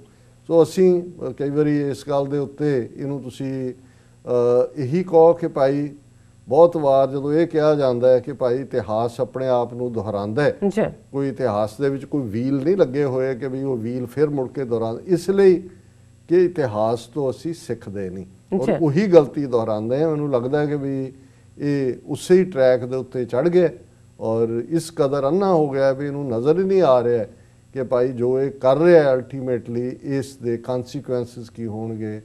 ਕੱਲੀ ਇਹ ਦੁਨੀਆ ਨਹੀਂ ਹੈ, ਰੱਬ ਦਾ ਦਰਗਾਹ, ਰੱਬ ਦਾ ਦਰਬਾਰ ਹੈ। ਤੁਸੀਂ ਸਿੱਖਾਂ ਦੇ ਘਰਾਂ 'ਚ ਜੰਮੇ ਹੋ ਵੀ ਪਿਓ ਤੇਰਾ ਜਿਹੜਾ ਕਛਹਿਰੇ ਸੀਂਦਾ ਸੀ, ਇੱਕ ਗਰੀਬ 10x10 ਦੀ ਉਹਦੀ ਦੁਕਾਨ ਸੀ ਔਰ ਉਹਨੂੰ ਕਹਿੰਦੇ ਹੀ ਜਥੇਦਾਰ ਸੰਤੋਖ ਸਿੰਘ ਜਿਹੜਾ ਕਛਹਿਰਿਆਂ ਵਾਲਾ, ਕਛਹਿਰੇ ਬਹੁਤ ਵਧੀਆ ਸੀਂਦਾ ਸੀ, ਉੱਥੋਂ ਨਿਕਲ ਕੇ ਕਿੰਨਾ ਵੱਡਾ ਐਮਪਾਇਰ ਗੁਰਦੁਆਰਿਆਂ ਦੇ ਸਿਰ ਤੇ ਖੜਾ ਕੀਤਾ ਹੁਣ ਇਹ ਜੀਕੇ ਕੋਈ ਇਹਦੀ ਡਿਗਰੀ ਨਹੀਂ ਹੈ ਵੀ ਕੋਈ ਅਮਰੀਕਾ ਚੋਂ ਪੜ੍ਹ ਕੇ ਜੀਕੇ ਗ੍ਰੇਟਰ ਕੈਲਾਸ਼ ਹੈ। ਗ੍ਰੇਟਰ ਕੈਲਾਸ਼ ਦਿੱਲੀ ਦਾ ਇੱਕ ਏਰੀਆ ਹੈ ਜਿਹੜਾ ਪੋਸ਼ ਹੈ, ਜਿੱਥੇ ਇਹਦਾ ਇਹਨੇ ਬਣਾਇਆ ਹੋਇਆ। ਹੁਣ ਨਾ ਜੀਕੇ ਲਿਖਿਆ ਲੱਗਦਾ ਇਹਨੇ FRCS ਲਿਖਿਆ ਉਹਨੇ ਵੀ fellow of royal college of surgeon, ਕਿ ਵੀ ਤੂੰ ਆਪਣੇ ਉਹ ਕਛਹਿਰਿਆਂ ਵਾਲੇ ਪਿਓ ਨੂੰ ਯਾਦ ਕਰ। ਉਹ ਜੇ ਉਵੇਂ ਹੀ ਰਹਿੰਦਾ ਹੈ ਜਿਵੇਂ ਸਿੱਖ ਨੂੰ, ਕਿਉਂਕਿ ਸ਼ੁਰੂ 'ਚ ਉਹਦੀ ਕੰਟਰੀਬਿਊਸ਼ਨ ਸੀ, ਦਲੇਰ ਸੀ ਥੋੜ੍ਹਾ ਜਿਹਾ, ਉਹ ਪ੍ਰੋਟੈਸਟ ਹੋ ਰਿਹਾ, ਉਹਦੀ ਮਿਨਿਸਟਰ ਦੀ ਗੱਡੀ ਦੇ ਅੱਗੇ ਬੋਨਟ ਤੇ ਚੜ ਗਿਆ, ਉਹਨਾਂ ਨੇ ਘੜੀਸਿਆ, ਉਹਦੇ 'ਚੋਂ ਬਣ ਕੇ ਅਲਟੀਮੇਟਲੀ ਏਜੰਟ ਬਣ ਗਿਆ ਇੰਦਰਾ ਗਾਂਧੀ ਦਾ, ਸੰਜੇ ਗਾਂਧੀ ਦਾ। ਵੀ ਤੂੰ ਇਹੀ ਦੇਖ ਵੀ ਚੱਲ ਕਛਹਿਰਾ ਟੂ ਜੀਕੇ ਤੱਕ ਪਹੁੰਚ ਗਿਆ, ਹੁਣ ਬਹਿ ਆਰਾਮ ਨਾਲ, ਬਥੇਰੇ ਪੈਸੇ ਲੁੱਟ ਲੱਟ ਲਏ ਨੇ। ਇਹ ਵੀ ਆਇਆ ਗੁਰਦੁਆਰਾ ਕਮੇਟੀ ਦਾ ਪ੍ਰਧਾਨ ਹੁੰਦੇ ਆ, ਕਿੰਨੇ ਲੱਖ ਰੁਪਈਆ ਕੱਢਿਆ, ਰਸੀਦਾਂ ਕੋਈ ਨਹੀਂ। ਤੁਸੀਂ ਉਹਨਾਂ ਦੀ ਉੱਥੇ ਇੱਕ ਤੋਂ ਬਾਅਦ ਇੱਕ ਦੀ ਕਹਾਣੀ ਦੇਖੋ ਤਾਂ ਅਫਸੋਸ ਹੁੰਦਾ। ਮੈਂ ਤਾਂ ਪੜ੍ਹਦਾ ਵੀ ਨਹੀਂ ਕਈ ਵਾਰੀ ਖਬਰ ਦੇਖ ਕੇ, ਪਰ ਵੀਰ ਹਰਮੇਲ ਸਿੰਘ ਹੋਰਾਂ ਨੇ ਬਿਲਕੁਲ ਠੀਕ ਕਿਹਾ ਕਿ ਭਾਈ ਇਹਨੇ ਅੱਗੋਂ ਦਾ ਹੁਣ ਆਪਣਾ ਫਿਰ ਬੀਜ ਲਿਆ ਬੀਜ। ਬਿਲਕੁਲ, ਔਰ ਗੁੱਡ ਲੱਕ ਅਸੀਂ ਕਹਿ ਸਕਦੇ ਹਾਂ। ਕੀ ਕਹਿ ਸਕਦੇ ਹਾਂ ਗੁਰਬਾਣੀ ਵਿਚਾਰ। ਹਾਂ, ਕਲੋਜ਼ਿੰਗ ਤੋਂ ਪਹਿਲਾਂ ਅਸੀਂ ਬਾਬਾ ਫਰੀਦ ਜੀ ਗੰਜ ਸ਼ੱਕਰ ਉਹਨਾਂ ਦੇ ਸ਼ਲੋਕਾਂ ਦੀ ਵਿਚਾਰ ਕਰਦੇ ਹਾਂ। 2 ਸ਼ਲੋਕ ਅੱਜ ਦੇ ਵਿਚਾਰ ਲਈ ਨੇ ਜੀ, ਔਰ ਸ਼ਾਇਦ ਅਸੀਂ ਕੋਈ ਮਿੱਥ ਕੇ ਤਾਂ ਨਹੀਂ ਹੁੰਦਾ ਕਿ ਟੌਪਿਕ ਲਿਖਤਾ ਹੀ ਉਹਨਾਂ ਦੀ ਜਿਵੇਂ ਆ ਗਈ ਇਹਦੇ ਤੇ ਹੀ ਜੀਕੇ ਦੇ ਉੱਤੇ। ਸੋ ਇਵੇਂ ਹੀ ਜਦੋਂ ਤੁਸੀਂ ਰੂਹਾਨੀ ਦੁਨੀਆ ਦੇ ਲੋਕ ਜਦੋਂ ਇਨਸਾਨ ਨੂੰ ਸਮਝਾਉਂਦੇ ਨੇ, ਬਾਬਾ ਫਰੀਦ ਜਾਂ ਅਸੀਂ ਗੁਰਬਾਣੀ ਦੇ ਵਿੱਚ ਦੇਖਦੇ ਹਾਂ ਜੀ, ਤੇ ਉਹ ਹਮੇਸ਼ਾ ਕੋਈ ਐਗਜ਼ੈਂਪਲ, ਕੋਈ ਉਦਾਹਰਨ, ਕੋਈ ਅਲੰਕਾਰ ਚੁਣਦੇ ਨੇ। ਪੰਛੀਆਂ ਦੀ ਦੁਨੀਆ 'ਚ ਅਸੀਂ ਅੱਗੇ ਵੀ ਗੱਲ ਕੀਤੀ ਸੀ ਬਾਬਾ ਫਰੀਦ ਜੀ ਦੇ ਹਵਾਲੇ ਨਾਲ ਹੀ, ਕਿ ਇੱਕ ਜਿਹੜਾ ਕਾਂ ਹੈ, ਇੱਕ ਹੰਸ ਹੈ। ਜੀ, ਬੋਲੀ ਦੇ ਲਿਹਾਜ਼ ਨਾਲ ਡਾਈਟ ਇਹ ਕਿਹਾ ਜਾਂਦਾ ਹੈ ਕਿ ਹੰਸ ਮੋਤੀ ਚੁਗਦਾ ਹੈ, ਕਾਂ ਗੰਦ ਖਾਂਦਾ ਹੈ। ਔਰ ਇਸੇ ਤਰ੍ਹਾਂ ਜਿਹੜਾ ਇਸ ਦੇ ਨਾਲ ਜੁੜਿਆ ਹੋਇਆ ਛੱਪੜੀ ਔਰ ਸਰੋਵਰ ਹੈ, ਇੱਕ ਪਾਸੇ ਗੰਦਾ ਛੱਪੜ ਹੈ, ਉਸ ਦੇ ਵਿੱਚ ਹੰਸ ਦਾ ਸੰਬੰਧ ਚੰਗੇ ਪਾਣੀ ਸਰੋਵਰ, ਮਾਨਸਰੋਵਰ ਤੱਕ ਨਾਲ ਹੁੰਦਾ ਹੈ। ਉਹ ਜਿਹੜਾ ਉਹਦੇ 'ਚ ਗੰਦੇ ਛੱਪੜ 'ਚ ਹੁੰਦਾ, ਛੱਪੜ ਕਲਰ ਹੈ ਜਿਹਦੇ 'ਚ ਜਾਂ ਦੂਜੇ। ਫਿਰ ਇਸੇ ਤਰ੍ਹਾਂ ਖੁਰਾਕ ਵੀ ਹੈ ਕਿ ਵੀ ਉਹਨੇ ਮੋਤੀ ਖਾਣੇ ਨੇ, ਉਹਨੇ ਉਹ ਖਾਣਾ। ਹੁਣ ਇਹ ਇੱਕ ਸ਼ਲੋਕ ਹੈ ਬਾਬਾ ਫਰੀਦ ਜੀ ਦਾ 64 ਨੰਬਰ, ਕਲਰ ਕੇਰੀ ਛੱਪੜੀ ਆਏ ਉਲੱਥੇ ਹੰਝ, ਚਿੰਜੂ ਬੋੜਨ ਨਾ ਪੀਵੈ, ਨਾ ਪੀਵੈ ਉੱਡਣ ਸੰਧੀ ਡੰਝ। ਉਹਨਾਂ ਨੇ ਕਿਹਾ ਕਿ ਭਾਈ ਇਹ ਕਲਰ ਦੀ ਭਰੀ ਹੋਈ ਛੱਪੜੀ, ਗੰਦੀ ਕਲਰ ਜਿਹੜਾ ਜਿਹਦੇ ਤੇ ਕੋਈ ਫਰਟੀਲਿਟੀ ਨਹੀਂ ਹੁੰਦੀ ਜ਼ਮੀਨ ਦੀ, ਸਾਰਾ ਚਿੱਟਾ ਹੀ ਹੁੰਦਾ ਹੈ, ਵੀ ਕਲਰ ਦੀ ਭਰੀ ਹੋਈ ਛੱਪੜੀ, ਉੱਥੇ ਆ ਕੇ ਹੰਸ ਉਤਰਿਆ। ਉਹਨੇ ਦੇਖਿਆ ਉੱਤੋਂ ਕਿ ਵੀ ਪਾਣੀ ਹੈ, ਉਹਨੂੰ ਤਾਂ ਅੰਦਾਜ਼ਾ ਲਾਇਆ ਵੀ ਪਾਣੀ, ਉਹਨੇ ਦੇਖਿਆ ਵੀ ਇਹ ਤਾਂ ਛੱਪੜੀ ਹੈ। ਕਲਰ ਕੇਰੀ ਛੱਪੜੀ ਆਏ ਉਲੱਥੇ ਹੰਝ, ਚਿੰਜੂ ਬੋੜਨ ਨਾ ਪੀਵੈ ਉੱਡਣ ਸੰਧੀ ਡੰਚ। ਕਿ ਵੀ ਉਹਨਾਂ ਨੇ ਜਦੋਂ ਦੇਖਿਆ ਤੇ ਉਹਨਾਂ ਨੇ ਇਸ ਸਾਰੇ 'ਚ ਚੁੰਝ ਤਾਂ ਲਾਈ, ਲੇਕਿਨ ਇੱਕਦਮ ਉਹਨਾਂ ਨੇ ਚੁੰਝ ਚੁੱਕ ਲਈ। ਉਹਨਾਂ ਨੇ ਕਿਹਾ ਵੀ ਇਹ ਪਾਣੀ ਨਹੀਂ ਪੀਣਾ, ਇਹ ਤਾਂ ਗੰਦਾ ਮੈਲਾ ਹੈ ਪਾਣੀ, ਇਹ ਤਾਂ ਕਲਰ ਵਾਲੀ ਛੱਪੜੀ ਹੈ। ਔਰ ਫਿਰ ਉਹਨਾਂ ਦੇ ਵਿੱਚ ਇਹ ਤਾਂਘ ਸੀ ਕਿ ਮੈਂ ਇੱਥੋਂ ਕਿਵੇਂ ਨਿਕਲਾਂ, ਉੱਡਣ ਸੇਤੀ ਡੰਚ। ਡੰਚ ਹੁੰਦਾ ਕਿ ਵੀ ਛਟਪਟਾਟ ਸੀ ਕਿ ਇੱਥੋਂ ਉੱਡ ਜਾਣਾ। ਸੋ ਮਤਲਬ ਇਹ ਹੈ ਕਿ ਵੀ ਜੇ ਚੰਗੇ ਲੋਕ ਕਦੇ ਭੁਲੇਖੇ ਨਾਲ ਮਾੜਿਆਂ ਦੀ ਸੰਗਤ ਦੇ ਵਿੱਚ ਚਲੇ ਵੀ ਜਾਣ ਤੇ ਉਹ ਉਹਨੂੰ ਕਬੂਲਦੇ ਨਹੀਂ ਨੇ, ਉਹ ਇੱਕਦਮ ਉਹਨਾਂ ਤੋਂ ਕਿਨਾਰਾ ਕਰ ਲੈਂਦੇ ਨੇ। ਉਹ ਉਹਨਾਂ ਨੂੰ ਅਫਸੋਸ ਹੁੰਦਾ ਹੈ ਕਿ ਵੀ ਉਹ ਕਿੱਥੇ ਫਸ ਗਏ। ਫਿਰ ਦੂਸਰਾ ਸ਼ਲੋਕ ਵੀ ਇਸੇ ਥਾਟ ਨੂੰ ਅੱਗੋਂ ਐਨਫੋਰਸ ਕਰਦਾ ਹੈ, ਹੰਸ ਉੱਡਰ ਕੁਦ ਰਹਿ ਪਿਆ, ਲੋਕ ਵਿਡਾਰਨ ਜਾਹੇ, ਗਹਿਲਾ ਲੋਕ ਨਾ ਜਾਣਦਾ, ਹੰਸ ਨਾ ਕੋਦਰਾ ਖਾਏ।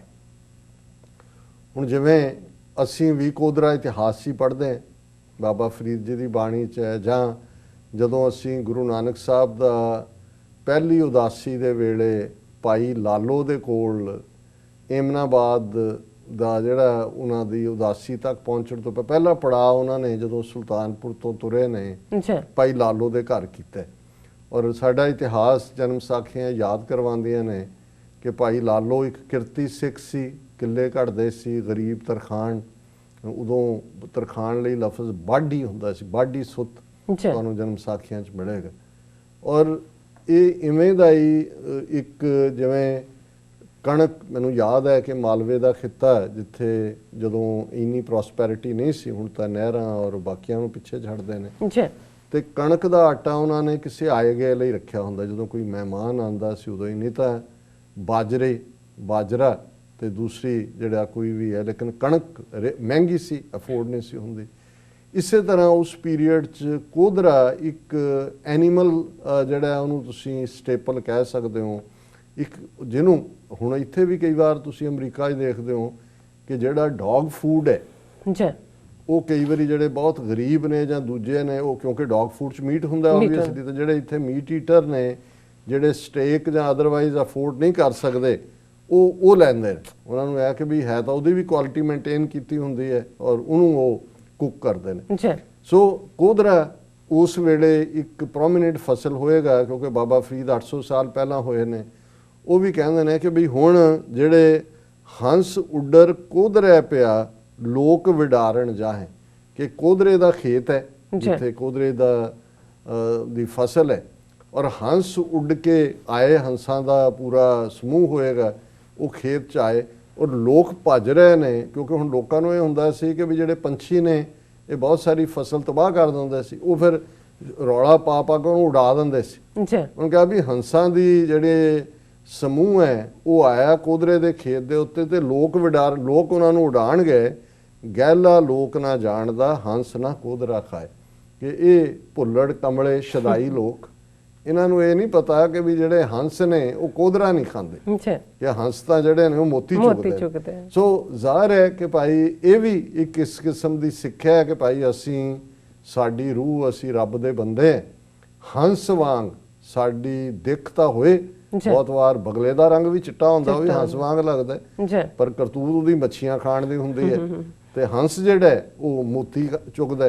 ਸੋ ਇਹ ਬਾਬਾ ਫਰੀਦ ਨੇ ਚੰਗੇ ਔਰ ਮਾੜੇ, ਵਿਵੇਕ ਬੁੱਧ, ਰਾਈਟ ਔਰ ਰੋਂਗ, ਇਸ ਚੰਗਿਆਂ ਦਾ ਸਾਥ, ਜੇ ਕਲਰ ਦੀ ਛਪੜੀ 'ਚ ਪਹੁੰਚ ਵੀ ਗਏ ਤਾਂ ਉੱਥੋਂ ਉੱਡ ਜਾਓ, ਔਰ ਐਵੇਂ ਜੇ ਤੁਸੀਂ ਕਿਤੇ ਭੁਲੇਖੇ ਨਾਲ ਚਲੇ ਵੀ ਗਏ ਹੋ ਤੇ ਉਹ ਤੁਹਾਡਾ ਆਰ ਨਹੀਂ ਹੈ, ਜਿਵੇਂ ਕੋਧਰਾ ਤੁਹਾਡਾ ਨਹੀਂ ਹੈ, ਜਿਵੇਂ ਛਪਰੀ ਦਾ ਪਾਣੀ ਤੁਸੀਂ ਨਹੀਂ ਪੀਣਾ, ਇਵੇਂ ਜਿਹੜੀ ਹੰਸਾਂ ਵਰਗੀ ਬਿਰਤੀ ਵਾਲੇ ਹੁੰਦੇ ਨੇ, ਜ਼ਹਿਨੀਅਤ ਜਿਨ੍ਹਾਂ ਦੀ ਲਾਈਕੇ ਹੰਸ, ਲਾਈਕੇ ਸਵੈਨ ਹੈ, ਉਹ ਰੱਬ ਦੀ ਯਾਦ ਤੋਂ ਬਿਨਾ, ਰੱਬ ਦੇ ਨਾਂ ਤੋਂ ਬਿਨਾ ਜਿਹੜਾ ਹੋਰ ਕਿਸੇ ਦੇ ਨਾਲ ਸਾਂਝ ਨਹੀਂ ਰੱਖਦੇ। ਜੀ ਰਾਜ ਸਾਹਿਬ, ਤੁਹਾਡਾ ਬਹੁਤ ਬਹੁਤ ਸ਼ੁਕਰੀਆ। ਤੁਸੀਂ ਅੱਜ ਦੇ ਜੋ ਅਹਿਮ ਇਸ਼ੂ ਨੇ ਤੇ ਔਰ ਅੱਜ ਦਾ ਜਿਹੜਾ ਵਿਚਾਰੇ ਸਾਡੇ ਦਰਸ਼ਕਾਂ ਨਾਲ ਸਾਂਝਾ ਕੀਤਾ, ਇਸ ਵਾਸਤੇ ਤੇ ਨਾਲ ਆਪਣੇ ਵਿਊਅਰਸ ਕੋਲ ਨੇ ਇਜਾਜ਼ਤ। ਵਿਊਅਰਸ, ਤੁਹਾਡਾ ਬਹੁਤ ਬਹੁਤ ਸ਼ੁਕਰੀਆ। ਤੁਸੀਂ ਆਪਣੇ ਕੀਮਤੀ ਸਮੇਂ ਵਿੱਚ ਸਮਾਂ ਕੱਢ ਕੇ ਸਾਨੂੰ ਆਪਣੇ ਰਾਏ ਤੇ ਸੁਝਾਅ ਭੇਜੇ ਨੇ, ਤਾਂ ਭੇਜਦੇ ਰਹਿਣਾ ਸਾਡੇ ਇਸ ਪਤੇ ਤੇ SOS@TV84.tv ਤੇ। ਅਸੀਂ ਆਪਣਾ ਪ੍ਰੋਗਰਾਮ ਲੈ ਕੇ ਫਿਰ ਦੁਬਾਰਾ ਤੁਹਾਡੇ ਸਨਮੁਖ ਹੋਵਾਂਗੇ। ਤਦ ਤੱਕ ਲਈ ਮੈਨੂੰ ਤੇ ਆਪਣਾ ਡਾਕਟਰ ਸੁਣਾ ਗਿਆ ਦਿਓ। ਦੇਖਦੇ ਰਹੋ TV84। ਬੁਲਾ ਦਿਓ ਫਤਿਹ। ਵਾਹਿਗੁਰੂ ਜੀ ਕਾ ਖਾਲਸਾ, ਵਾਹਿਗੁਰੂ ਜੀ ਕੀ ਫਤਿਹ।